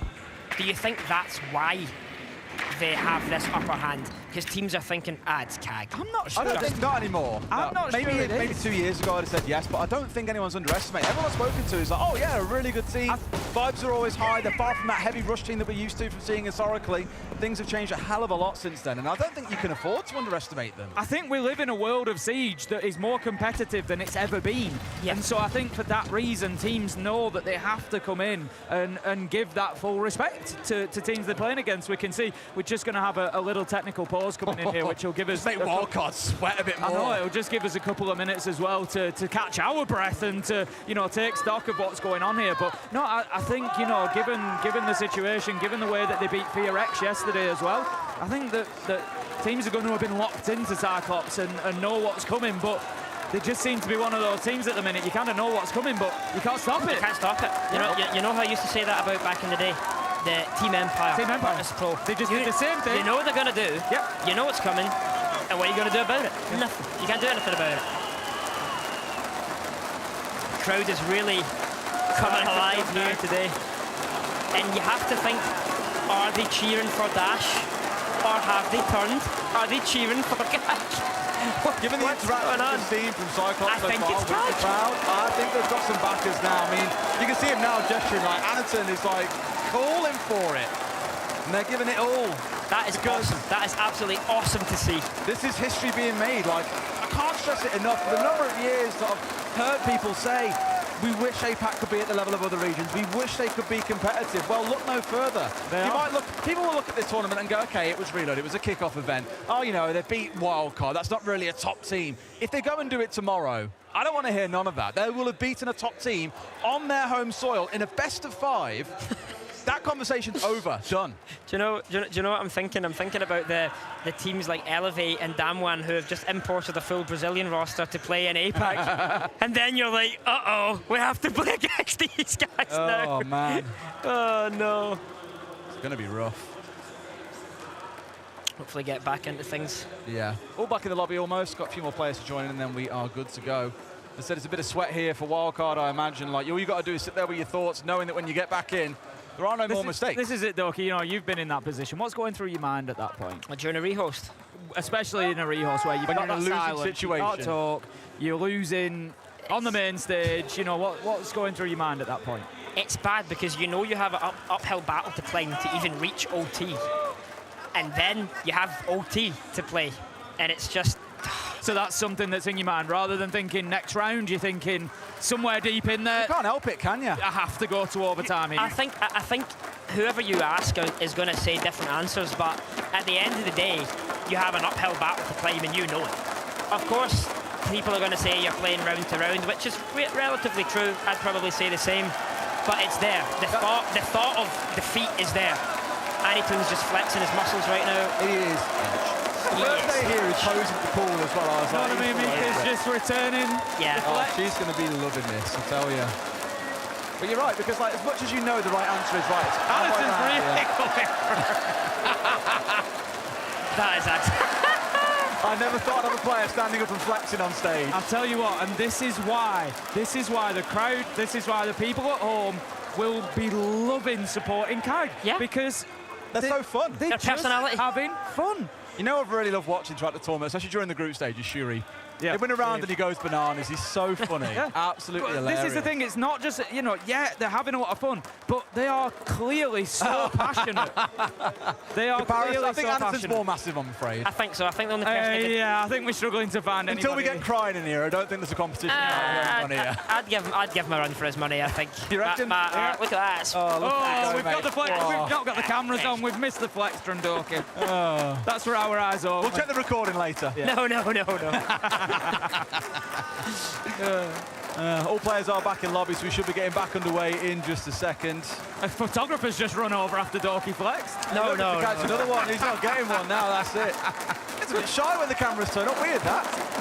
Very weird. I've got one player that's had to drop out here to go for a full reconnect of things. So we'll go again, but it does mean, of course, we get to enjoy this moment a little bit more. Because to be stood here in a few minutes' time saying the first APAC team has gone to a grand final feels like a very special moment. Yeah. The thing is, I don't think we can overstate it. Sorry, it is historic in terms of seed. Absolutely. It is, you know, the fourth region getting themselves to that point. As we've said, we've had a number of semi-finals. Fnatic, Norarengo in Pro League finals, in, you know, SI semi-final. We've had it at the Sweden Major in Gävle. We've been so close. We've been literally closer than you can possibly be without doing it. And that was Rin versus Souls in a 1v1 for Damwon Kia. Winner takes the grand final spot. They were literally a bullet away. They could not have been a finer margin that they missed out by. And right now, they are on the verge of doing it. And like I said, I know I've worked, you know, we've both, Des, had the pleasure of working the APAC region a lot over the years. And, you know, we've got a lot of love for Japan, for Korea, for all those areas out there, for Australia, for all the teams that we've seen over the years. And we know from the fans how much it will mean to that region. Players, staff, fans, everybody, to get to that grand final. There's a few Aussies in the green room right now that are about to lose their Yeah, I think you're right. I think you're right. And I think that's the thing. Like you said, you can't really downplay it. Like, I'm sure there's people at home watching saying, oh, okay, stop talking about it, stop talking about it. But no, like, they deserve it. It is they that moment. really deserve it. Because imagine you were Anytoon for 1 second. Just picture that. You've been playing at T1 level for 6 years, you said? He's been, Anytoon and Blackray have been on the roster since 2018. Imagine 6 years of defeat. You've been laughed at, you've been called bad, all these things, and you haven't gave up. You keep going. The belief. And the belief that one day you're actually going to do it. And they're here on match point. They have 3 opportunities to take this map. It's their map. It's their home. They're having the fun, like you said. It's what esports is all about. It's exactly why we love these moments. It's the passion, it's the story, it's the tension, it's the drama, it's everything that goes with it. We hopefully are going to be back in a couple of seconds and getting this one done. You can see now the players are getting their high fives, they're getting their energy transfer, they're ready to go. Do you think CAD come out here and just be super aggressive, though? Okay, just try and get it done? But I don't think they need to be. They just need to keep doing what they're doing. Yep. They have nothing to prove. Pointing in the right direction. They've already proved it. They're going in the right way, right direction, like you said. The team that need to get up here and say, oh, we need to solve problems is Wildcard, not CAD. Change something. Just to confirm as well, round 10, it's off. That's the replay that we're going into. That's what, okay, that's what we were waiting on. Okay. Yes. And now we know that's all good and locked in. Just to confirm for you at home, it is that 6-3 scoreline wildcard. It's quite a mountain to climb. Very rarely do we see teams manage to claw all the way back here, especially on the defensive side of Border. We said that at the end of the first half, let's not forget. A 4-2 defensive half for Cyclops. It felt it was already done at that point. It's like we often say, you know, once the attackers get into the map on Border, it's very difficult to stop them. So the question is now, Wildcard, can you stop Cyclops getting in at any point? And for 3 rounds? And the thing is, something that only pro players will probably know and realise that this can be abused in LAN situations. On LAN, you have 0 ping. It's a LAN connection. Why am I saying that? DMRs. Every shot is perfect. Every shot is doing so much damage. And on Border, you have the repels, outside archives, outside break door, outside CC window. 2 guys with 2 DMRs, let's say a Lion and a Twitch, they can cut the map in half. They can do so much damage. They can believe in the response of the LAN connection that every shot's going to count, every shot's going to hit. It's such a pain. As a defender, you can't peek outside the map. You can't. You're going to get your head blown off. So thinking in game terms here, Wildcard coming in on the defense, what do they do, Dorky? Do they bring the traps? Do they, you know, what do they try to play behind? I think they have to just... It's going to sound funny. Or is it just get aggressive and try and win the fights? They need to lock in. That's what they need to do. They really need to lock in because they're about to lose this game if they keep it up the way that they're going. But we are now locked in because we are back into the game. We'll get those bans put back in once more and then we are good to go. In 3 minutes' time, we could be celebrating APAC's first appearance in an international grand I think we're going to need to rehost again. The bans are wrong, I believe. It's Monty that's banned, not Blitz, if I'm not mistaken. We'll find out in a minute, Doki. If that is the case, we will get it sorted as quickly as possible, of course. But for now, at least we carry on. Oh, it's a gentleman's agreement if you just don't play. I didn't think so, I don't know. We'll find out. I think Aniton wants his Blitz. I think Aniton's going to I think Aniton wants his Blitz. There you go. He's popped up in the chat now saying Blitz ban, so that may well be another rehost coming on through. Just again, to spend that tension even further. To be fair, this one shouldn't take. No, this will be quick. Just this a will be quick. Quick remake the lobby and we will get it sorted. We'll get that rehost. We've just had confirmation. Yeah. I've got a good eye for things, don't I? You do. I mean, that's obviously the player coming out and you're like, hang on a minute, I want the Blitz. Yeah, that's what I was thinking. I was like, give me the Blitz. We had Glaz, Monty, Buck, and then we had Azami, Mute, and Fenrir as our 6 bans for this half. I just hope, well, when I say hope, I'm not trying to be biased, of course, but I hope that this downtime doesn't stop that momentum, because I guess you could technically say it's playing in favour. I think. We've seen it happen to some teams. There's no momentum Wildcard have. They don't have anything. They just need a reset. That's what they want. The coach is even sitting down. To be honest, I might join him. My back's killing me standing up here. Have we worked you too hard You've worked me too hard. We've really dragged our money's worth out here for 3 whole maps, haven't we, for sure? And they've been 7-4s throughout. Of course, it's been a great series. It's to a point now where this one's obviously drawn out a bit by a rehost as well, but... That's almost as many maps as I've played this whole time. Yeah, so it's what, one short of that? 2 short, 2 short. Oh, pain, mate, pain. Oh.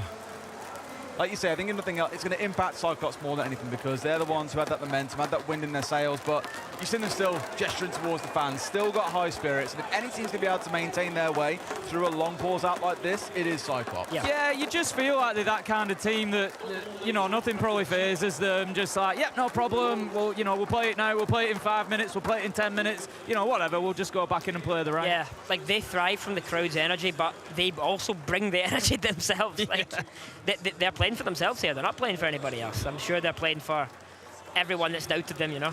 For all the North American fans, of course, you know, we're really hoping to see a good few rounds out of Wildcard here. We don't want to see them kind of whimper out of the tournament. They've lost the last couple of rounds, and it's just all been, you know, a one-way street, and that's not what we've had from Wildcard at this tournament so far. You said it yourself, Dorky, you know, you sat and played against them, and it was a tough game, and they deservedly earned 4 out of the top 20 rating spots for their players. They've really been on top of their game at this tournament, and we want to see that best from them. We've seen some fantastic rounds on Border from Baby Shark. He came in, I think it was round 2, round 3, absolutely on fire, and hopefully they can get him back up, get him up to speed, and you know, that's the sort of momentum that's going to help them lock in. And that's why I love Siege, because it doesn't matter if they played good before. Anything what matters now. Now is the moment. It doesn't matter if you won the major last week or last month. It doesn't matter.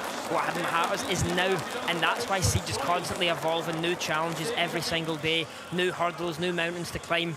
That's the love of the game. And I think, by the way, what an absolute amazing display for CGX. I think this whole tournament has been. I'd agree. With the teams. We've had great examples of the ingredients, everything. Everyone came in saying, "Oh, you can see defenders just shoot them out if they can hurt them. They won't be of any impact." But teams have forgotten about them an awful lot, or haven't had a chance to shoot them before actually hitting the site, and they've been punished by them. So it's been fantastic. And I think like the new system as well. I think there was some things on social media about the format being different, but you can't deny it was fun. The format was fun. I played it. I have hands-on experience. Yeah, there was some frustrations here and there, but it was fun, and you could really feel that it was fun. And I think for a viewer, casual or not, is amazing to see that. Yeah. Has he been paid to say that, you reckon?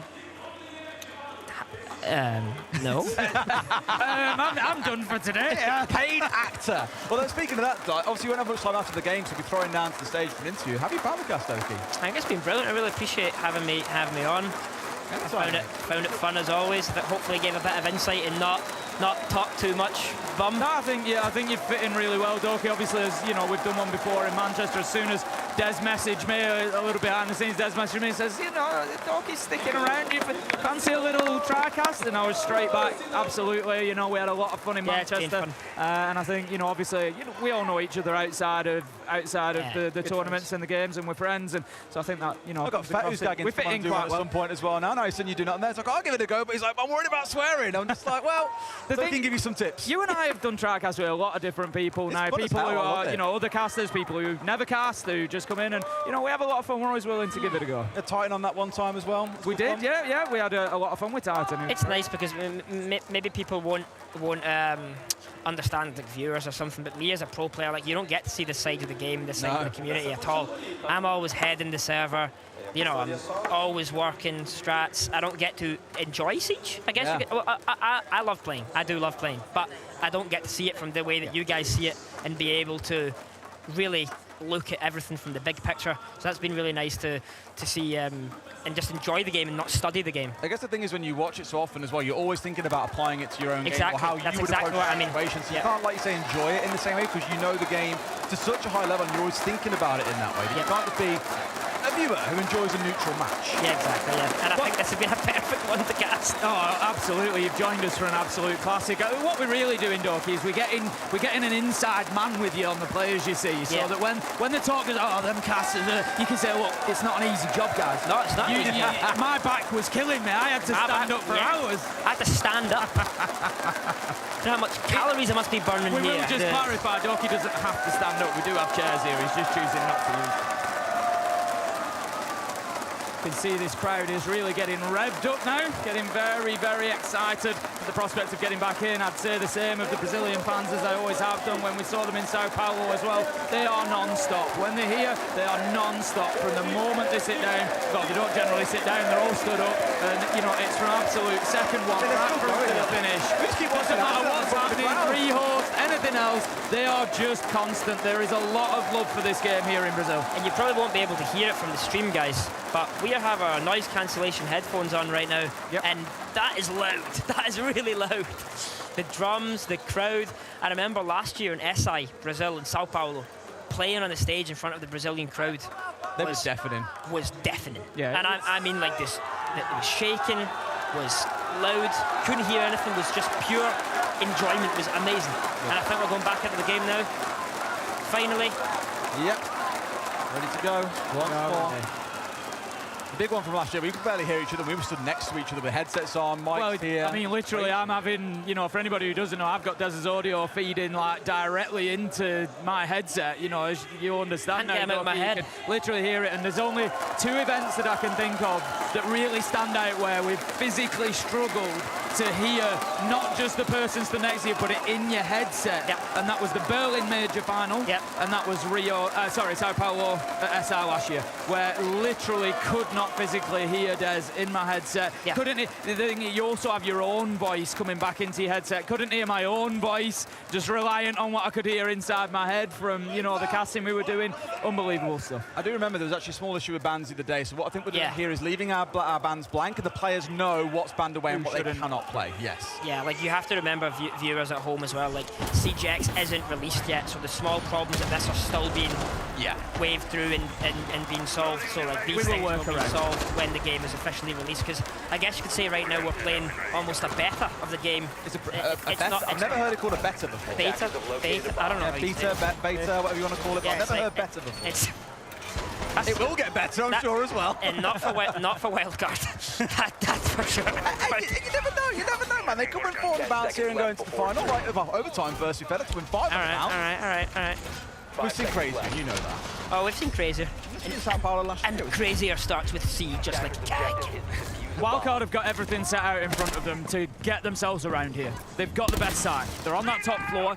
This is the one that they really need to lock in, get this one done. It starts that journey. Yeah. 1 round at a time, 1 step at a time. You get yourself pointing in the right direction. You just got to keep on walking. Wildcard need this round. They need every round for the next 3 to take them into overtime. I'm not sure my heart or the APAC fans' hearts can handle overtime, but we'll see if Wildcard can take us there right now. There's a lot to ask to drag us to that point, I think, Tim. I'll check in a minute who starts on attack in OT, because that'll be the big question on everyone's mind. Maybe more in defense, because it would have actually been a defensive-sided border if they can do that. Remembering, again, it was a 4-2 split at the end of the first half. Anderson crouching his way around here like a turtle, just wanting to hear that shield. So yeah, that'll be it. Like the people who are maybe not so familiar with the new shields and how they work, you can really hear shields, especially Blitz, when the shield is in your hand. Even when you're walking, don't need to be running, just walking or crouching, you can really hear that's a shield. When you put that on your back, they're going to rush it. They're rushing in now. They're straight in there. They're just going straight in. Anderson, he manages to push forward. Is he going to get himself into a plant position? That's it. No, he's going for the kills. That's it. Chibisu manages to find Baby Shot. He's 5 versus 2 now. They're taking everything they need here. 1 player 5 versus 1 flawless to get rid of everything, but he can do absolutely nothing. For the first time in Rainbow Six Siege history, we will see an APAC team stepping into the grand final. Spiker can do nothing but lock on. Victory is assured. It's just seconds away. You can feel it mounting. So can the fans here in Rio de Janeiro. They are cheering. They're on their feet, Des. And right now, it is a matter of time until Cad close this out. And who else but Anderson challenging with the shield. Blackberry gets the final kill. And this right here is Kagasaki's moment. It is APAC's moment.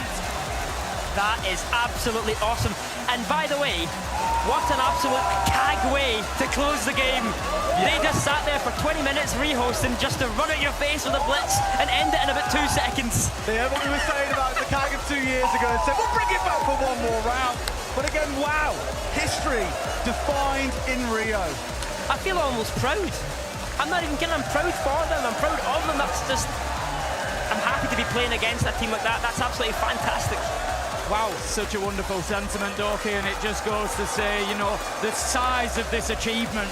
You know, we've talked for years and years about APAC and the competition there and how are they going to improve. Well, improve they have. This roster have delivered for every one of those fans. This game started at 1:45 in the morning for the Japanese fans, and I guarantee that they have sat through every single round of this, through the night, hoping and praying that Kag could deliver, and Kag have delivered.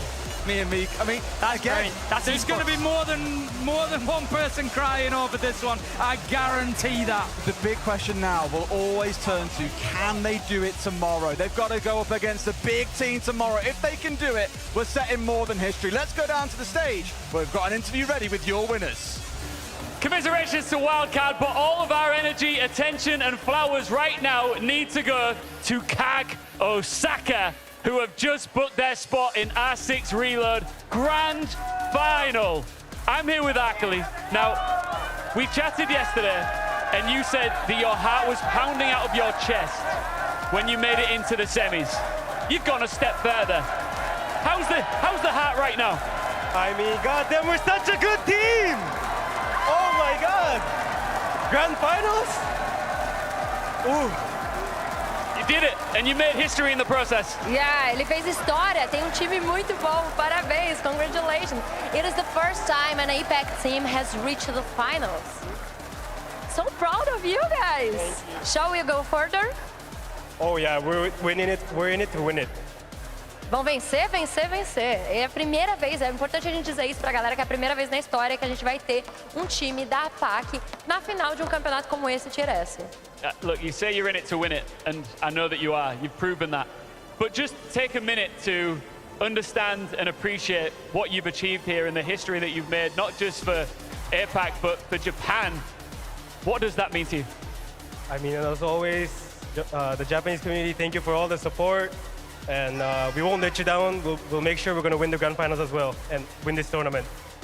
Falou que ele vai garantir para a galera do Japão que eles vão vencer a grande final, mesmo assim, que é muito importante para eles, não só para a história da APAC em si, mas para a história do Japão também. Essa vitória é muito importante. But tomorrow, we will defeat one of the Brazilian stars here in front of this Brazilian audience. Are you prepared? I mean, yeah, I mean, we've beaten Elevate, we've beaten Team Liquid. I mean, we're practically the Brazilian Slayers right now, so. You are like a boogeyman. Yeah. And they love you though. Well, get ready. Bom demais. Look, there are thousands and thousands of Japanese fans watching right this second. They've stayed up late into the evening to see you succeed. In Japanese, what would you like to say to them? こんな遅くまで起きてくれて、見てくれて、本当にありがとうございます。これからも応援よろしくお願いします。Deve ter sido palavras incríveis. Muito obrigada, parabéns. Listen, I do not give advice when it comes to professional Siege. I never will. But tomorrow, bring your glasses, okay? Will do. All right, best of luck. Congratulations one more time for Kagosaka.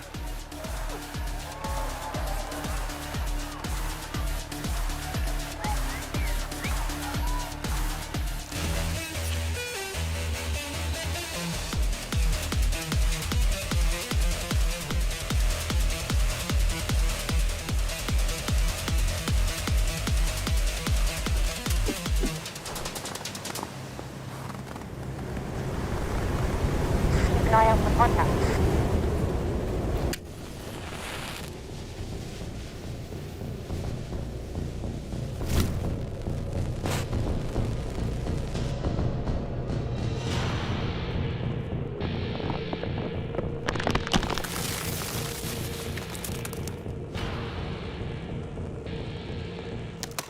Available now.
What?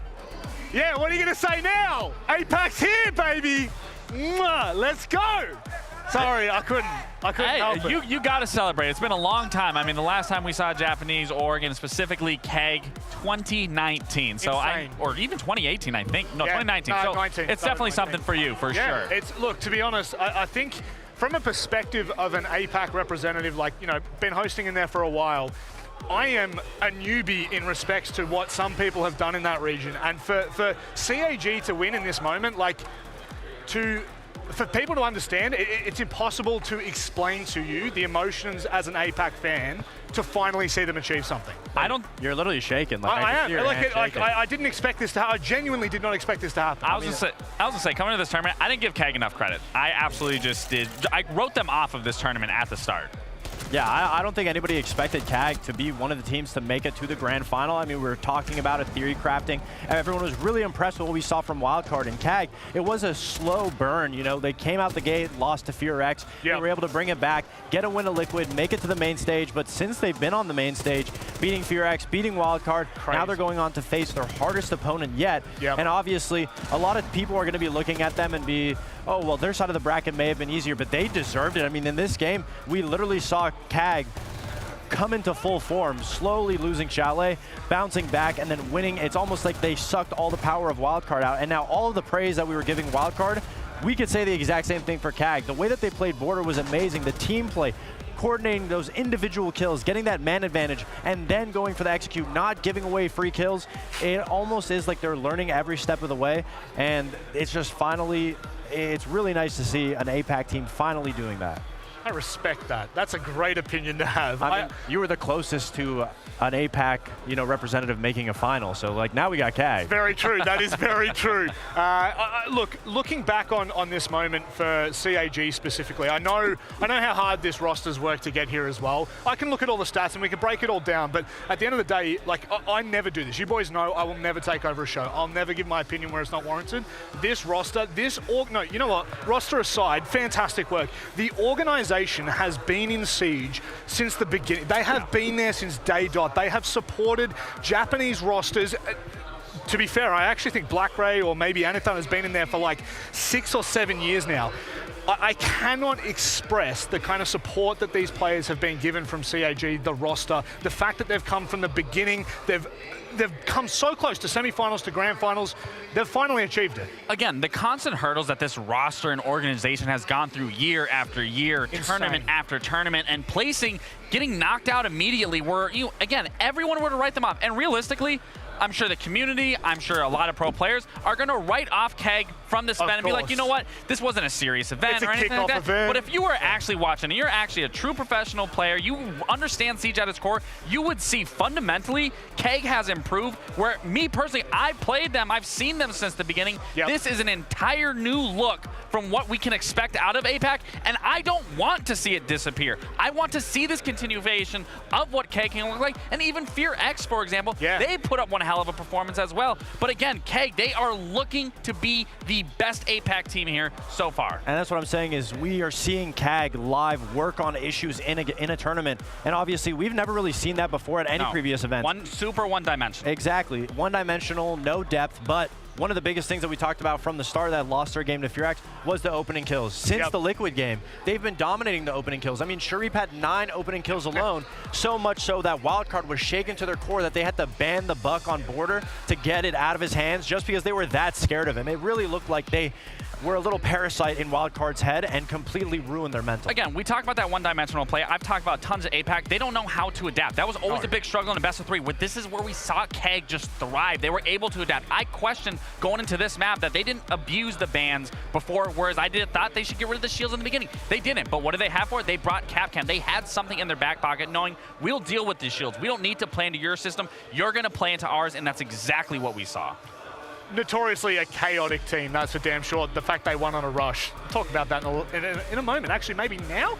The detail brought to you by Blacklight. I'm so caught up in the emotion, I actually don't even know what this is. Yeah, no, the detail, I mean, it's the last round. I mean, you cannot not talk about that round. We talk about moments, things that make history. This was a round specifically here, pushing them to the grand finals, and they did it in fashion. They did it precise, down to the T, where it comes down to a 1v5. There is no chance for Wildcard to find their footing here, to bring it back, and this is the reason why. This is the detail and what gets it done to push them into that grand final. I mean, start to finish, that round was beautiful because they baited as if they were going for a back archives plant that we've seen every team do in the history of Siege. They threw a smoke perfectly to be able to block the sight line from the door into Armory, and the Blitz and the other player behind him instantly just full sprint into Armory with the rappel coming in through the sandwich window. They get the pick, start planning Armory, and just to make things better, Capitão's still on the AC window. He's firing off the rotates from top metal and archives, so nobody can even get to that point. So it's so genius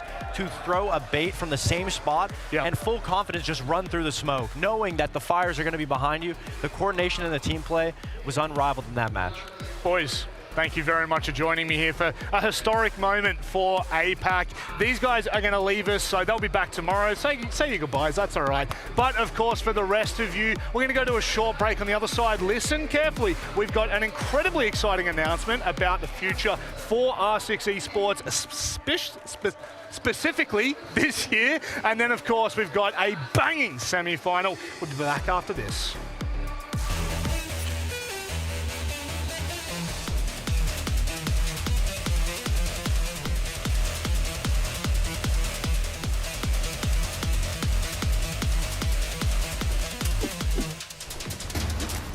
You know what they say. Small changes can make a big difference. Go on, try it.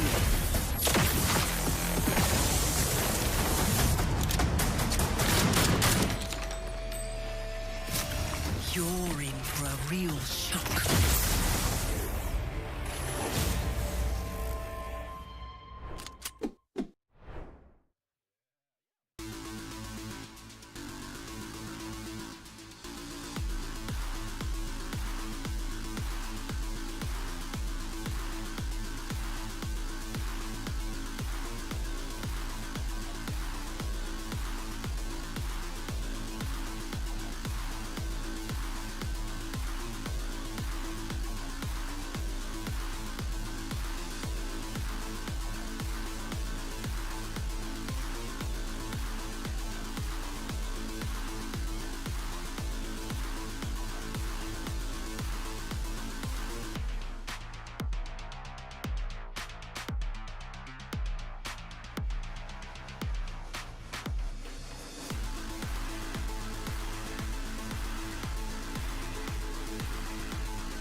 right, we just took a break. I probably needed to cool off more than anyone there.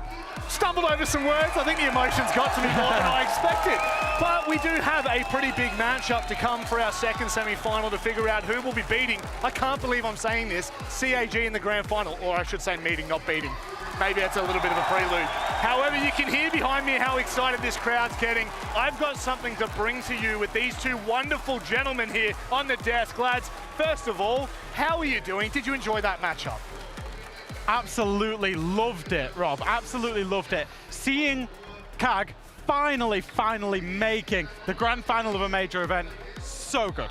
That was such a great match. I don't know if you guys can hear me really well. I can. Yeah, you can. Perfectly. Perfect. Yeah. No, it was an amazing match, to be honest. It's so good to see CAG back at a grand final. It never happened before. APAC at a grand final is amazing. These guys, with the energy that they have, it will be a great matchup. There's always been something there from CAG Osaka. We've always known there's been something. And you'll know it, Rob, being an APAC shield. I know They've disappointed time and time again. Finally, they've put in a performance across the tournament that we know they've had at some point. Finally, they're in a grand final. They're finally in a grand final, we can say Let that emotion out, Rob. I'm going to let it out. I'm going to let it all out. But before I do that, let's start talking about this year for the R6 ecosystem. A lot of things have changed, but also a lot of things are still the same. A significant change that is coming. APL is now coming all together as a big family, Jackie boy. Yeah, absolutely. Obviously, we're going all the way to 4 leagues, as we know. And we can see that the regional leagues, they will be starting again in just a couple of weeks' time. Obviously, it's going to be, we're what, middle of May now. It's early June that we're going to be starting Stage 1 regional leagues with EML, NAL, SAL, and APL. Obviously, we're back down to only 4 leagues. Yeah, it's kind of scary at the same time. The fact that we're going to have it within literally less than a month, we're already kickstarting the leagues. We're that close to it. It's just a matter of weeks, and it's also simplified leagues, right? Simplified regions, just a few, 4 of them now. Yep. And for anyone that has an emotional attachment to any league, for me, it's gonna be Europe, gonna want to be following. Of course. It's gonna be easier to follow. Also, it's just coming very soon. Yeah, right? As soon as this event is done. It certainly is. Stage 1, of course, will give you R6 SI points that will, of course, accumulate across the course of the entire year. You'll see there's where the stages kind of finish. There's where the finals finish. There's a lot of points on offer for every single team throughout all of the league. And look at the bottom half. Finals are back. That is the big story. Finals for so long, they're finally back. It's so exciting to see them back, isn't it? We will be able to crown a European champion and North American champions. You know, we're back to having regional Hey, Europe can win something. Europe Given how bad we've been in this tournament. Yes! And it matters as well. Look at the amount of points you can win as a European champion. For example, to qualify to SI, it will matter very much at the end of the season. Yes, of course it will. Now, obviously, we only have one major at the moment, which is kind of exciting. It's going to be over in November. SI in January, or February, I should say. The bigger question is, where is it going to be? This is a video you do not want to miss. Let's have a look. You won't believe the next destinations for Rainbow Six Esports. Number 2 will shock you. Not sure about the fonts. What do you think about that, cameraman? It's okay. We're gonna edit that. No, but fonts are not the problem. You need something to really hook the audience. Let me show you something. I only have a few seconds to tell you where the destinations are for the next 2 Siege events. What do you think about that? Yeah, it's good, but surely you want something more uplifting, fulfilling maybe? I think I know exactly what you mean.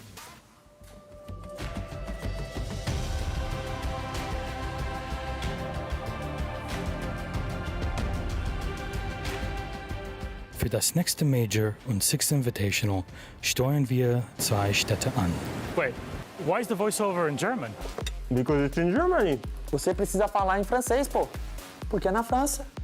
Ouais, bah là, je peux le faire moi-même en français, hein? Wait, how am I recording this? Wasn't that just seated over there? What? Good, huh? It's all right. It just needs to be more simple. Let me show you something. The next R6 Major comes to you from the wonderful city of Munich. And from there, we roll on to celebrating 10 years of Siege. SI 2026 takes place in the most magical city on Earth, Paris.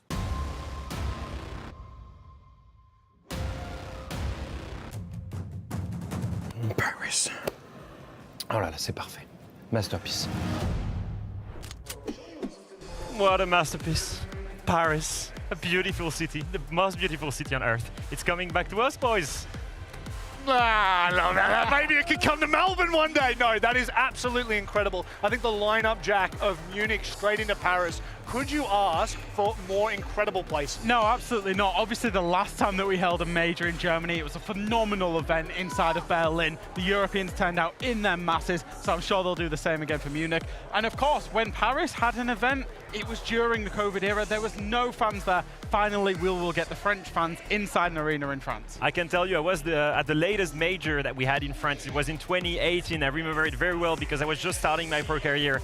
The ambience, the crowd, the atmosphere was absolutely crazy. I can't wait to go back to Europe. Well, who knows, maybe it will indeed rival where we are right now, Rio de Janeiro. Let's start talking about teams that are from this country. Furia, they step into this year, hopefully reinvigorated, renewed. That's the hope we've had for these guys for so long. Since they joined Furia, they've been struggling to reach the new heights that they've had with W7M. And these guys, right now, in this tournament, have shown such a huge improvement, Jack. Yeah, absolutely. They've been going through this tournament. They've been waking up, I think it was fair to say, and I think particularly their calling out of FaZe in this tournament, we absolutely loved it. They went and beat the world champions, and we've known Furia as this team that have been struggling throughout the year of 2024, you know, into 2025. Strong in 6 Invitational, and they look like they're going from strength to strength, especially during this tournament. Playing any different style of Siege that you throw at them, they've got a solution for it. What are the hopes, I guess? Are we expecting that? I mean, they're up against a very, very big team at the moment. How have they been performing in this event? This event so far has been amazing from them. We've seen them add layers upon layers of strategy, right?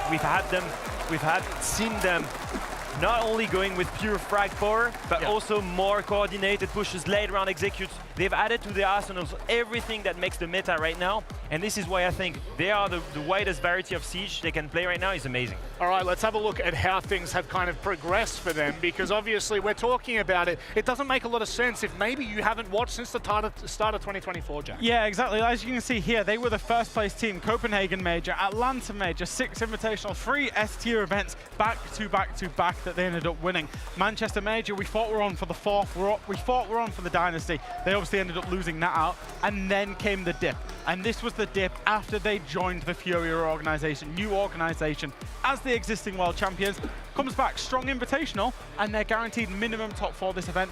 They're on the up and up. They're rising. You can see that rise consistently, right? The real question is, can they make it? Can they win this event? Can they go back to dominating Siege like they used to in 2023?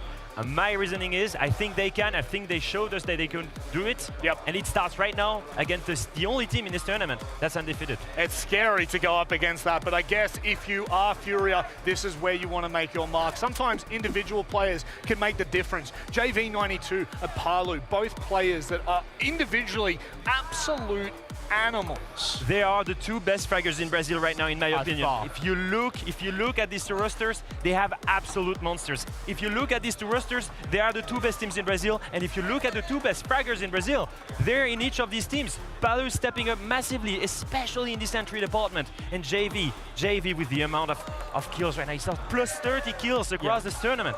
Yeah, both of these players for me feel invigorated. You know, Palu's on an absolutely new team. JV doesn't always get the plaudits, you know. Obviously, KZ Herds normally sit in front of him on that team, but he's fragging out of his mind. He certainly is. W7M, you've already mentioned it. They're flawless so far. It is unbelievable to go undefeated this whole time. It's not only about going undefeated, it's with whom they're going undefeated. Their opponents they played is nuts. They've played Dog Zero, they've played MAT, you know, they've played FaZe, they've played some of the biggest names. And Falcons. And they've just beaten Falcons to get in the semi-final. These guys, since the addition of Palu, they're on another level. That's 2 of NA's top teams and both of the 6 Invitational Grand Finalists, by the way, that they've beaten, unbeaten. I will say it's not been, you know, some of the most classic Siege that you've ever seen inside of their fixtures, particularly yesterday against Falcons.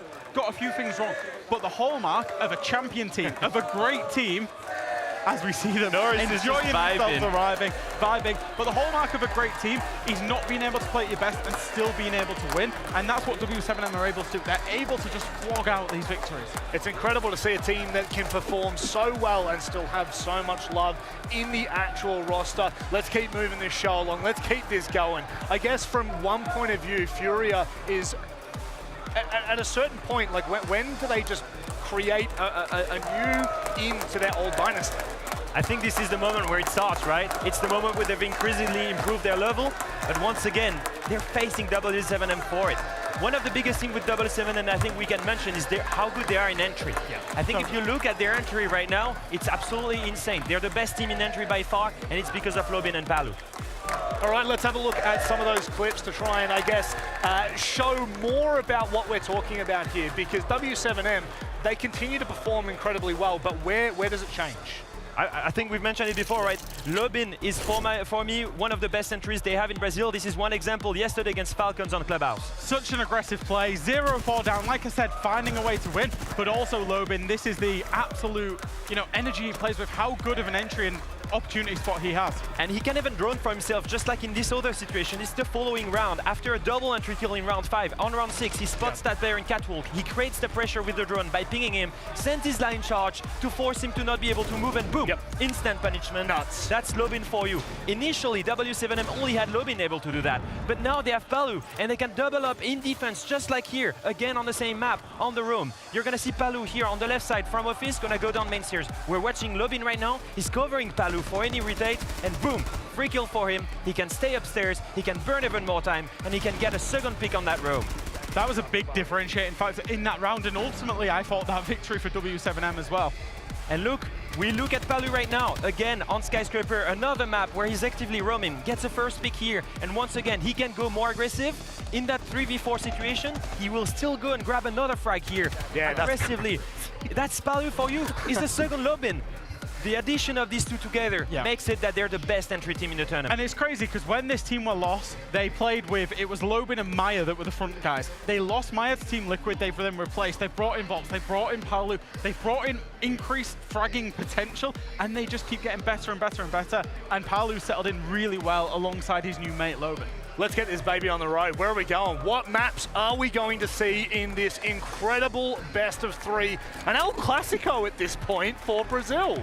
A Clasico that has been back and forth throughout the year, 3 victories and 3 defeats for each team in the head-to-head, and it's going to Border. Border, the biggest map for Furia. Yeah, absolutely. Furia love it. We saw them win it yesterday against Loud. However, W7M also like it, and stylistically, it will be very different. Now, Cafe, this is the one that is a little bit of a surprise. W7M, not particularly hot results on it. Neither of Furia traditionally had hot results on it, Leo. Furia beat FaZe on that map, so this is gonna be a barn burner. Now, if we move on to the decider, we're likely gonna go to Clubhouse. That makes sense. The big fundamentals, huge match for both of these teams.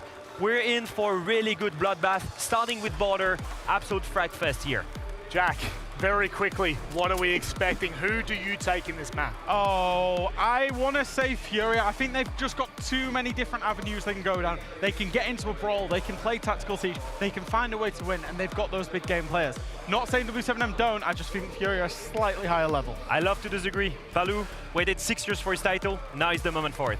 It's incredible. Well, it is time for us to get underway with our second semi-final of the day. In the jungle of Brazilian sea jacks, you will never escape the roar of the Panthers. Furia turned down the volume on Loud. And now these Panthers are ready to claw their way to the final. W7M thinks they are the best. We will prove them wrong. No one can stop us. The fine form of Furia seemed frightening. But their opponents are no strangers to fighting the king of the jungle. Uses those, he's on the other side of the door, and now there's a blitz back! They already faced a giant, and they did not flinch. W7M into the semi-finals! Why should they, when they have this crowd behind them? Will we once again see these superstars perform at top level? The shield is ours.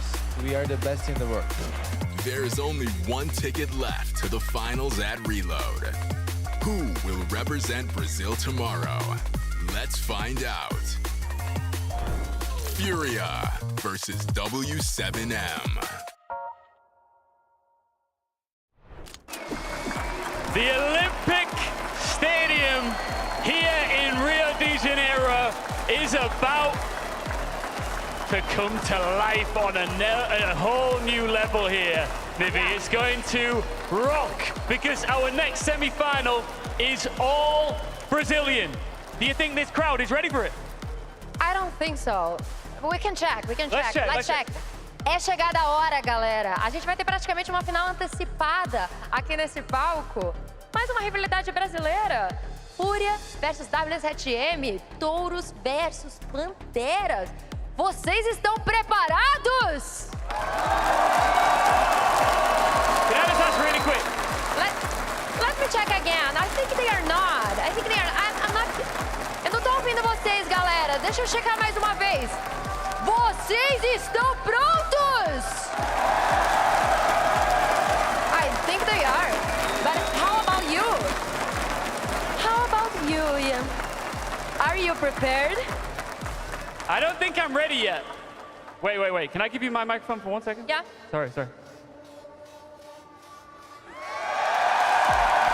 Now you are. Vamos fazer barulho! Ian. Now. Wait a moment, please. Now I'm prepared too. Now we are both prepared for this moment. Agora a gente está preparado para ter esse confronto maravilhoso aqui e brasileiro nesse palco. All right, should we bring out the teams? Yeah, for sure. This is it. The history makers, the trailblazers. They've done so much already in their illustrious careers, but they now want to kickstart the X era. It's Furia!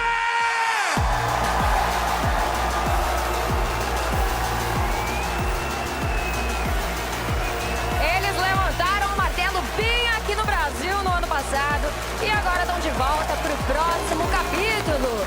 Simplesmente a Fúria.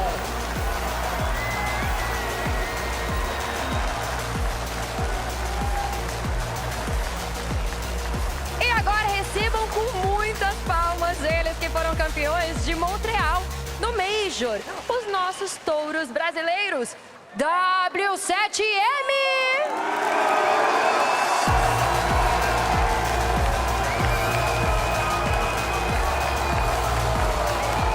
The Bulls once again charge the stage as they look to drive their predecessors right into the stands. W7M versus Furia in Brazil. It's what we're here for. Filipot, Lobin. Oh, the energy in this space is crazy. We got two phenomenal players that know what the weight of silverware feels like. Lobin, you aren't intimidated by this team, are you? Tell them why not. Because we already beaten a lot of times, so it's always fun to play against them. So let's just have a good match. Falou que ele já venceu deles várias vezes, então eles não se sentem intimidados nesse momento. And yesterday, you defeated Loud, clean, 2-0, sem risadinha, 2-0 seco. How you do this again? Yeah, hopefully so. It's the maps that in the video is good for us.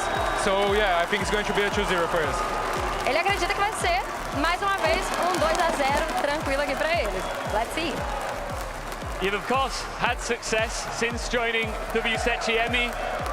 They of course had a lot more, but they had more time. Do you still feel like you are filling the legacy left behind by this roster? Not even there. We are making our own history right now. People are gonna recognize our lineup as a new W7M with the history. Okay. Good luck, guys. Shake your hands, please. We get a handshake, guys. Let's do this. Best of luck. I love it. Listen, they can't hear us because it is so loud in here, but before we get into this crucial semi-final, let's split up and see how this crowd is feeling about this one. If you just let this wonderful crowd know, Nivi, what's about to happen.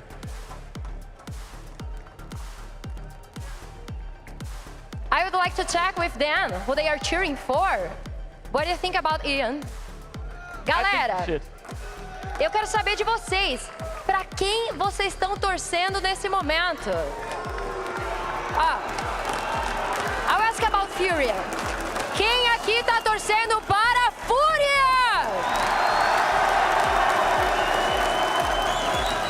Okay. How about WCTM?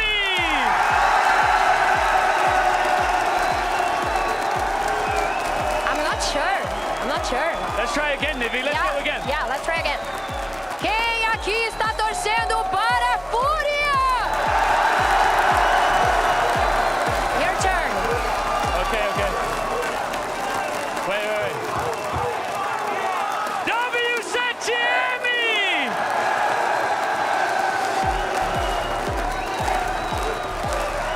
All right, the time has come. It's an all-Brazilian buffet live in Rio. Let's get it on.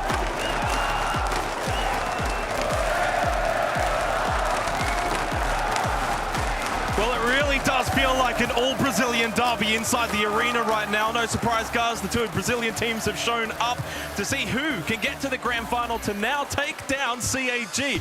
What a revelation that has transpired in the earlier semi-final.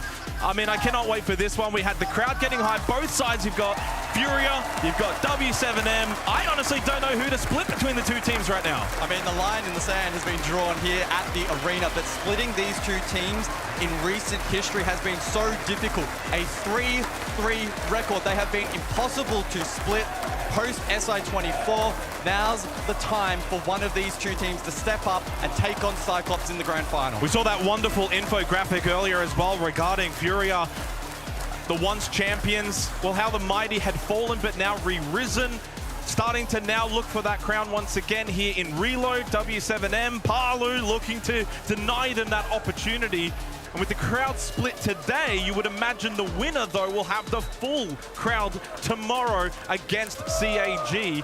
This really does feel like a football match inside this arena right now, like that Brazilian football derby atmosphere. It is sensational in this arena. Obviously, yesterday, we didn't quite have all of the Brazilian teams. We had a lot of APAC, we had Elevate, but today it's all about Brazil. 55% split. That probably feels like the crowd as well inside the arena. Absolutely, and I think for my prediction as well, Furia, for me, to just take it out in a 2-1 fashion, but this match truly could go either way. Both have played amazing Siege, and both have taken down quality opponents to get here. Statistically, Furia probably has the edge, but as we know, the stats, well, they don't probably matter all that much so far. Coming into a semi-final, you can throw a lot of that out the window. Absolutely. Cannot wait to jump into Border. It's a map where chaos thrives. A great way to kick off this BO3. Can Furia once again make it to a grand final, or will W7M get in their way? Let's get this semi-final underway!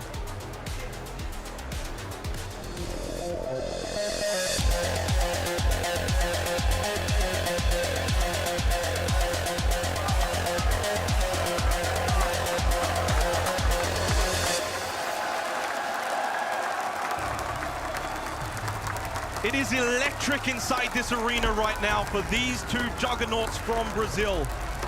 As we head into this best of three, all we can hope is that it lives up to the expectation. We head to Border first up. W7M will be defending, but Furia, well, they're going to be right on the attack. Those Panthers are ready to go. Mute Deimos off the board first, so they'll cancel one another out. We've seen a lot of mute play at this event to counter the Deimos.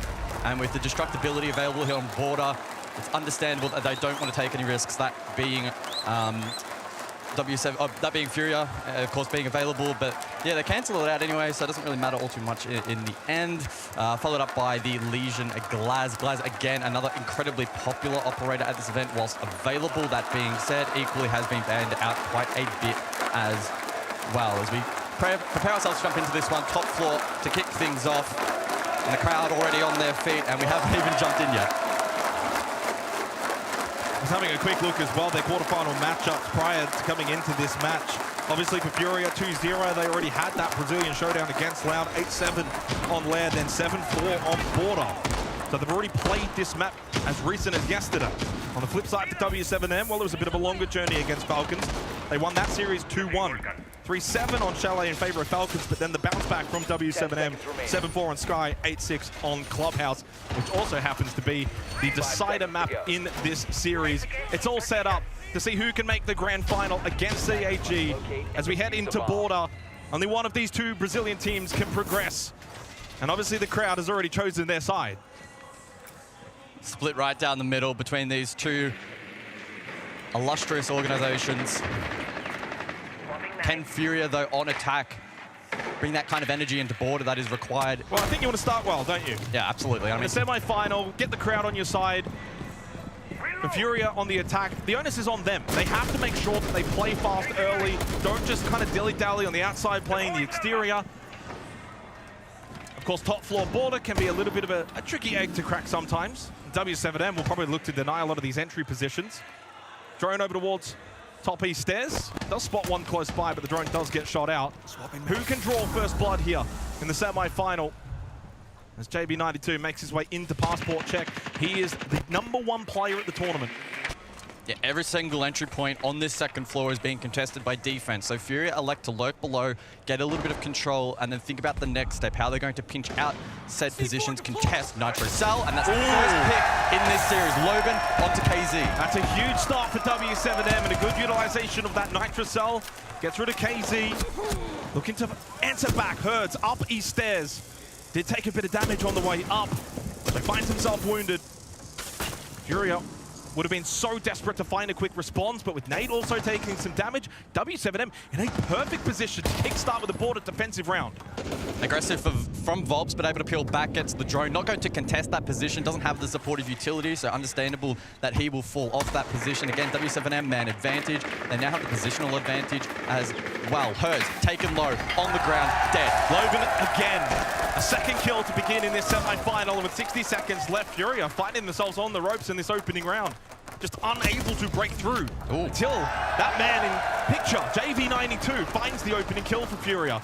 Just gives them a bit of hope in this opening round as he makes his way through break, and there is one in towards security, and he is behind the screen, but JV92 can't hit the shots required onto Dodez. And with that kill as well, again from Dodez, that should shut this round out for Leapox by himself, and surely no opportunity to steal this one for Furia. It will be W7M to take the opening round of this second semi-final. Leapox will fight. His efforts, though, futile at this point. W7M with a great start.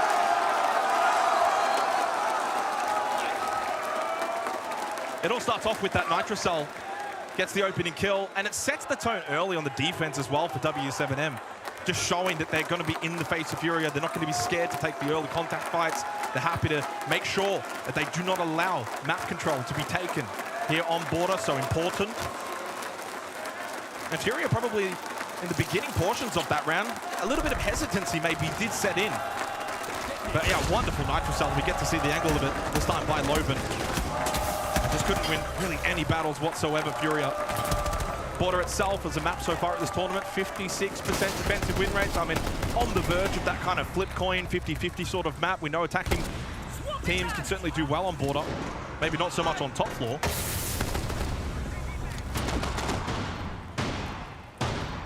And again, going back to that Deimos discussion from earlier, I'm quite intrigued to see how Furia shows some resilience in the face of Deimos being taken off the board. Again, they banned out that mute in the hopes that it would bolster the effectiveness of the Deimos. But that being said, they did play with it taken off the board in that loud matchup earlier, so they have experience. It's going to be relying on the team gathering information in other ways and playing off that effectively instead. Another key element, of course, will be shields. We've seen a ton of shield play at this event as anticipated, fully available for the first 3 rounds. This is also the map pick of Furia as well, guys. Something to kind of keep in mind as we kind of progress through this opening map. Cafe to follow after this, chosen by W7M. And yeah, the shield play employed now by Felipox. Nate, though, losing his life to dots. And again, W7M showing that aggression on the defense. Something that Furia need to be ready for and adjust quickly. Dodez looking to double down now towards break. So again, all these entry positions so cautiously watched and guarded by W7M. As you make your way in, you've got to be ready for the fight. JB92 JV92 certainly is. Huge battle one there for Furia. Bring it back to 4v4. They've still got Philippox, who can certainly aid in some of this entry for them. Philippox looking to now head down this long corridor position, likely to push in through office and create some space. How heavily do W7M want to contest that, though? That's the question. Range is going to be key. They also do have Palu on the Warden available, so a phenomenal counter. He too will back off, though. Eventually, the ultimate goal for W7M likely will be that peel. Oh, there's that shield towards Tellers. Close by was Loban. Of course, playing the Solars can kind of spot out Philippox. Starting to just make his way back towards site, but W7M still have presence up above as well. So Furia haven't necessarily cleaned out that top floor. They haven't fully got that third established. Still a minute in the round. Furia probably need to pick up their pace a little bit. Start clearing that top floor. You've got to go clear out Armory. KZ just not really doing a lot over towards main entrance. Philippox has that diffuser in hand, has headed back up above. Ultimately could posture for the bathroom drop, but based on where other players are positioned, we could see something else on the cards, like a potential Vents hit to end the piece. Furia looking for more additional information, I think, at the moment to try and consolidate. Ping above, but it's JV92. That's one of the top players, one of the top floors. That was Palu dead on the Warden. Super impactful now, 30 seconds left. And we know that Furia like to play this build-up pace. They're not a go-fast kind of team. As long as they keep Philippox up, when he eventually does get to that first floor, he will be so impactful. 20 seconds then on the board. Philippox drops. Vents is the final destination here for Furia, and they need to make it count. He's got the kit as well. Philippox has to get that down successfully. Currently watched by Dots. Although smoked out, he may be able to actually deny the this. foot! The foot is in vision! The plant is denied and Hurt's the only one up. There's no time remaining. W7M have taken the opening 2 rounds of this semi-final.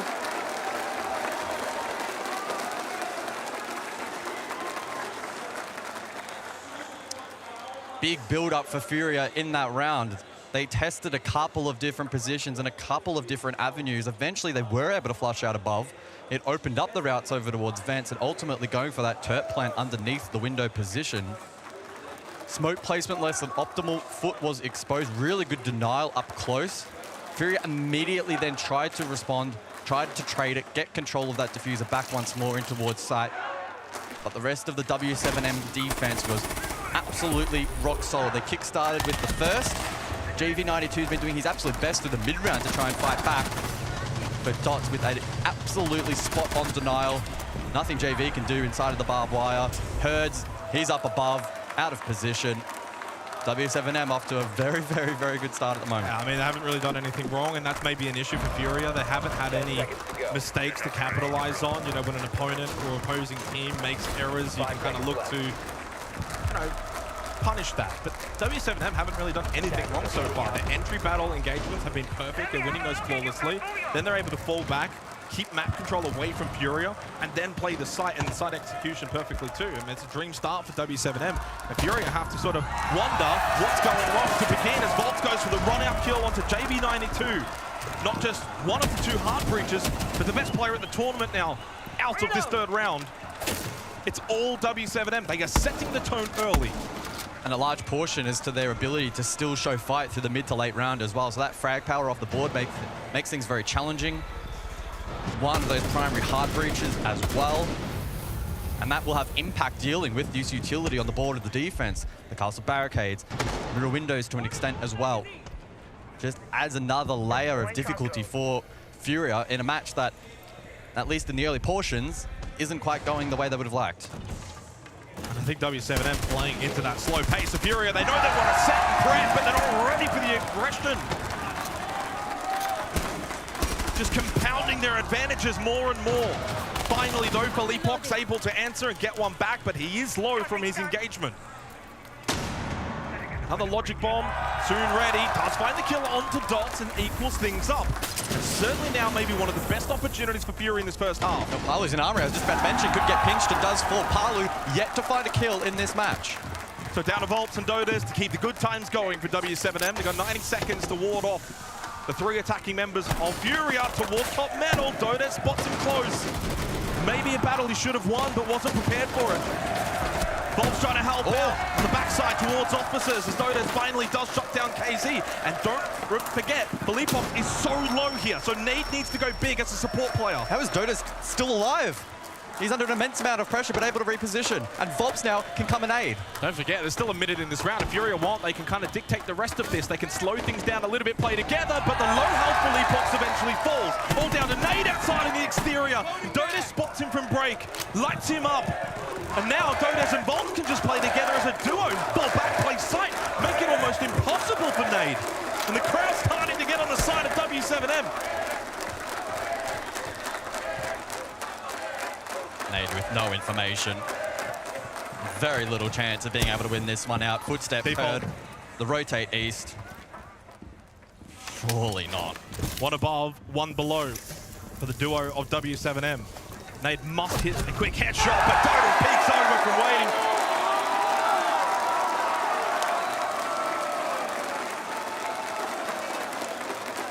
So the first 3 blows delivered and landed. W7M with a perfect start in this semi-final. 3-zip as we head into the mid-half ban phase. Yeah, we'll wait and see what comes through. Dodes, though, in that prior round, I mean, there are a lot of good moments for defense, but specifically him over towards security, able to buy enough time to get it back to a winnable 2 versus 2 and break apart that pinch that Furia were trying to build up to. It was a poor start to the round for the attack. Bringing it back was Filipov. Huge double kill main. But Dodes, Volps able to combine, forcing Nade into a very tricky position. And it's now 3 rounds in a row for W7M. Mirror and Twitch will be the 2 bans respectively, either side, of course. So a 3-0 start for W7M. Furia must answer back as soon as possible, or this map, their map, certainly could be getting away from them.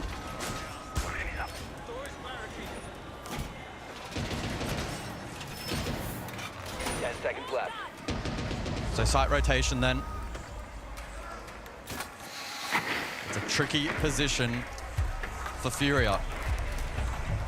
GV92 has been trying his best, but the rest of the team needs to come to his aid. Herds, very quiet. We have not seen him light up the scoreboard just yet, but a player who can definitely turn it on when required. And you've got to recall as well, now W7M at this tournament so far are the best entry team, best team when it comes to early engagements, essentially the opening kill, a whopping 63%. They are absolutely first. Palu 9-1, Loban 14-5, Dodes 13-7. The same cannot quite be said for Furia. That has not been a strength of theirs. And while their overall attacking defensive win rates are really good, 3rd and 2nd respectively, it's the entry battles that are certainly not their bread and butter, but on a map like Border, you've got to be good at your entries. And this is where we've got double shield now. Blackbeard, Monty employed for Furia. And Nade on the Monte, pulls the pistol out, gets the opening kill. And no answer back from W7M. For the first time on this map now, Furia finally get an opening kill. Can they convert? Bit of an awkward breach into Office, but not too difficult to eventually deal with that. Good start to the round, and the Rotero can ensure that this wall is opened up and give free passage in towards Office. Herds, meanwhile, well, we were looking at him to get in on the action, and he does onto Dots. So the sentry down, and so too is Volps. It's compounding in this round. It's so difficult on a border defense to get back into there. When you lose that early pick, you lose that early ground. Certainly could be a confidence booster for Furia. I mean, this is a flawless round. The Panthers have struck.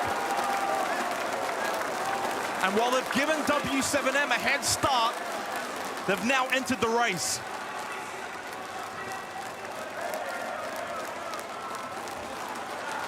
And just for those at home, the blue side is Furia, the orange side is W7M. So finally, they've got something to cheer for, because that was an amazing round.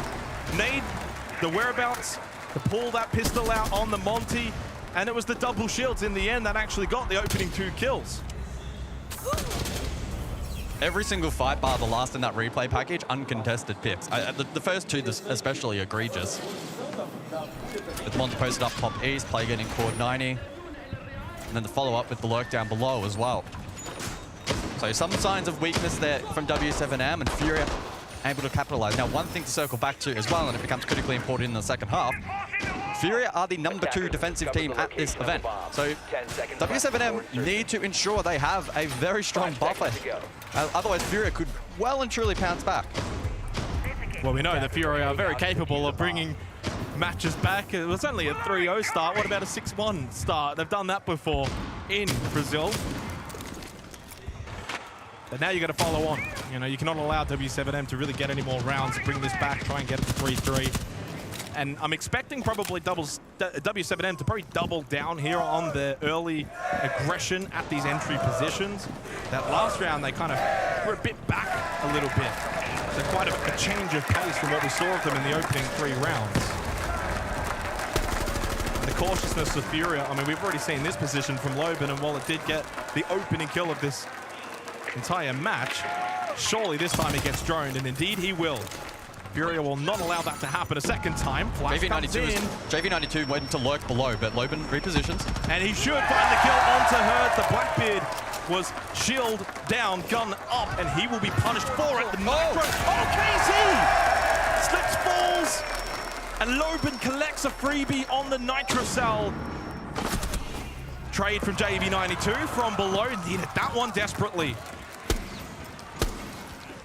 He's lurking there for a long time. Volp's now up close. I don't know about that one. That was a very ballsy move from JV92 to keep that aggression going. Should have fell back. Dots will double down, and while Nate does get one, the Monty surely in a 1 versus 3 not capable, and W7M will answer back from that previous blow of Furia.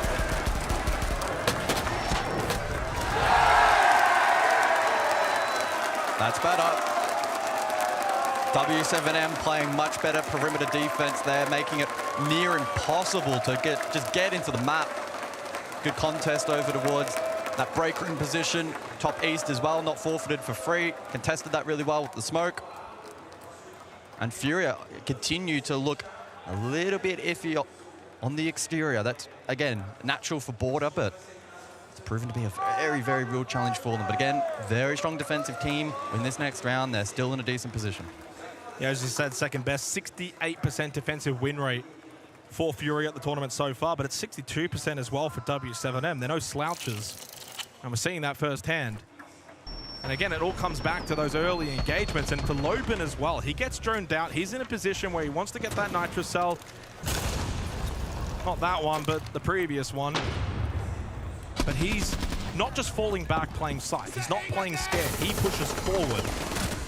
And I don't know about JV92 pushing forward there. Top he stares into the gas canister. That's just maybe over-aggression on his part, looking to bring something back in the round. That's when you start reaching, because you feel like the map is slipping away. You start thinking you got to make these power plays. Attackers drop the diffuser. And they need some help here from KZ and Herd. 2 kills combined. Well, he was a big name of the pre-show. We expected a head-to-head between JV92 and Palu in this match. We're now entering round 6. Palu has not found a kill. Despite that, W7M still stacking rounds. Palu has been waiting 8 years. 8 years to lift a trophy. And he may sense this could be the best opportunity to do so thus far. Final round of this opening half. And it's been entirely dominated by W7M outside of that one flawless round for Furia. And not too many 50-50 kind of rounds. Maybe one has gone that way, and it went the way of W7M. Reload. Good drone economy for Furia. Only lost 2 so far, so they can certainly garner a lot of information in this round. So important on a map like Border. Nitrocell. Oh, it could be good. No. Explodes in the air, but JV92 loses his life anyway. Shortly after that explosion. And with that, it's another opening kill for W7M. 5 of the 6 rounds. And they have converted all of those rounds so far. But KZ does find a kill onto Loban. 90 seconds, 4v4. Furia really must win this round to keep this map alive, or it's a long way back. 2-2 split for defense. 2 above, 2 below. Dots being lit up, but those on the top floor not under a lot of pressure. The castle is providing a ton of utility and safety for W7M to play around. So we see the pivot. Furia and Herds will take Diffuser through Passport, likely to go a little bit more direct bot square, try and force those defenders back. They still need a bit of pressure up above, though, and I think that's why Philippox is repositioned. Philippox has got 4 Candelas. They've also got 4 flashes available through KZ and Nade. So going to clear out this top floor, but they lose Herds. It just feels disjointed right now from Furia. Philippox wants to do one thing, Herds wants to do another. Herds then loses his life, and suddenly you're down a player. And you're almost down on time. And you still haven't cleared this top floor. Dodes and Palu have just been chilling this entire round. They have not been under a whole load of pressure. So KZ just sends it, and he hits the headshot clean. He knew there may be a response, and finally Philippox also joins on the battle. Oh, there's a chance, but he only got none! He got nothing! Really should have been a double kill! Down to KZ, does get 1, 2 required, with 25 seconds left in this round remaining.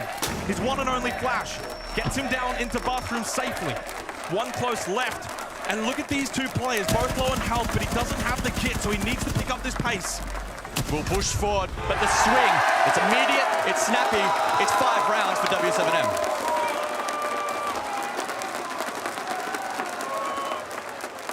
Dominant start to this series from W7M. 5-1 lead on border. Furia just couldn't really muster any semblance of good attacks outside of the 1 round that they were able to achieve, which was, again, amazing, flawless, and you kind of wonder where was a lot of that throughout that half. But you have to give the plaudits to W7M in the way that they played. Looking as if they've come into this match with no pressure, no expectation, and they took the challenge right to Furia in that half, and they reaped the rewards. Well, they've made the 5-1 comeback dream once before back at that SI Grand Final, and they'll need to do it once more here. Map 1 of the best of 3.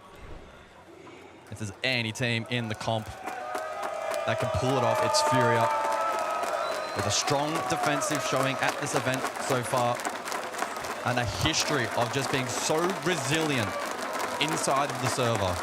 And some of their key players still yet to really get firing. And again, much like the SI Grand Final, Herds just the 1 kill so far.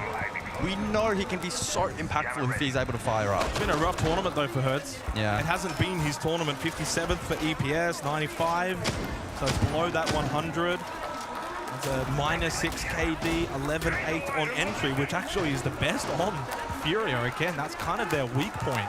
And on a map like Border, you really do need to be able to win those early engagements.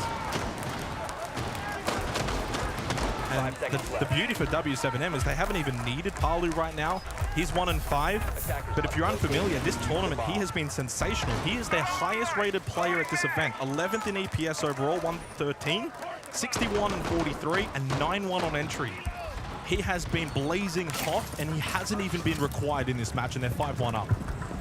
A full suite of attacker repicks into round 7 in response to the Mirror Castle combo. We see double ranged hard breach from the attack in combination with the Roteros for Loban as well. Flores will be critical in dealing with that utility on top of Philippox on the Maestro as well. Ban phase as well. Don't want to forget that. Double shield ban from Furia.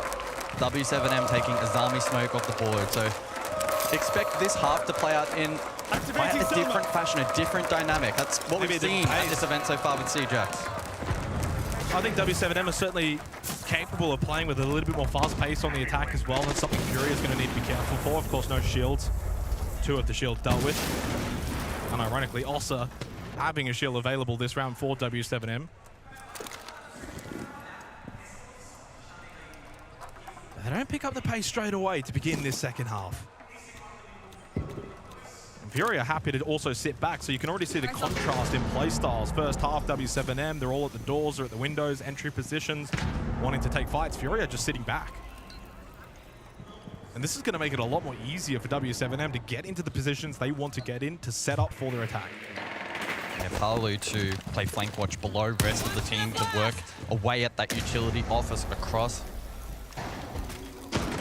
Mirror window, as you can see, shattered by the Ash charge. That's well played by Dodes. Castle barricades down long, though. W7M electing not to clear that yet, sensing that there could be a threat from that 90 position until they're well prepared to deal with that. Just posturing at the moment, making Furia sweat this round out. Yeah, and I wonder if it gets into the minds of Furia as well, because they're kind of just sitting there like, are they going to attack? Where are they going to attack? When? They're setting up archives at the moment. Dots, shield down. And so it may just transform into a direct hit archives. The Habana's pre-prepped and W7M will go bang. Only one Nitro Cell available. JV92 has that. 30 seconds, still some time. If they go now, W7M, you can, of course, be able to change things up. But they put the Otter shield down. Look with the plan behind it. It doesn't work. I mean, the Nitro Cell just completely misses the mark. It's a free plant. Furia have got to be able to defend that a lot better and a lot quicker. Not switched on. They just allow them through the front door. It's a 3v3, but this is so difficult to bring it back. You've got to go for runouts. And so far, so successful. And only Palu left. They can start to stick for that counter defuse. And finally, Furia are starting to worry a little bit. That plant went down just far too easily. The Nitro misses. It's a 3v3 post plant. And that's a difficult post plant to bring it back, but they do so. Defective Nitro misses the mark. Plant allowed to go down, but immediately Furia snap into action. You saw the jump out from Office in combination with that territory being retaken inside of Archives. Those shields work both ways, and Ultimate didn't have a massive impact in that round because of the long arm and the cover, but made it difficult, made it awkward. First pick in the replay package, it was Loban down below, opportunistic kill. So many players scattered around to try and ward off this defensive retake, but ultimately, Herds hitting a key shot. 3 kills in the round. We were questioning when he was going to get in on the action, and he finds the absolute perfect time in the context of this best of 3.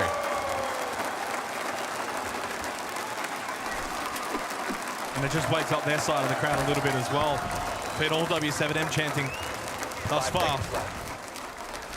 And to continue that opening kill engagement history on this map so far, still only 1 round that Furia have found an opening kill.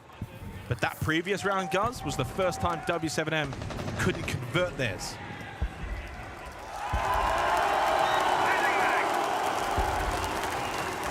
And you just know, if Furia can start to rattle a couple of rounds off in a row, 3-5, 4-5, that pressure will mount on W7M. Those Furia fans will keep getting louder.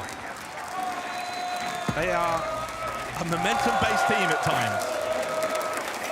And so this is where for W7M, you've got to try and put them down while they are wounded. Early entry, Dots down over towards main hallway. And he's got Kid, by the way. That Kid in a bad spot, and that's Herds with the opening kill. Dots just went for a walkabout, punished. He just walked into a triple crossfire. By himself.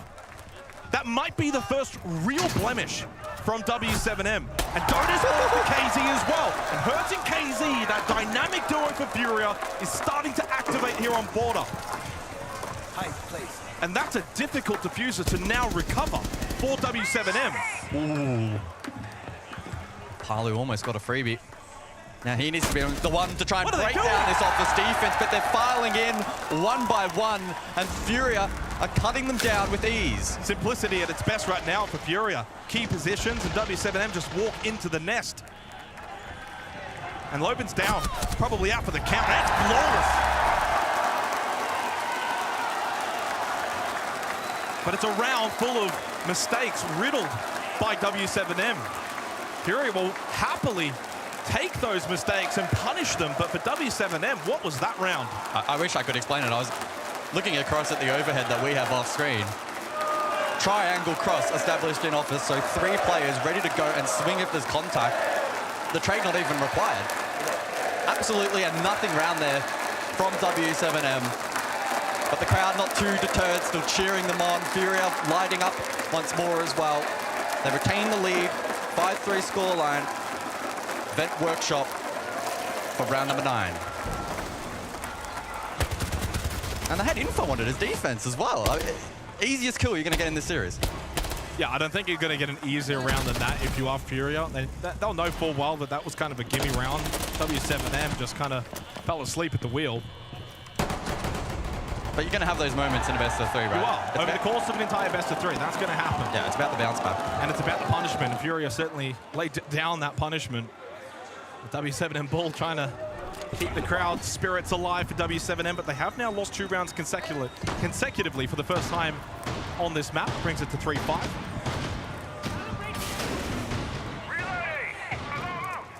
So they get Dota onto the Monty. And they bring the Aurora as well onto Dodez. Now we've seen Mixed use Siege's newest operator so far at this tournament. We've seen some good plays and largely ineffective plays.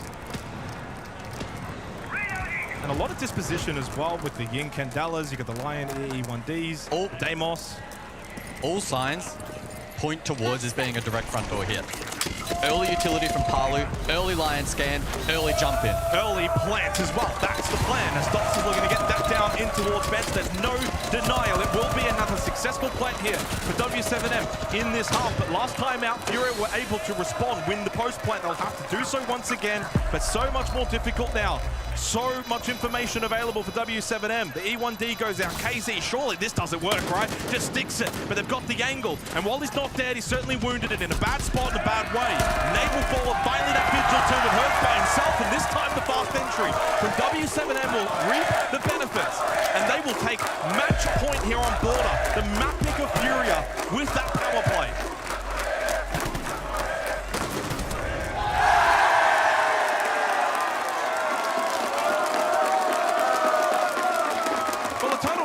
From the previous round. You have one round where they just mistake after mistake after mistake, and then that was just a well-executed attack. Straight in, everyone knew what they needed to do. No response from Furia, and with that, 3 match points available for W7M. Yeah, rather simple attack, but sometimes simple siege can be really effective, especially in a map like Border. You can find those advantages. The tempo was great. They timed the execute well. They had Lion scans for the post plant. Essentially impossible for Furia, who will call their first tactical timeout. Yeah, needed. Prendendo. E aí a gente vai ter tanta opção de link. Combinou que se a Ing ficasse lá, a gente ia pular nela. Só que vocês estão aceitando, guys. A gente tá tendo a leitura, a gente tá falando tudo e ninguém tá tomando ação, guys. A gente tem que tomar ação, tá ligado? A gente tá esperando um milagre. A gente, vocês 5 que estão jogando, pô. A gente tem que definir o que a gente vai querer fazer. Agora os caras vão milvado, agora vai ficar mais caótico. Ou eles vão baitar, ou eles vão execar, tá ligado? Só que se a gente ficar aceitando, os caras tão confiantão, tão fazendo tudo. A gente vai mamar, mano. Gão, me escuta rapidinho. Fala. O que você acha de pegar o Echo e a gente sair dronando pra ver o que eles estão planejando? Eu tem shield, Eu vou de Fuse. Qual? Pera, qual rush? Vai de Fuse, foda-se. Qual rush? Você não arquivos, careca. Well, it seems calm, actually, from both teams' comms, to be completely honest, considering the state of this match right now. Furia down 3-6, but you wouldn't be able to tell it. And hard to believe in that round, Furia actually get the open kill, but it's the Monty that's able to slip through the night, get in towards Vent, get the plant down, uncontested. Palu held the vert above, as mentioned. Lion scan still available. Just so many pieces for the defense to try and break down in such a short period of time under a lot of pressure. And a very clean round there. W7M, 3 map points. They have a big buffer. Yeah, and then if they win this, they get to go to their own map pick of Cafe to follow. Puts all the pressure in the world onto Furia. 10 seconds. If the pressure's not already there, applied on them in this very match. 5 seconds left. Attackers are moving to defuse a bomb. So 3 opportunities for W7M to close this one out. 1 round of errors, then 1 round of perfection. But overall, it's been a rather consistent match from W7M. They've been the real standouts. Furia are constantly on the back foot. Furia are constantly playing from behind. And 3 bulletproof cameras in this round. Yokai's as well. So the club drones from Brava are going to be incredibly valuable. Dots will be looking to take away and gain as much information as possible in this round. Double specialist drones with the Veteros on the board as well to deal with Castle. Big fan of the repicks here from W7M, who so far in this half, their repicks have been really clean. Yeah, I mean, they've really been dominating the vast majority of this match in all areas. Early engagements, repicks, late round execution. outside of a few blunders here or there. Fenry mines as well, don't forget those. Yep, F-Not mines have been hacked by the Clutch Drone. Logic Bomb brings out from Dodez. Furia starting to feel that pressure. 1-for-1 trade though between Loben and Herds. Keeps things equal. Vigil and Flores taken off the board in this round. That's a big piece though defensively for Furia. Gone. The Vigil can roam, lurk, look to try and catch out any members of W7M trying to get some map control. I'm not too sure Loben's as needed. Well, W7M have baited in that Yokai. I wonder if the play is for Dots to try and hack it now. I don't know if he has spotted it though. So maybe that opportunity goes astray. I'm looking as well over at our overhead in terms of positioning for Furia, and no one is looking to get aggressive. It's all just holding key positions in anticipation as to what W7M is going to do. That means the onus is on W7M. They're again dictating all pace on this map, either on defense or attack. They've been the leaders, and Furia have been the followers. Dots has the view. Oh, a chance for Dots. A headshot was available. Top metal, but it's KZ that lands it. That high ground is superior. They got caught through the window. The trade quickly from Palu.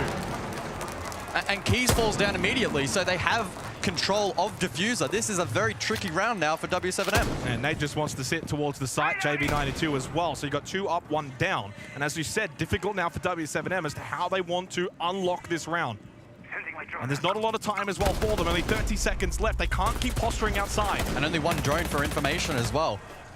Furia should be able to lock this one down. Red ping information that Parley wants to play off of. They do not have the diffuser. They're looking for the kills, and they will find one onto JB92 and leaves KZ. Oh. But he's not in the site. They can't find him. 15 seconds left. He's looking to play that kit. They must find this kill, and KZ must stay alive. Shoots one, knows there's close left. That Palu down middle. Time comes the other. There's only 4 seconds left.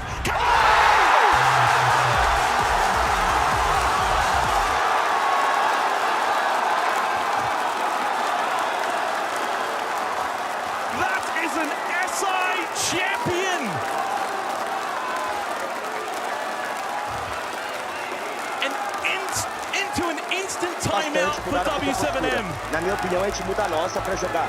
Se for banheiro, a gente joga na horizontalzinha, fazendo ele ficar afobado com essa situação toda. Tá. E se for a gente joga penta, independente de gatilho, porque qualquer coisa a gente banga lá em cima, faz qualquer coisa que não tem warding pra cima também, tá ligado? A banheiro também, a 2 também é bom no banheiro, né? Sintam esse gatilho. Mas o melhor disso, eles estão afobados, mano. Eles estão querendo responder porque tentam se salvar de qualquer maneira. Então faz eles vir pra cima.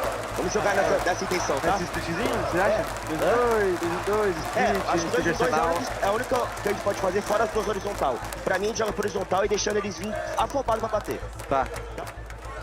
That is the most animated I've seen Norris all tournament. He's typically calm, cracking jokes, smiling, chilled out, but that moment there was enough to get him off his seat, call that tactical timeout, and rally the troops. 4-6 the scoreline now.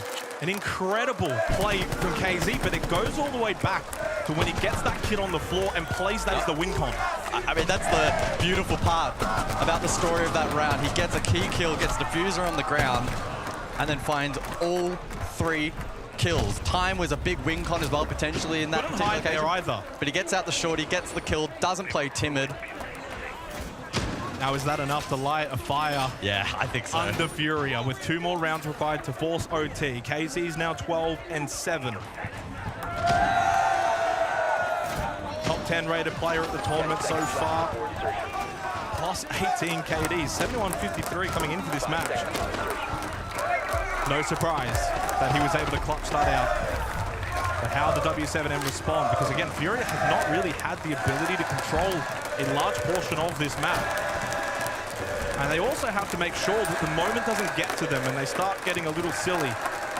Unneeded runouts or trying to play over-aggressive siege. Stick to the fundamentals. Because, to be honest, W7M have been controlling the vast majority of this map. And sets to make their first appearance in this match. 9% presence at the event. A win rate of only 38% though.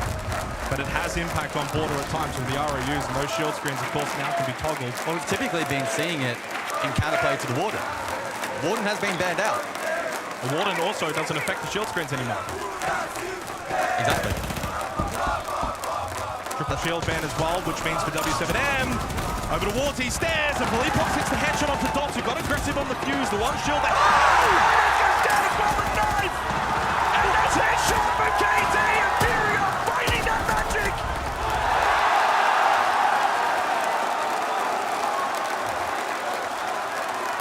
I don't think they needed the sense. I don't think the sense mattered whatsoever. On home soil, Furia are able to activate that wild card that they have in them to just go nuts. From 5-1 down, 6-5 to W7M. This organization has been on that side of that story, but this team told that story. They made it happen, and they look to do it again.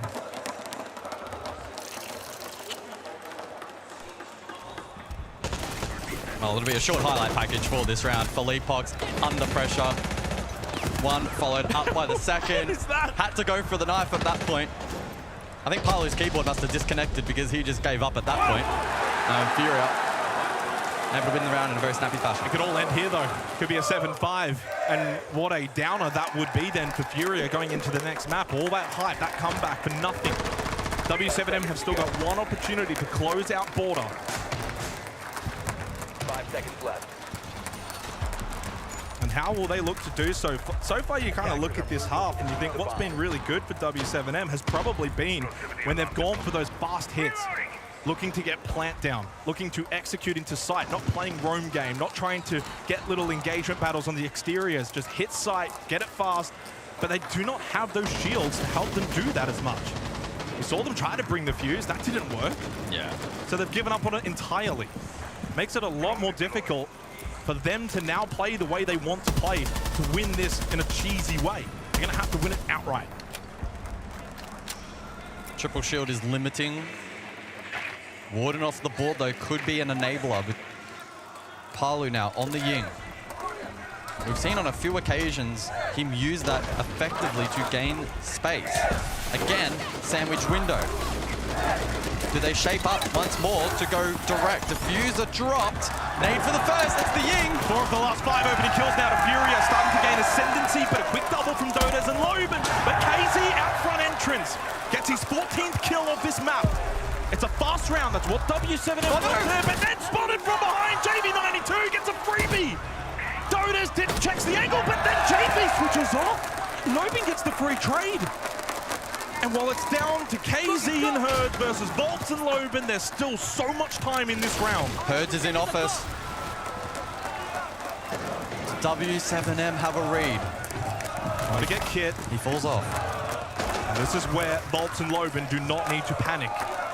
You can look to reassess. You can find that diffuser outside the map at the moment. But they are a little distance away.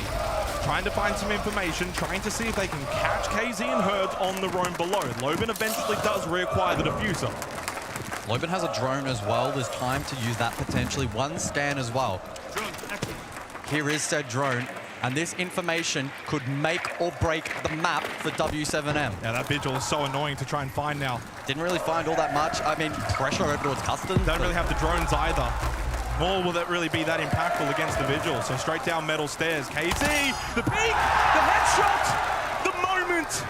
It's his map right now. And Loben's looking to steal it away, but Herds is his Robin to the KZ button.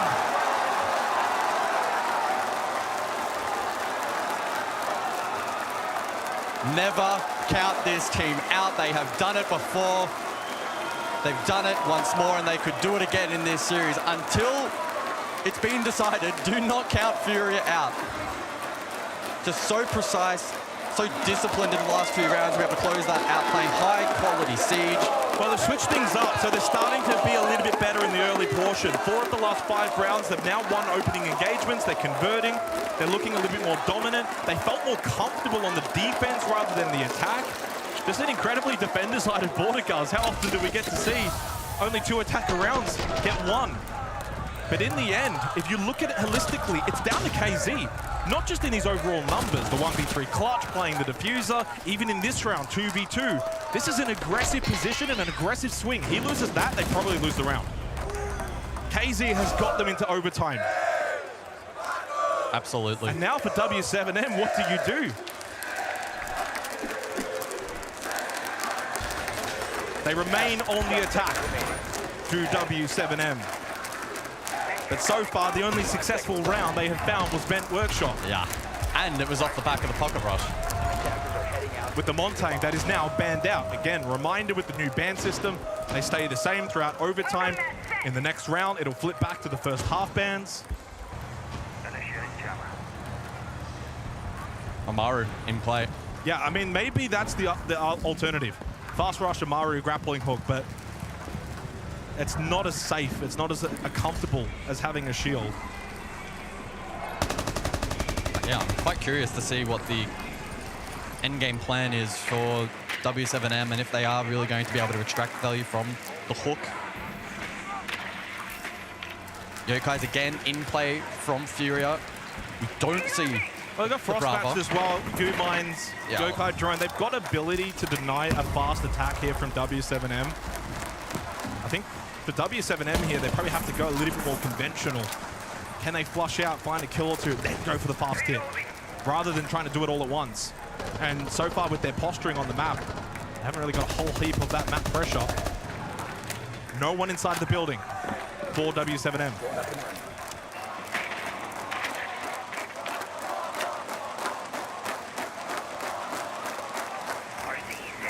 Dots has been sneaking on this roof for quite some time. Potential sandwich hit plant, that's maybe an option. Yeah, I mean, this is maybe the slowest we've seen from W7M, but it could also be playing mind tricks for Furia. They're just being patient. Super patient, but will it pay off? Here we go. To be honest, they probably have to just go for something at this point. Dots in. Dimaru. Immediate though, it's the entry kill from JV92, but traded by Dodas, who was expecting more aggression from that defense once they got that opening pick. Nade falls, but so does Logan, keeps things 3v3. Big shot though. KZ once again, and Dodas is down. 16 now for KZ. Low on health, wants to get the confirm. Bolt also goes down elsewhere and leaves it down to Palu.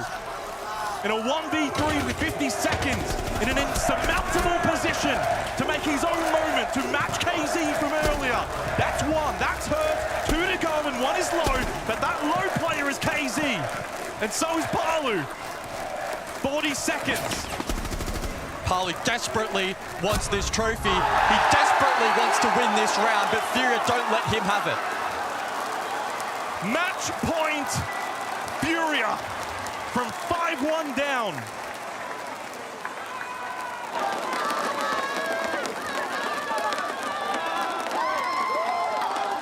It was 6-3. Oh, calm down, guys, calm down. Well, that fan, by the way, did the same thing at 6-3. Now he's doing it again at 7-6. Maybe the calmest man inside of this arena. I don't know, KZ's pretty ice cold at the moment. Match point Furia, but W7M now go defense, and we know how strong they were in that first half. And so far, you've got to be reminded it's been incredibly defender-sided on this quarter. Only 2 attacking rounds have been successful. Every world in which a 15th round could be required.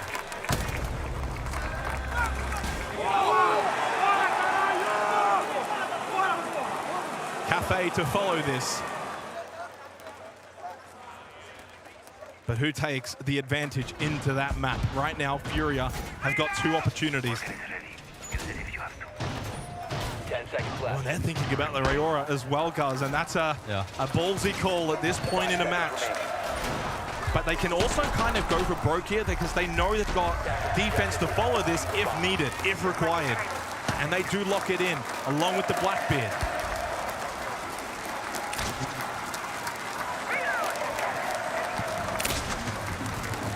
That Furia side, by the way, are all standing. The W7M side are a little bit quiet.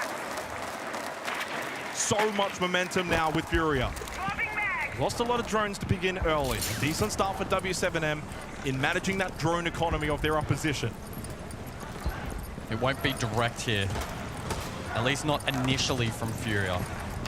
They'll posture over towards security, and the gate's then likely used to lock down this control once they fight for it. Oh, Hertz is low, very low. He's down. He's just into the fire of the flames.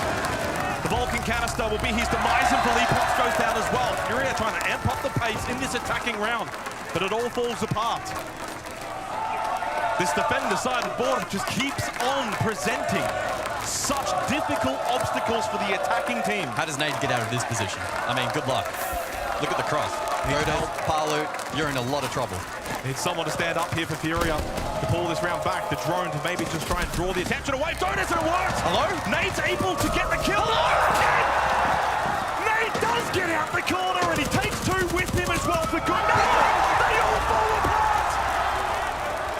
Dots in a 1v1 against KZ, who's been so instrumental in putting Furia in this very position. But can he put that nail in the coffin and hammer that coffin shut? He's got over a minute. And is there a world in which he can maybe get JV92 back up if he so chooses? But he holds. He calms down and wants to see if Dots makes a move. The problem for KZ, no info. Nobody in his team watching drones. KZ already so many.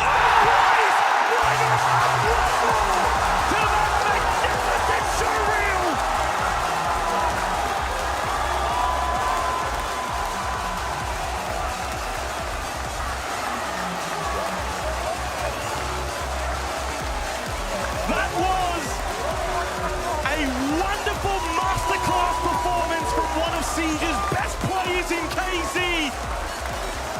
Heroic 18-7 individual clutch performances. And while I wouldn't go as far to say he single-handedly wins them that map, he was the biggest influence on Border. Furia into the break, 1-0 up.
is the best Furious map, and you wanted to play, you didn't ban, and it seems like you had a plan. What went wrong?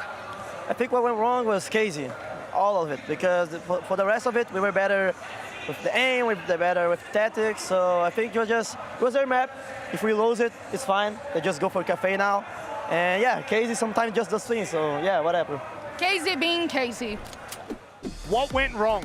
KZ. I mean, how else? I don't think we could put it better in our own words. Jack, what on God's green earth have we witnessed here in Rio de Janeiro? We have just witnessed one of the best maps of Rainbow Six Siege played in a very, very long time, Rob. And both me and you, Leo, we've got to start out. We've really got to give W7M their props. They came in with a game plan, particularly on their defense. And actually also on their attack, they controlled nearly every single round. Their defense, they were aggressive, and then, when you didn't think they could get aggressive anymore, they doubled down and then got even more aggressive, Leo. I agree with Lobin so much here. They had the right game plan, they played the right way. Look at the scoreline here. There were 5 up, 5-1 in defense. The reason for this is exactly like I've just said. Yeah. They were relentless in aggressing Furia. Furia spread thin around the map. W7M went and picked them aggressively, consistently, but then something clicked.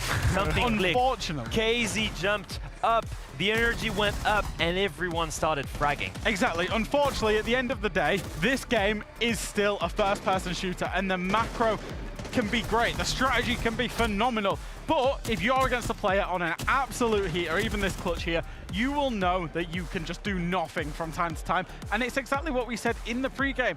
This team of Furia, they might not always win it out strategically. When they don't, they've got the big players to step up in the big moments. And in this map, it was KZ. Can you believe that there's a big statue of KZ in Rio de Janeiro? Yeah, he's just looking all over.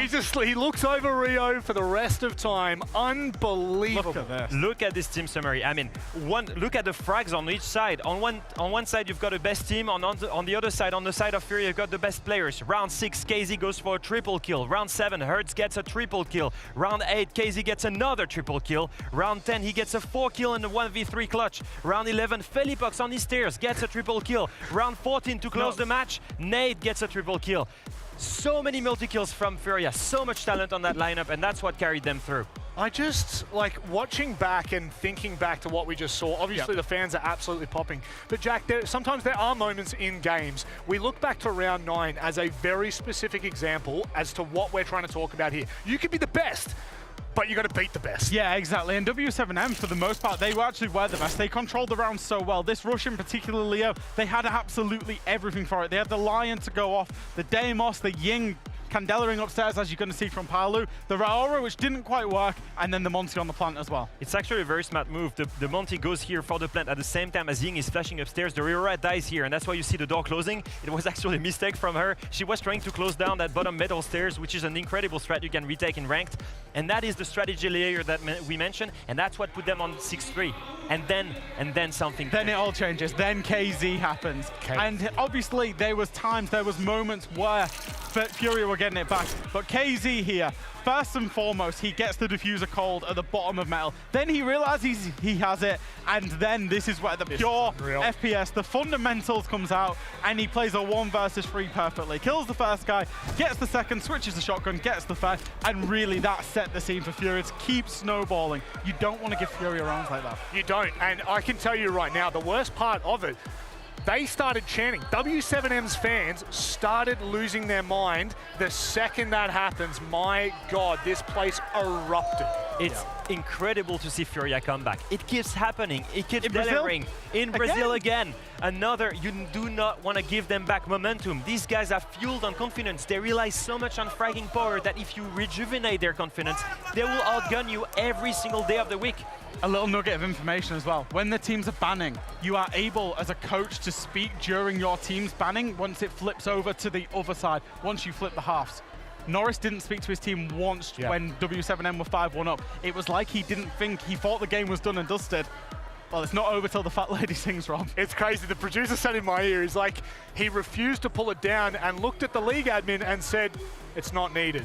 We've got this, right? We've got, but you're 5-1 up. Why would you not? Why would you use it? You're fine. Get the job done. Yeah, you have to. Get the job done. This is now a learning curve that you do not mess with KZ. I'm sorry, it's just as simple as that. Do you want to deep dive into KZ a little more with some stats? Yeah, let's take a look at his overall map statistics here. It's actually impressive. 18 kills, 7 deaths in a single map. And it's not in the entry. I was about to say, only 2? Only 2 entry. And this is what I mean by how important he is. Most of his frags are actually very late in the round. Yeah. The most important ones, that clutch, of course, but also in the middle of the round. He's the one that's putting up the numbers. In many different aspects. I remember that round in Armory where he brings back man advantage on that Legion and denies the plant. It's the most important kills. That's the thing for me, is KZ for me is very much the pure Siege player. He's not the risky, aggressive type that really takes big risks. That's more Herds on this roster.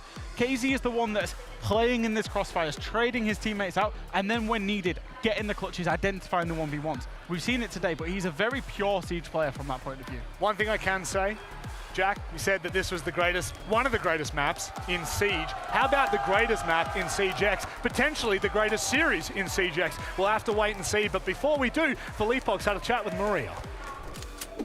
What a comeback for Furia! I have no words. So Felipox, just tell me whatever you feel in your heart right now after this game.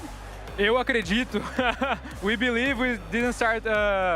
We didn't lose our hopes for the game. It was really tough on attack. We couldn't do anything, but we could make the comeback. And now we are here for the second map, Café, and let's close it out.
W7M after going 5-1 up in the first half. 6-3 up on the first map and now up against the ropes. They lost 5 rounds in a row as we head to Cafe. I mean, it's not a death sentence by any means, Leo, but God, that's a hard way to turn around. It's a hard way, yes, but I wouldn't be too worried. The reason for this is, and they've said it themselves, Lobin recognized it, they were the better team, and I will agree with them. They had the plan, the better execution, the better synchronization, and they're back on their map pick now. And that's the thing, over a long period of time, over a best of 3, you would expect the better team strategically to win as long as they can back it up inside of the server. The big thing for W7M is just get rid of the last map out of your mind. Just focus on Cafe, ignore Border completely. Yeah, focus on the first map, and then who knows, we may well get to the third, saying first map like it's a BO1. Of course, one of the big talking points though, Furia start defense on Cafe, Leo. And that is huge to me because that's exactly where they made their comeback on Border. Now they will do so on Cafe, the very map on which they beat the world champion FaZe to qualify to the quarterfinals. This is huge. It feels like a risky map pick from W7M. They've clearly seen something. You would expect some kind of counter strat. They've seen Furia play it. They want them in that comfort zone. They want them to do the same things. But like you say, start an attack, you need to execute that well because defense on Cafe, it could snowball really fast. And the best team in the world at snowballing is the one that's starting on defense. Well, W7M are down, but they're not out for the count just yet. We're going to hear from the coaches before we jump in to Cafe. How's the vibe right now? You just lost the game. You were so close to win. Cara, tá bem de boa. O Border é o melhor mapa deles. A gente já sabia e resolveu enfrentar. Então a gente tá bem ciente disso. E Café é outro mapa, Clube é outro mapa. Só esquecer o que aconteceu e bora. You're really calm, you know, Border is the best, Furious maps, so, you know, just take it easy, go and play, they're fine. And the timeout, you said to Furia that they were only accepting whatever W7M was doing, so now are you feeling more confident for the next map? Yeah, of course. So in the Border, in the beginning, we are very passive in our way to play. So I try to correct that, and we do a comeback. So now it's Cafe, is they pick, but we're gonna win, and we go to the finals against the Cyclones, of course. It out, but can we get an all-time classic series now as we head to Cafe, the second map of this particular series, guys? Where now for W7M, they're obviously going to bounce back, they're going to fight back, they get to go to their map pick, so maybe a little bit of comfort there. Obviously, as Padesh said, I think it was fresh, like you've got to put Border out of your mind now. It's hard to do, but you've got to find a way. You got to try, right? They're facing a 5-round loss streak going into attack Cafe. I don't think I really need to go much further than that. This is going to be a big challenge for W7M. Yeah, and I think also for Furia as well, you probably don't want to worry too much about what went wrong in that first half because they found themselves 5-1 down. Yes, they got the response in that second half themselves, and they too probably just need to put Border out of their minds now. Move on, next map, one at a time focus here. And intriguingly, the social predictions has not really changed a whole lot. Still that very much 50% split as we head into Cafe for our second map of this second semi-final. Let's see if W7M can give us an all-time classic.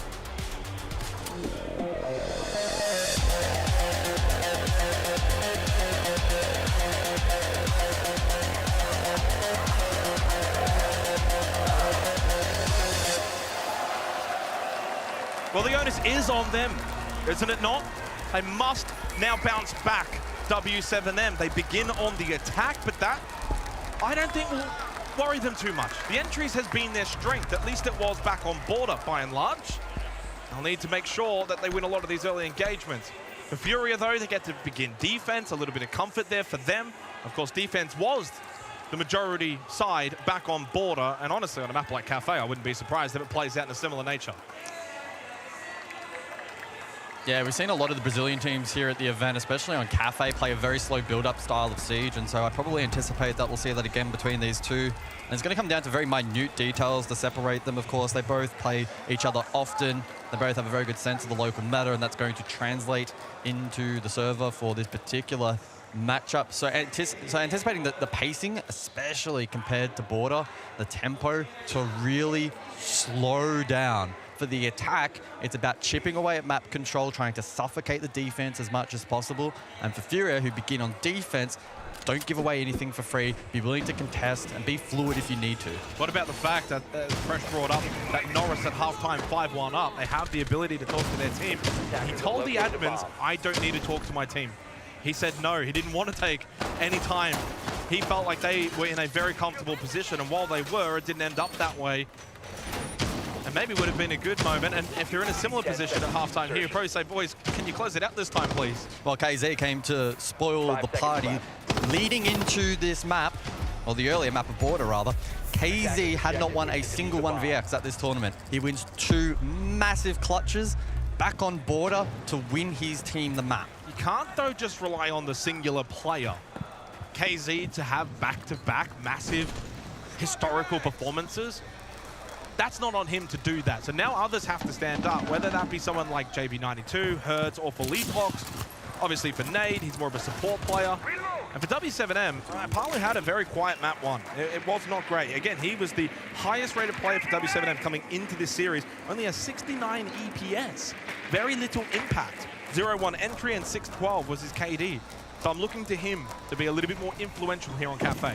He's always been the bridesmaid, and while there may not be SI implications for this tournament, imagine he walks away with the feeling that another one went astray. I could have won this one. That could have been my event. So looking at him as well to step up. It's been a great tournament for him so far. It has, yeah. He's been the best player on the team. Yeah. And Cafe as well, in nature. I'm expecting 2 Brazilian teams. It probably will play a little bit more methodical. Nitro. Nitro, JB. Well, he doesn't actually get to hit anyone. It's Dots. He finds one, and then a second. He's just straight in towards Bar. We've all missed this one. But he does go a little too deep in towards washrooms, and Felipox finds 2 back. An answer for Furia was required. E1D from Volps, and a Logic Bomb now available for Loben. And that's the power of this Furia roster, right? If it's not KZ, you can certainly have it be Felipox, Hertz, or JB92. And again, JB92, the #1 player coming into this series at the tournament so far. So still the 2 players outside for the attack, looking to reset tempo. Volps repositions back top red and gets that flank drone. Now KZ has been lurking below, but repositioned over towards reading room corridor. So White Stairs continues to be a threat. Well, one thing that those deaths affected the most for W7M is lack of map control now. They've only got Volps in shop, he's half health. The other 2 are pretty much on the roof. So they've lost a lot of that potential map control for Furia.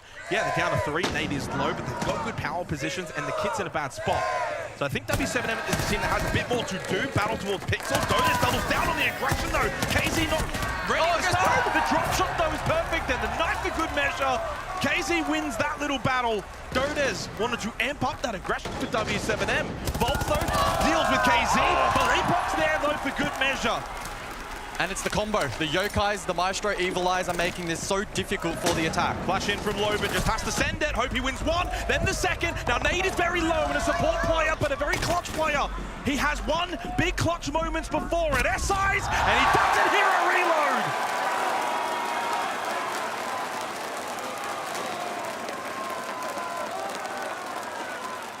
Well, a proper 50-50 round to kick things off on Cafe. There's a lot of one-sidedness to Border, a lot of dominance, especially from the defensive teams, but W7M, they wanted to amp up that pressure, but Furia were ready. Felipox was huge in that round. Yeah, absolutely. Able to lock down next to that wood stack and repel a lot of that early pressure in the round. It then made the tempo strange for W7M, who had 1 player in the building, 2 isolated. They went for the reset. This was a great play from Dots. But once he died and Felipox swung for the second, it was neutral territory, if not in favor of defense. Again, as mentioned, yeah, that was huge. The Echo and the Maestro combo was massive. You can see on the player cards, the defense flicking that information, probably most notably the Yokai at Bar. And so they had a really good read as to how to counterplay into that final push. Sure, it came down to a 1 versus 1, but they still had the advantage. Intriguingly enough as well, guys, I kind of mentioned the fact that obviously on Border, super defender sided at the tournament so far, 56%. Cafe's only 54% defender sided so far at reload. But 2 Brazilian teams, a little bit of slow pace typically from the side of Furia. W7M, yes, they've got that extra gear. They can pick up the pace. We saw that in that opening round. Again, I wouldn't be surprised if this is another kind of defender-sided map. And big from Nade. Swapping back. He's not the fragger on the team, but he has got that clutch gene. Hertz, opening kill onto Dots. Tucked in towards Piano. This close to it, taking that battle, now back through Pixel. And happy to just retreat back towards Washrooms. This is the replay of that opening kill, straight through the barricade, hits the headshot onto the repelling dots. And while we had that replay, Palu will fall at the hands of Philippox in the exact same position. Can we get a replay of that one? I'm assuming it was on the repel. Oh, surely now Volts doesn't just die as well. There's an actual opportunity that you can have 3 players die in that same spot. Repel successful. Does know this angle towards Pixel and Washrooms is being held. That's Hurts, full white. Holds his position, doesn't move an inch. Volts and Dodez try and take control, but Volts will fall, and so does Dodez. Furia in total control in this second round, and not a lot that Loben's going to be able to do from here. The perfect start for Furia.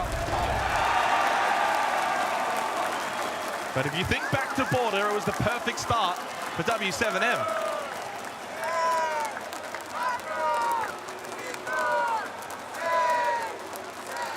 Yeah, really good way to open up the defensive account here for Furia. Big opening kill, losing the Ashe costly, especially in the face of some of that utility presented by defense. Furia then doubled down, second kill. A 3 versus 5, massive advantage, all the map control in the world. And a rather convincing round from Furia, who just continue that round streak ever so slightly from Border. It was 5 straight to close it out. Feels like a mental obstacle now for W7M. Potentially. Just got to get one on the board. And you know what? You go all the way back. It was a 3-0 start for W7, and that's what Furia needed at that moment in time on Border. Just needed to get the one. Just get themselves on the ball, get their fans up and about, something to cheer for. And now that blue side of the arena is just firmly standing on their feet, whereas W7M's orange side has been very much quiet for a long period of time now. Mining in play round 3. It's a tertiary site that several teams have experimented with at the event. Typically teams would go to Kitchen for this round, but some of these rosters subverting expectation. From W7M, we bring a lineup that counteracts this kind of structure, this bomb site, most notably the Ram. Vert play will be really critical in flushing out positions, then open an opportunity for the plant. So Furia expected to contest that. That's why Keys has extended Cocktail, Herd as well, right corridor. He'll probably play Pixel. This is the beauty of a best of 3 though, right? Is you kind of, at least from an outsider's perspective, we take a little bit from that first map and kind of try and bridge together into the second. If this was a best of 1, I mean, while it's a great start for Furia, the expectation is for them on defense to begin well. But for W7M, there's that round streak that's been building up now between the 2 maps that they've got to deal with. And this time it's for Philippox that's really franking out to begin on Cafe, 5-1.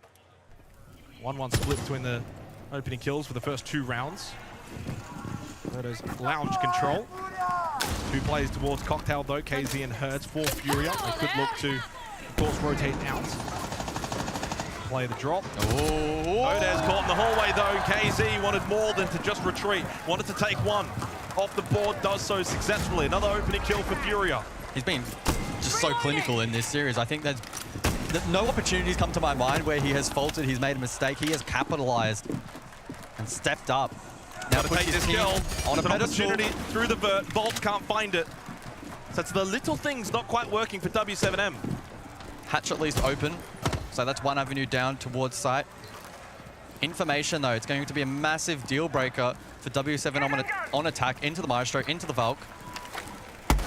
How much of that's still standing? I mean, I'm looking at Philippox right now. He's watching that Valk cam in Cocktail. They know pretty much exactly what W7 are going to posture for as they rotate off. Loben though does get rid of JP92. They needed a pick back to even the numbers. Hertz though does get the trade onto Volts. Keeps that advantage once again for Furia heading into the final 40 seconds of this 3rd round. Loben very low. W7M need to pull something out of the hat and do it soon. They need a big power round from someone. That's a 1-for-1 trade between Dots and Hertz. They take each other out. 30 seconds now down White Stairs goes Palu. He's got full health. The onus on him to be the man here for W7M. Default shot out. No response. Expects 1 to push out. Again, this is mining for this 3rd round. Palu does have the kit. No one hiding close. Loben was low and now on the floor. Palu just needs to pick up this pace. You cannot just sit in this corridor for too much longer. And when he unpeaks the doorway, he loses his life. It's a 3-0 start for Furia. And it's now 8 rounds in a row. Do you go an early tactical timeout? I don't know if we're quite at that stage, but 8 rounds. And you're going to need at least 2 attacking rounds this half. Well, Norris opts not to call. No, he does call it. Okay. He's pulled it out last second here for Norris. Já vamos jogar focado muito mais em questão de lentinha. Eu quero ter a prioridade do Natal e eu quero ter a prioridade do charuto. Tá ligado? Mais focado no lentinho? A gente fez dois lentinhos. Mais você quer? Exato. É, tá. Sim, porque eu quero objetivo. O problema é a gente pegar já primeiro. Exato, exatamente. A gente vai pegar lentinho, eles vão pro bar agora. Primeira opção, já punir a kill do relógio com a HI do Palu.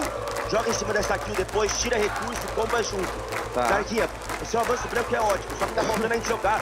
E a porra do. Exato, e a porra da proatividade de jogar junto, tá ligado? Eu quero ideia, mano. Eu quero na hora que a gente vai pegar, entrou, dominou Natal, a gente vai fazer o quê? Tá. Tá ligado? Vamos, a gente vai jogar pra roda, então vamos jogar pra roda desse jeito. Well, the first time we heard Norris back on board, it was the first time this tournament that he was a little bit more animated. This sounds like the first time, though, he's actually frustrated.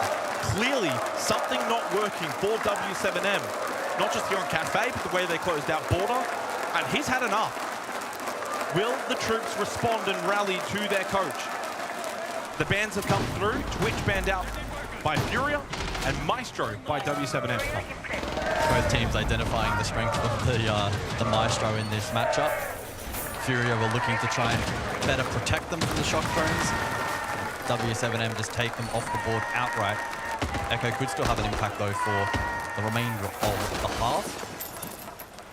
And don't count out the Valkyrie as well. Fit a lot of critical info in the last round as well. Head over to Kitchen here for the 4th round. 10 seconds remaining. First time in this half. 5 seconds remaining. So we were at this very point. You think back board, it was 3-0 W7M. And then Furia finally got one on the board.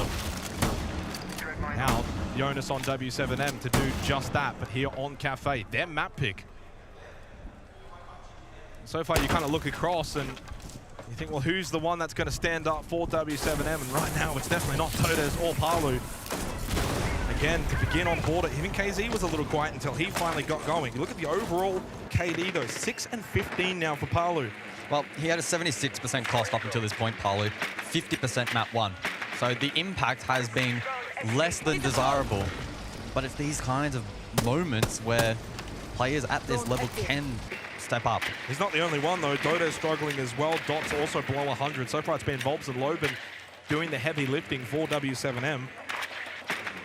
Although, in fairness, there's only 2 players also above 100 for Furia, being KZ and Felipox over the course of the entire series. Never just down to 1 player, even if KZ will make you think that from Border. Kitchen for this round as well, so all sites to be played here by Furia. They forfeit control of Valve, and so the Ram can get to work on Vert. Questions will then be posed as to what kind of push W7M want to go for. They have the Monty for bake. Monty can also drop with protection against the VIP if they want to go Freezer side. Well, there's no contest up above, so you can see Loban on the ramp, getting those boogie auto breaches to work over towards Train, mining, open up the floorboards, put the pressure on from above. 90 seconds left. Okay, not too bad for time right now, W7M, considering there is no contest by Furia. But as you said, there's a lot of utility towards the site they will eventually have to deal with. And you have to keep in mind that certainly time still needs to be pocketed for when you do go and hit the site. What am I pointing at, Jake? It's the Goyo and the smoke. For good reasons. A lot of delay available. You've even got the Fenrir as well with the F-Not mines that need to be dealt with. There's the Soya gates too from the Aruni. Of course, Herds on the Warden will not be flashed out of position towards VIP, which is a power position for the defense. Okay. Is caught off guard though by Dodes, slips in towards Bar, takes a drink with him for good measure as they now head over to VIP. Behind the Christmas tree, hiding, it's not Santa, it's Felipox. Guts the kill onto Dodes, but the trade from Dot is crucial. Nade falls as well. And finally, W7M gaining some ascendancy. And now a 1 versus 1 standoff. Stuck in the corner. It's the last player. It's Herd. He's great. He ain't winning this one, though, with 30 seconds left. Through the door. It's your death. That is the response that Norris wanted. And he got it. Yeah. And it was Dodes that was able to get them on their feet. Just like that crowd on the orange side of the arena. Able to sneak in and completely break down the defense. Grimfed, good info. And that was a great way to counteract the playstyle there from defense. It meant that they could essentially ignore Warden VIP until the very end. We ultimately saw the double stack, and they did deal with that effectively with the trade. Isolated it to a 1v3. And a much better approach from W7M. It screamed confidence. We'll now go over to reading. Yep. So all sides to be played, as mentioned. And we did play bar, cocktail, mining, kitchen, and of course now reading as well. Going around the world. Well, surely is Furia. They do still have that 3-1 lead. It's only one on the board for W7M. Do you think 2's the pass mark here? Probably. I think that's probably par, right? Like that's probably possible. But they've got 2 opportunities to find that second attacking round. You gotta remember as well, Furia not the greatest entry team. They're very slow. Cafe can really bear down on them. So if W7M do get that second attacking round, I think it sets them up nicely for the second half on their own defense. Which they were excellent back on order in that regard. Long ways to go though. Herd's aggressive in Cigar Lounge. Been successful in the past. Oh, aggressive indeed.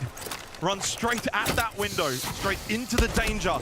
But this time caught. 2 players on the rappel either side. Dodez will get the kill onto Herd and says, nope, not getting away with that one. For the second round running now, opening kills for W7M and just starting to get themselves back into this series. They've finally broken that round streak. They've begun back on border, ended in the previous round. And they begin their own streak now. And get rid of the Azami as well. No keeper barriers generating throughout the round. Double down onto JV92, who's had no impact so far on Cafe. Volts has found a big kill. A 2-player advantage now for W7M, and so much time still remaining in this round. Red ping intel to the player inside a Cocktail. You do lose Palu though, but you've got to get this kill. He is very much stuck on an island. And while Felipox comes to aid, he cannot aid, and it's a full white nade from the flash. W7M will make it 2 rounds in a row. Attacking rounds at that. And they're starting to find their voice once again. Until you can confirm that map result, and don't count either of these 2 teams out, they are capable of incredibly violent momentum swings, and we're seeing it on full display. And just like that, snap your fingers and suddenly a little bit of pressure back onto Furia to close out this half, looking for that 4th round. Otherwise 3-3, and you probably give that edge to W7M. And just finding a little bit more space in the map, they're able to get entry. You think back to the opening couple of rounds, and it was the Repel Death Scars that cost W7M, losing too many players just trying to get top floor control. Furia were doing a really good job at that. This time, ready for it. Cross onto Hertz. Hertz can't find that opening kill. That would have been so vital. So W7M just managing that aspect of the game slightly better now. And they're starting to find the rounds. 3-2, still in favor of Furia. Final round of this opening half. Last 4 rounds, the opening kill has been converted into a round win. There's only 1 round that hasn't. The opener. The pacing of that opening kill, though, has varied a little bit. When W7M won their first here on Cafe, it was at the 55-second mark. That was Kitchen, though, so we saw the map clear, the build-up, etc. Bit snappier, though, in the last round when Herds got caught. It was at 2 minutes 19. Depending on what kind of Pulse Fury you want to go for this time, that may alter the tempo for W7M, who will be pretty eager, I feel, once more to get vert controls and presence. Palu on the sledge. Ooh. Not ideal. That's a wasted Selma. Need to try and slip that one through the broken barricade onto the wall. Nitro, I think that's going to miss indeed. Dots just kept on going. Good information from Pixel now towards top right. It goes down. So another opening kill for W7M. 4 now in the half, starting to really gain ascendancy in that area. And now with this Montang, you can just bully them back. That's full cocktail control. Nothing KZ can do on the Mozzie. So good control in the map for W7M. They're a man up. They've got 90 seconds. They're picking a lot of boxes. And Filipok's through the floorboard. Now down for the count. He's been the top fragger for Furia. And suddenly W7M are on the verge of finding their own 3-round win streak. Something Furia started this map with. Volp's able to clear the Electro Claw. As W7M prepare for the final push, but KZ, he makes a play. Furia, they're in a position where you have to manufacture something, and he provides the goods. He's wounded, retreats back to bar, and eventually finished off by Volp. No KZ magic in this 6th round. JV can barely move, pressure at all sides. The Montang, not what you want to shoot at. Hertz will go down, and to follow will be JV. A fantastic way to close out the opening half as W7M tie things up 3-3. Now get to go defense on their map pick. They were surgical in the way that they were able to break down those defensive holds. The entry was massive. Dodez, in the last 2 rounds of the half, doing a phenomenal job. In fact, he actually got all 3. So Dodez with massive impact there to set the stakes for W7M in those last 3 rounds, and the rest of the team stepped up, played their roles, denied any potential playmaking opportunities that we perhaps saw on map 1. And now they've set that platform. 3-3 scoreline, arguably an advantage now as they go to defense. Just seeing the bans, guys, actually, and it's been a common trend so far at Reload where you kind of target ban particular archetypes. So you're looking about shield bans or entry bans. What about soft breach bans here by W7M? No buck, no sledge available. Huge emphasis now on operators like Ram to be utilized on sites like Kitchen where you need to try and get trained, mining, floorboards opened up. So it kind of strengthens certain sites for W7M. Maybe not so much, say, top floor, but certainly the other site objectives here on Cafe. Love that strategy in terms of those bans. Yeah, and it could significantly shift how these sites are played out. That's the beauty of the new ban system, and we've seen that on numerous maps thus far. I think this is probably the first time we've seen the double soft breach, double vert here on Cafe specifically, and I'm very intrigued to see just how impactful that may be. Scopo's in play for round 7, and so Dot's given the license to roam and fall off. Small bake at the moment. Gives you so much vert potential as well in terms of map control when you're playing the scope on. Well, the Furia see that and instead go direct horizontal. I think this kind of lineup suggests that could be the case. Rayora can cut off the hallway leading into small bake as a potential playmaking opportunity. You have the capped out to clear Cupcake. I think direct is probably the right call, and it looks like that will be what Furia posture for. I've got the overhead. I'm really trying hard to find that shell. But, I mean, I guess I could have just been watching the main screen. Not stuck in towards small bake. Smokes go out. Look how low 3 members of Furia are already on the attack into the gas bait. That's not an entry position. That entry is just never there or available. KZ though, so low through bake, puts the shield back up, and he too is just barely holding on. And eventually overwhelmed Parley with a double kill. Down to Hertz in a 1v3. Volp's low. Lots of time though for Hertz to think his way through this moment. But it's the W7M onslaught here on Cafe, looking to make it 4 rounds in a row, and Dodez is waiting towards bar. You push down those brown stairs, it will be your demise. He drones himself, but the drone is now shot out. Hertz needs to create 3 1v1s. There's one, wins it. Now recall the fact that Volps is low. This is very winnable with well over a minute remaining. But defense has info. Hertz now needs to break down both of these defenders. Can't worry about the Vulcan canister at this point. Evil Eye shot out. Does lose a little bit of health. Now the kit outside Bakery. Palu deep inside of Bakery. Volps over towards Prep. So they are well positioned in terms of kit denial. Simply put, Hertz needs to find these 2 kills. Now Volps is Prep. And if he takes next contact, he's low. Doesn't matter. Wins the battle anyway. And the war on Cafe starting to turn in favor of W7M as as they take 4 rounds straight. Yeah, I don't think Fury are going to be too pleased about that execution. They went straight into the meat grinder, small bakery. I don't think they knew that the Scopo shell was so close. At least it wasn't checked. The gas canister as well. Good util layering from defense. The pressure from the main bake hit really didn't influence the round either. So a lot of those key pieces not really falling into line for attack. Good positioning and capitalizing upon those opportunities, though, for W7M, who, as well, don't let it slip at the end. They've had a couple of those, rounds against them on border that they should have closed out. They make it count this time around.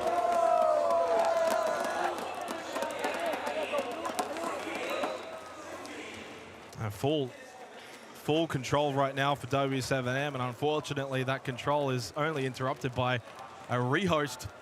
We've been quite privileged so far in this series, but well, every series so far seems to have its time, and we get a technical pause here, break in the action, and we can kind of just dissect a little bit. A 4-round streak achieved for W7M after Furia themselves began perfectly 3 in a row to begin.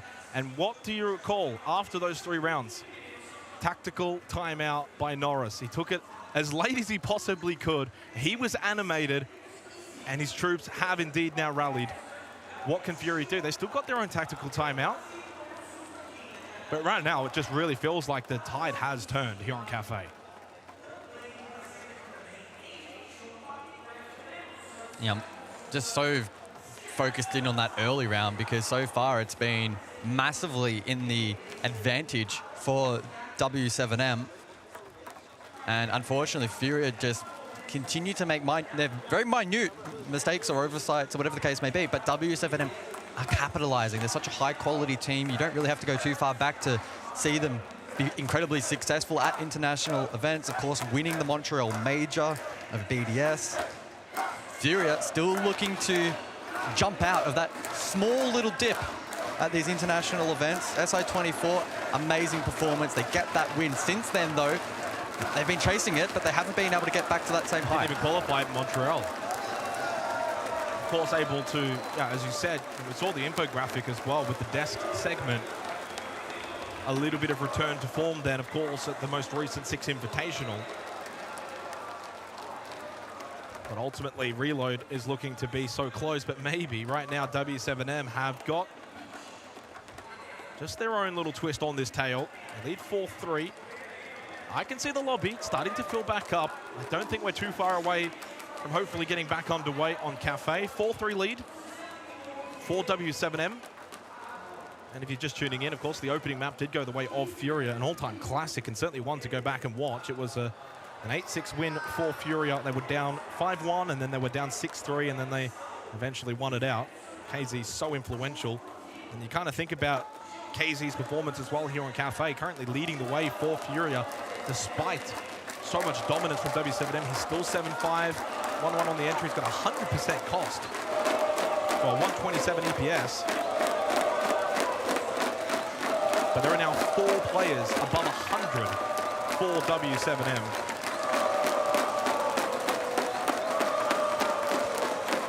So how do Fury get back into this game? Typically, when they're trailing or have momentum against them, we look at somebody on the team to step up and be the fire starter for the roster. Who's it going to be this time? Well, it has to be JB92 that has to start performing. 1-6 at the moment. The #1 rated player coming into the semi-final. First for EPS at the tournament, 127, a plus 33 KD. And an overall 77 cost. But right now, a 50% cost and 1-6. Severely down on the form we've seen from him so far at Reload.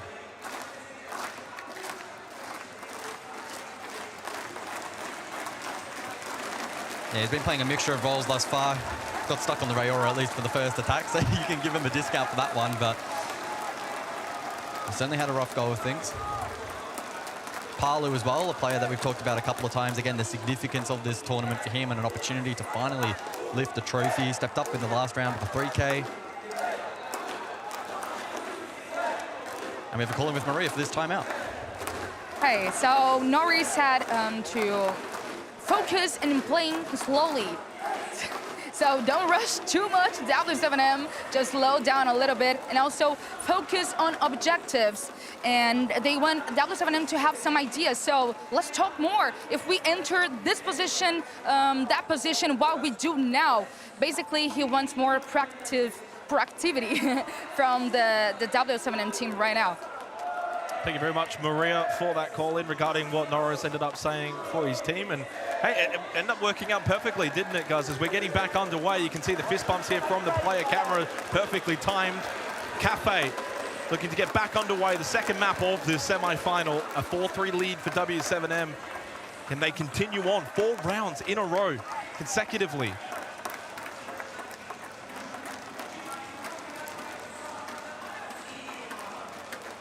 And maybe, you know, you always have these tech pauses, you always have these rehosts, and you kind of wonder, does it benefit a team? Does it maybe reset some of that momentum? We're about to find out who can come out of this break better on the other side of it.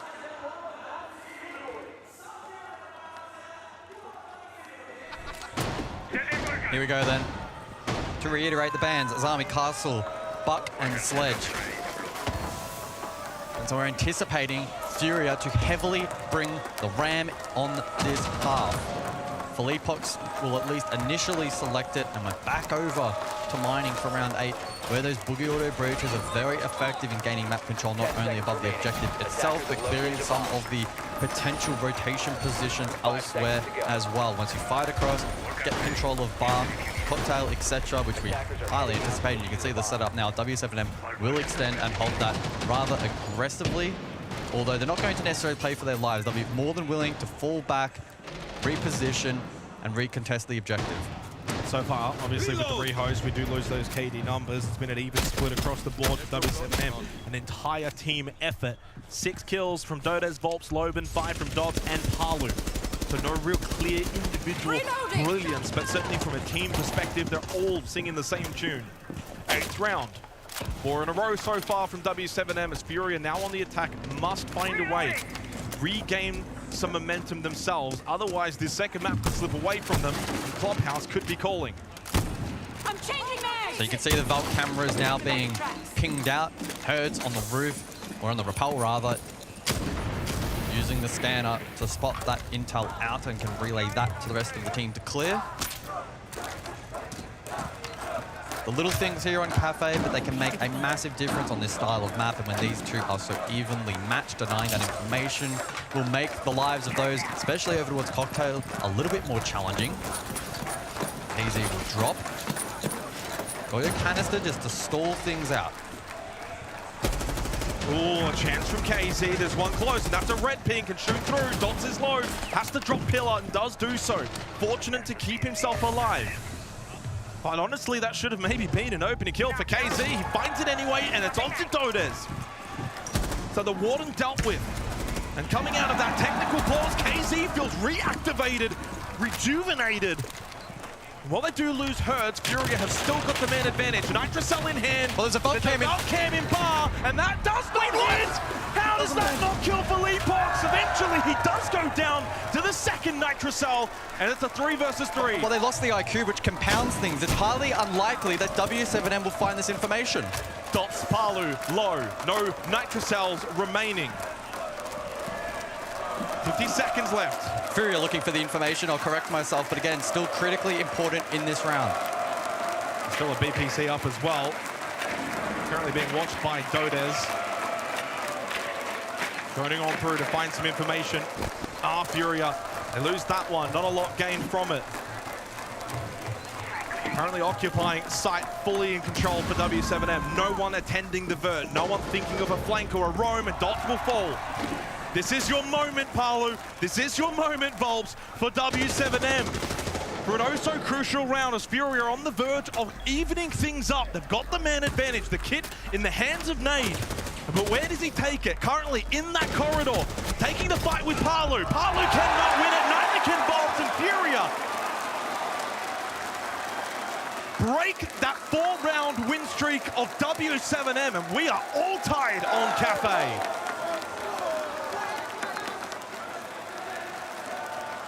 So many close moments in that round.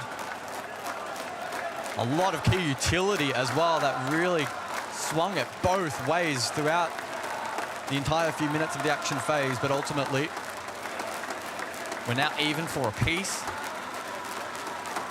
And Fury, as they always do, just keep things interesting. Keep W7M on their toes. They'll rotate over to reading for round 9.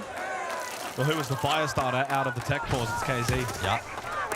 Well, they got stalled out for a moment off the back of the Goyo canister, but then pushed through, collected the first, slammed the second. And the real first was Dots. He got very low as well, was forced to drop Pillar. Tight angle found there by JB92. 2 kills for himself in that round. He only had 1 kill coming into that round, finds 2. So again, members of Furia rising to the occasion. And just saying to W7M, we are not going to just lay down here on Cafe. We will fight all the way until the end. Furia, 3 rounds away from a grand final appearance in Rio here at Reload. We all know what happened when this team played in a grand final last time in Brazil. IQ back on the board, Pulse in play. So there's going to be some very intriguing counterplay between Herds and Palu. In this round, Herds will be looking to spot and identify Palu. The rest of the team can then look to play around that information. Fuse as well in play, not Shield. So we'll see if that's for util clearance, maybe some crowd control. With the pressure from up above. And again, to reiterate the bans, as you can't see them on the overlay, the Buck and the Sledge. So in terms of soft breach potential, it's not necessarily available for Furia. They do not opt to bring the Ram, which can certainly help. I think Palu has a very good read at this Repel heavy play at the moment. Double nade Pixel, and they catch him. That's such a beautiful clear. Beautifully executed from Furia. No response from W7M. And it just feels like W7M have just kind of taken a foot off the pedal a little bit. They're sitting back. They're not as aggressive, even with that pulse, even with the information that Palu can garner for his team. Well, it's one thing to have the info, but when Furia are so surgical in clearing these positions, it's so difficult, so much pressure. Dode's just able to sneak out. There's a nade thrown as well down towards Laundry, but Dode's had already evacuated the area. Low on health, but gets back towards reading. Dots hits his back, shuts down KZ. We don't need to spell out how crucial a kill that really is for W7M. Oh, he was able to push up despite the gridlock on the board, but as he tries to get back towards site, JV92, who's now found himself in the moment, cuts him down. It just feels like W7M no longer have any sense of momentum. They're on the back foot. Nothing quite going their way. These little 50-50 moments now starting to navigate towards the side of Furia. The cluster charges to be activated. Deals with even some of these Vulcan canisters pre-placed from Loban. When does Palu activate on the pulse and get some critical information that he himself can play off of? Misdroned. 30 seconds left. Will he be a factor later in this round? Nade is low, they get rid of Dodes. Palu, you've got to make your move. There's no one really on that side of the map for Furia. They're starting to make their way towards reading. 15 seconds, every second counts. Palu, he's so close, and he does almost make the impact, but doesn't get the kill. Nade was finished off. There's 2 members coming towards Pillar. Into red time, and Mods cannot handle the heat.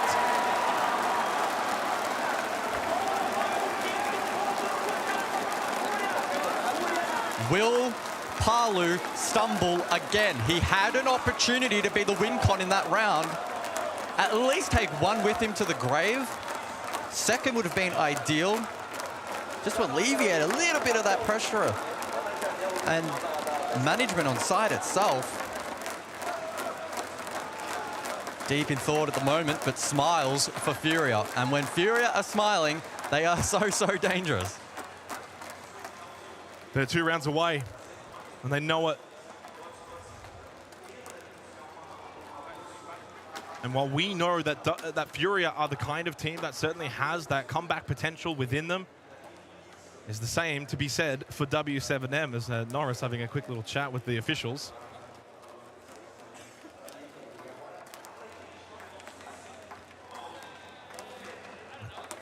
I'm just going to take a guess here. This might be in relation to the bans. I'm not too sure. It is indeed confirmed because of the rehost that we had prior, as we know the ban's not necessarily showing properly. And of course now with the new ban system, we are supposed to have a ban phase here.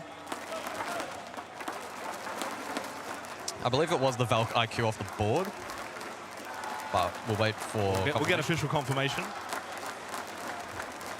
So Valkyrie and IQ have been banned out, along with the Azami, Castle, Buck, and Slay. I mean, these teams are reading each other perfectly. We've seen so many of these bans thus far cancel one another out. The Valkyrie's been highly influential, and the IQ encountering it. So it makes perfect sense.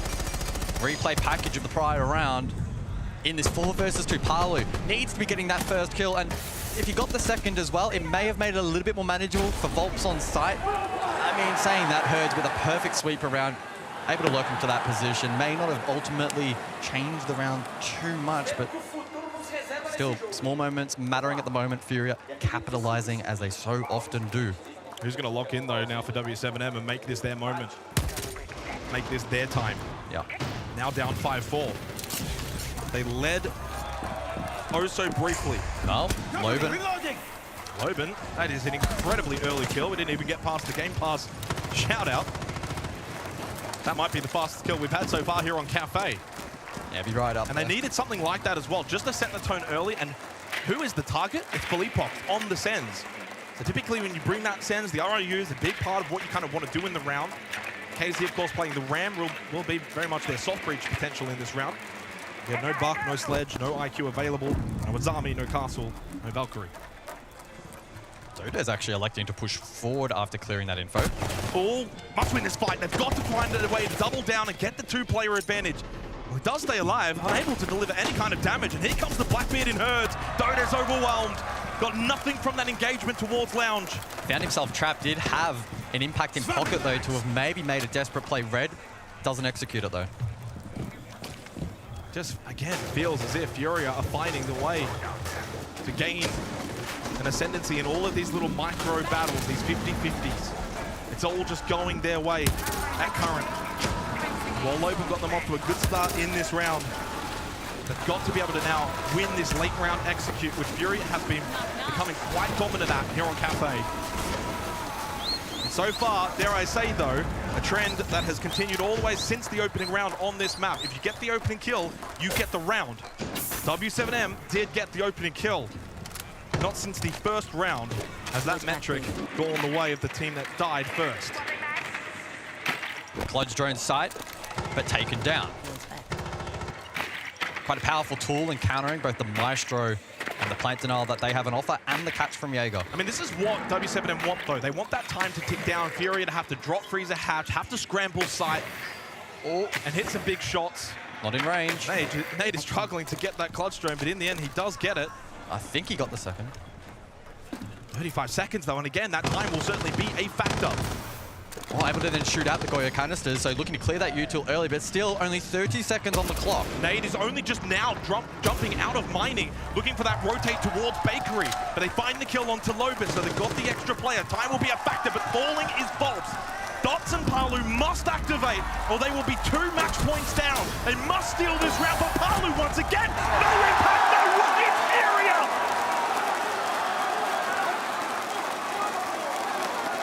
They find a way to break the hearts of W7M, their former organization, now 2 match and series points up. Looking to book their place in the grand final tomorrow against Cyclops.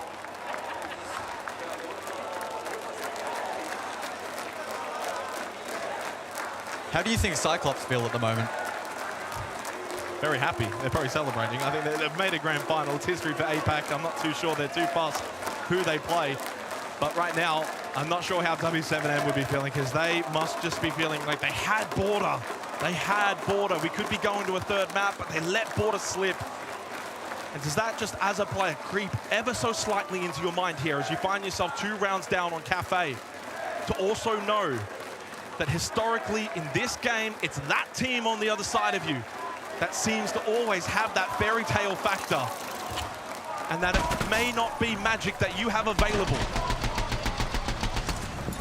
Loben got that freebie at 240. Dode's got caught, unable to escape. uncontested pick from the Vert. We saw really good play from the Brava to counteract any potential default plant position with the Goyos dealt with, but ultimately it didn't really matter in the end. The rest of the defense broken down. Furia with 2 map and series points.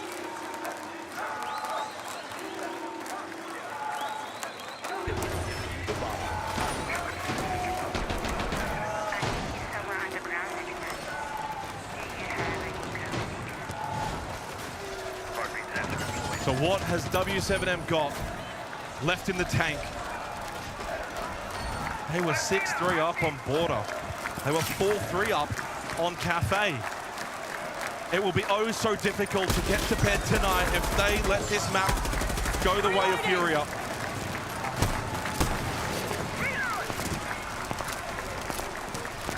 Loban got the opening kill in the previous round, but now playing the smoke. May not feel that it's his job. All the aura is with Furia. The crowd is with Furia. They are moments away from reaching another grand final in Brazil. And you just know they're the kind of team to be cool, calm, and collected in this moment. Volts with information on the pulse. And the IQ was banned out again, so Furia can't bring that tool that they did in the past to try and isolate the Pulse or at least be aware of their presence. Dot spotted out. Over towards Bar. Keys steps up, gets the second! Furia decimating W7M. It just feels like this fairy tale has once again come back onto the side of Furia on their home soil. Can someone spoil the party from W7M? 2 players down. Hearts would be racing if you're Palu, Volts or Loban. You don't want to make a mistake, but you've got to now find aggression within yourself. You're 2 players down. Someone needs to stand up. These Nitro cells, they need to find something. Loban! Oh, he aggressives with the shotgun. Huge over towards White Stairs. Loban does, in fact, stand up.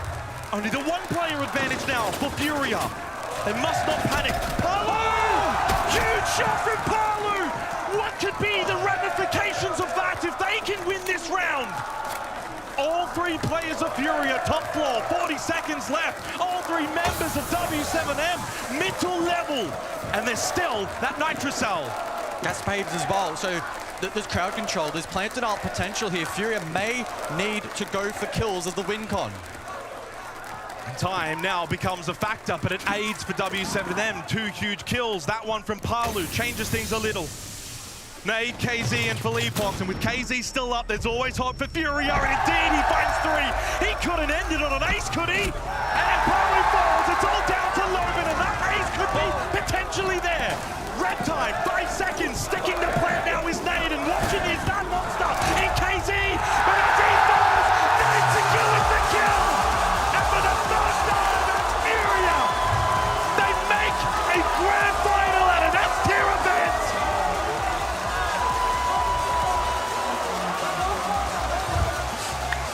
Such an insane team. The siege that they played today was absolutely outstanding. W7M and their fans here in Rio left shell-shocked. A tremendous performance from Border to Cafe. They show that SI24 team is still there, that they've still got that magic. And it has not left them as they return back to Brazil. It reinvigorates this roster. They now look to tomorrow to take on the Kings of APAC in Cyclops. For W7M, their run comes to an end. They put up a decent fight. They were very good on Border, but not good enough on either of the 2 maps. A 2-0 to Furia, resounding fashion, and certainly favourites going into tomorrow's grand final. They were absolutely tested by W7M, but that is when that Furia team time and time again step up and play just such a difficult brand of Siege to counter. There's just so many moments, so many rounds where W7M looked just completely out of it, and that is full credit to Furia and their ability to play the game. We turn our attention to the grand final tomorrow, guys. Brazil versus APAC. Furia versus Cyclops in a best-of-5 grand final, in a way to kick off Siege X in a new era, a new dawn. Who takes it? Who have you got? I mean, I know there's the APAC within you, but Furia was sensational today. They're going to take some beating tomorrow. I mean, I absolutely love Cyclops. I love APL. But to predict Cyclops to beat these guys, you'd have to be absolutely out of your mind. A huge swarm of support for Furia in this arena. And back on Border, when it was all going the way of W7M, it was their fans that got behind them, rallied them, helped them get back into this series. They took Border away from W7M. It was supposed to be W7M's, but alas not. Furia too good. The Kings of Brazil retake their crown. All right, normally we do this on the stage, but you've come right over here to your fans. Is everybody happy that Furia have made it to the grand final? Philippox, this is a new era, Siege X, but that felt like the Furia of old out there, albeit under a different banner back in the day, but it feels like the magic's back with this team. Yeah, on Border we could see the magic is always with this lineup. We could do the comeback again, and we keep the streak going on Border, and hopefully we get the win tomorrow and get the title that we are hoping for so long to get. Ele falou que na fronteira eles conseguiram sentir essa mágica voltar da equipe e acredita que a equipe evoluiu nesse momento. Congratulations once again. We had an amazing comeback right on the first map. How was the communication at that moment? We were kind of cold in the first map, like not feeling ourselves. The communication was kind of not good. But then we didn't start believing. We didn't stop believing. And we just kept the game going. Casey was just killing everyone. And the confidence was growing. And we could do the comeback. Perfeito, o Case estava matando muito, então eles conseguiram voltar ali a confiança, a comunicação não estava muito boa no início do mapa. But on the first map, the opposite almost happened. How was that for you? It was really tough to almost lose on a map that we don't lose for more than a year now. So it gets a little to the mental, but I'm glad that we could keep the composure and get the win. É, foi difícil ali naquele momento, né? Um mapa que eles não perdem há praticamente um ano, né? Mas conseguiram vencer, parabéns. All right, tomorrow, the grand final, up against the history-making APAC team, Kagosaka. They're on a tremendous run of form. They're dangerous. How do you feel about them? We're going to smash them. We have the Liquid fans with us. We're going to avenge them. And, yeah, it's going to be easy. All right. Eles têm a galera da Liquid com eles, então eles vão amassar amanhã a Kagosaka. Philippox, and with this crowd here, we've got to do this for Furia here in Brazil. Vamos fazer barulho! I would like to try something with them. Galera, me ajuda a gritar assim, ó. Furia! Furia! Furia! Furia! Let's do this tomorrow! This is his parents right here. That's his parents right there. Furia! Furia! Furia! Furia! Furia! Furia!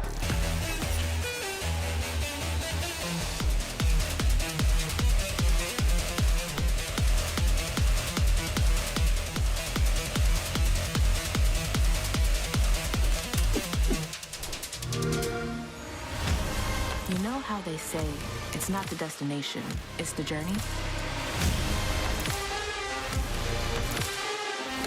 And the journey of 1,000 miles begins with a single step.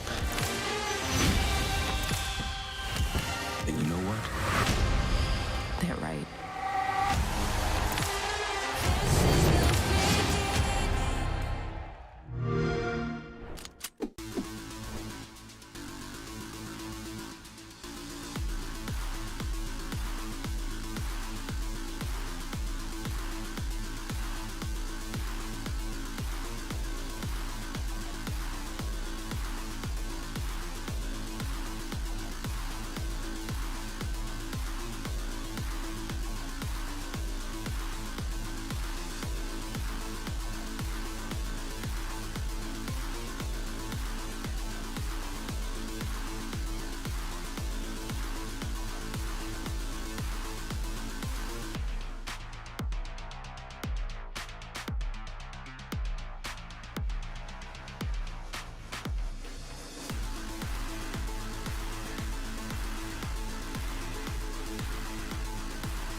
undeniable at this point. Furia are the kings of Brazil. I wish I could take credit for that. That comes from Jack. I mean, say a wise man said that, Rob. A very wise man did indeed say that, but it's locked in at this point. I mean, just time and time again, this team continues to show up in Brazil on home soil. Yeah, of course. The last event we had in Brazil, Sao Paulo 2024, they ended up winning the event. But not only that, they've made the grand final of this event. How have they done that? In the process, they've beaten FaZe Clan. They chose to play against FaZe Clan in the group stage. They beat them, knocked them out of the tournament. They've played against Loud, beaten them. Main stage at 6 Invitational, no bother. They've played against W7M, Montreal Major Champions, beaten them 2-0, no bother whatsoever.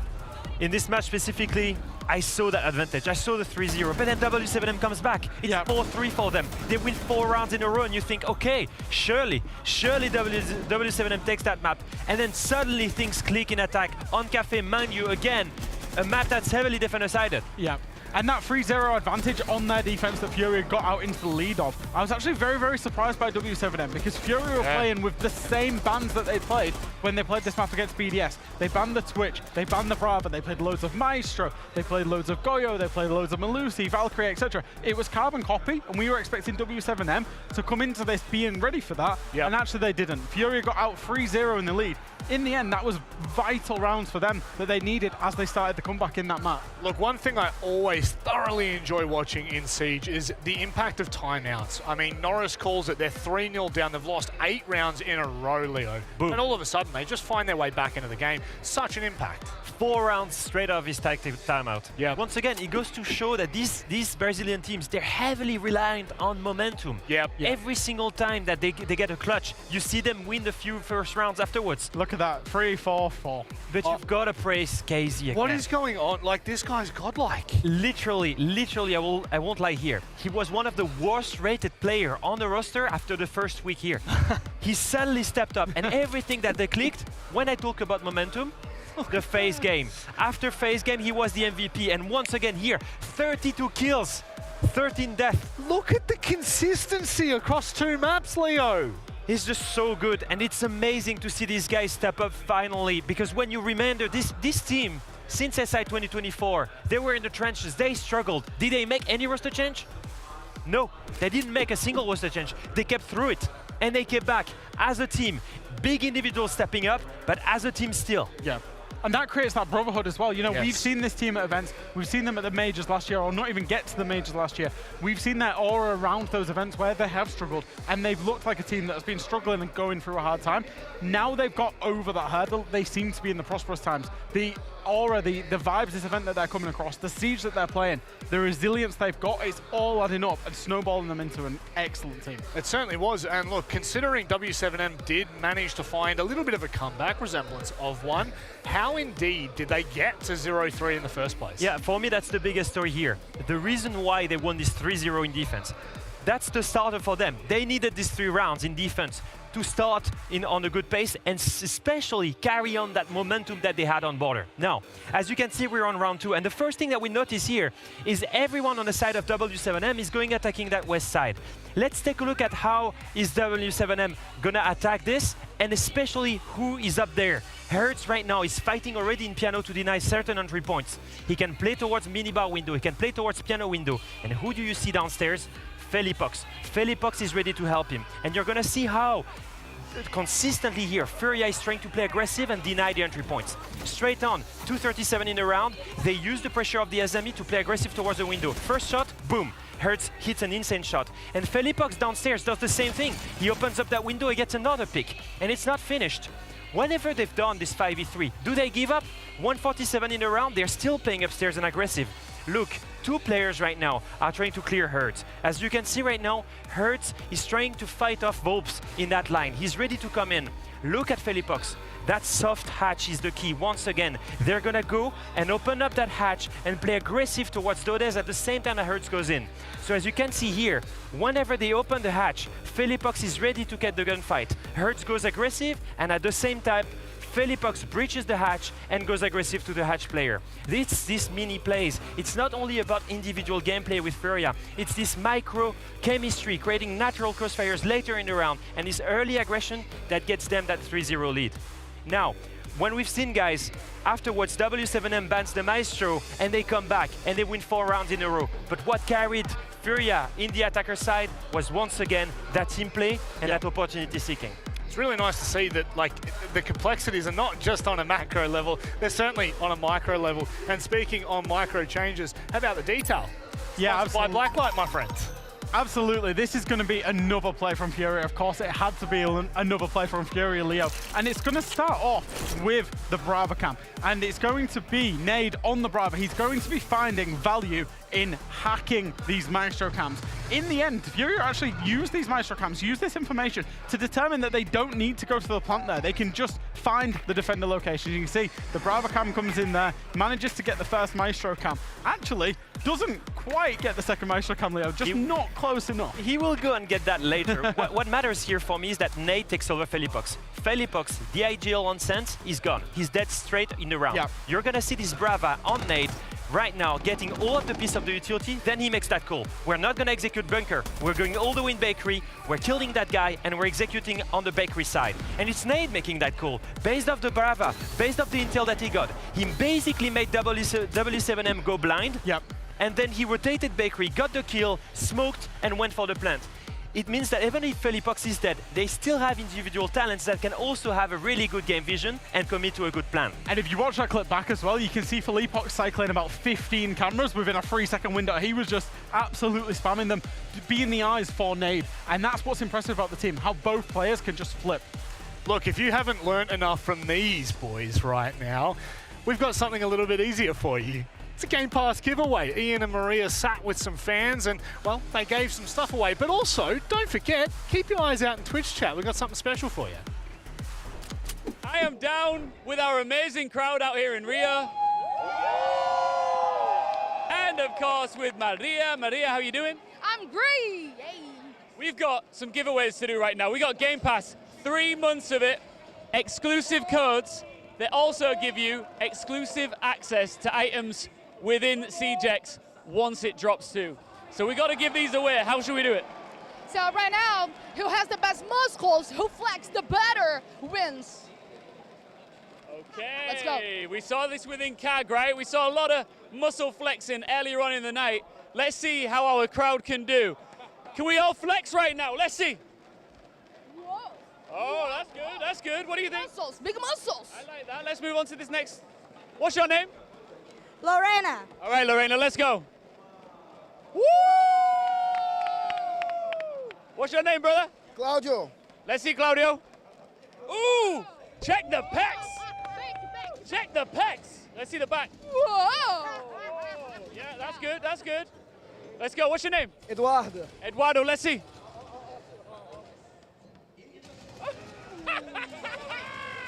He has a Caveira tattoo. Oh, tattoo of Caveira. Oh, I love it. That's cool.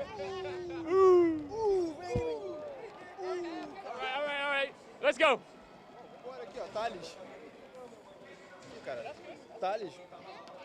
I like it. Let's keep moving. Let's go. Can I do it? You ready?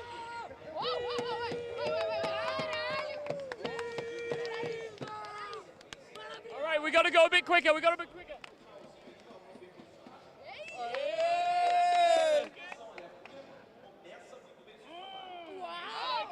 What?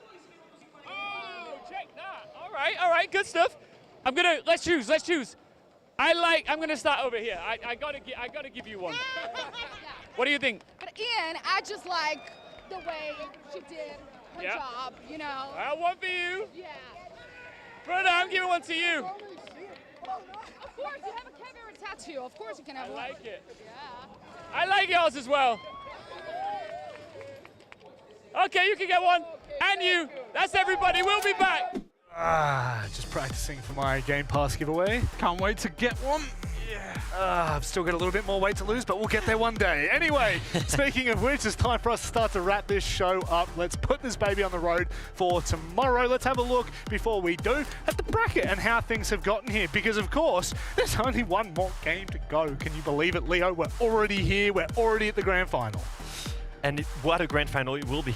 I have to say, I told Jack, I think it was 30 minutes ago, if Furia and CAG are in grand final, it's gonna be a banger game because the play style in these two teams, the firepower, it's gonna be nuts. The gunplay is gonna be crazy. And if you look at this CAG very first main stage, Yep. And they go all the way to grand And final. do you know what? KAG are not afraid to play the villains. We've seen them today. They were getting into it. And what I will say as well is whoever came from the top half of this bracket were always going to be the favourites, whichever team did it. Yep. And whoever came from the bottom half of this bracket were always going to be the underdogs. So of course we've got a favourite versus underdog story, but I couldn't think of two better teams from what we've seen so far at this main stage. Furia looking to do it back-to-back in Brazil, and then KAG Osaka, first ever main stage, first ever grand final, and they're happy to play into the crowd at the same time. All I'm saying, APAC, Brazil, they're on top, but in CGX, we're at NA, we're at EU. They're gone. They're not here, my friends. I was about to say it's actually super refreshing to have a grand final with an APAC team and a Brazilian team. That's the first time in 9 years you've been able to dunk on us, Rob. It's not a problem. You can Look, go ahead. I will take all of the praise when I do this. I'll tell you that right now. Of course, you don't want to miss tomorrow's kick-starting it off with our incredible show match. Raz and Company, I can't wait for that one, versus the All-Stars. And of course, the most important part before the grand final starts is the live panel, something you do not want to miss. There'll be plenty of information that you will 100% want to hear. And then, of course, we've just talked about it. We don't need to go into too much depth of it because we've got a lot to talk about tomorrow. CAG and the boys on Furia. It's dangerous. Gents, just very quickly, closing remarks for the day. Jack, we'll start with you. I'm so excited for tomorrow. I genuinely really am. The best way I can describe it is tomorrow's games could be an utter shit show. Genuinely, it could be. Just 10 teams, just 10 players just going at it, gunfight heavy, creativity heavy. I cannot wait for it. I think that's the big number for me, creativity and entertainment. The entertainment value of watching KAG is absolutely crazy. It's the same thing with Furia. We've seen that 1v3 clutch from KZ. Have you seen a clip like this recently? Not really, right? I'm waiting for this entertainment moment, and I think having them in grand finals in a BO5 is actually going to be crazy. The live panel of CGX, come on. Obviously, it's going to be interesting. It's Brazil against the world, because the rest of the world is going to be on KAG's side. They really are. How do you say shit show in French? Show? Shit show. Shit show? I'm not going to translate that. Good luck. We'll figure that one out. Google Translate will help me later on. Maybe I'll open the show tomorrow morning with that one. But thank you very much for joining us here on the semi-finals. It's been a fantastic day. We are breaking ground. We are making history tomorrow as CAG take to the stage to potentially fight against the greatest team we've ever had in Siege. We will see you tomorrow.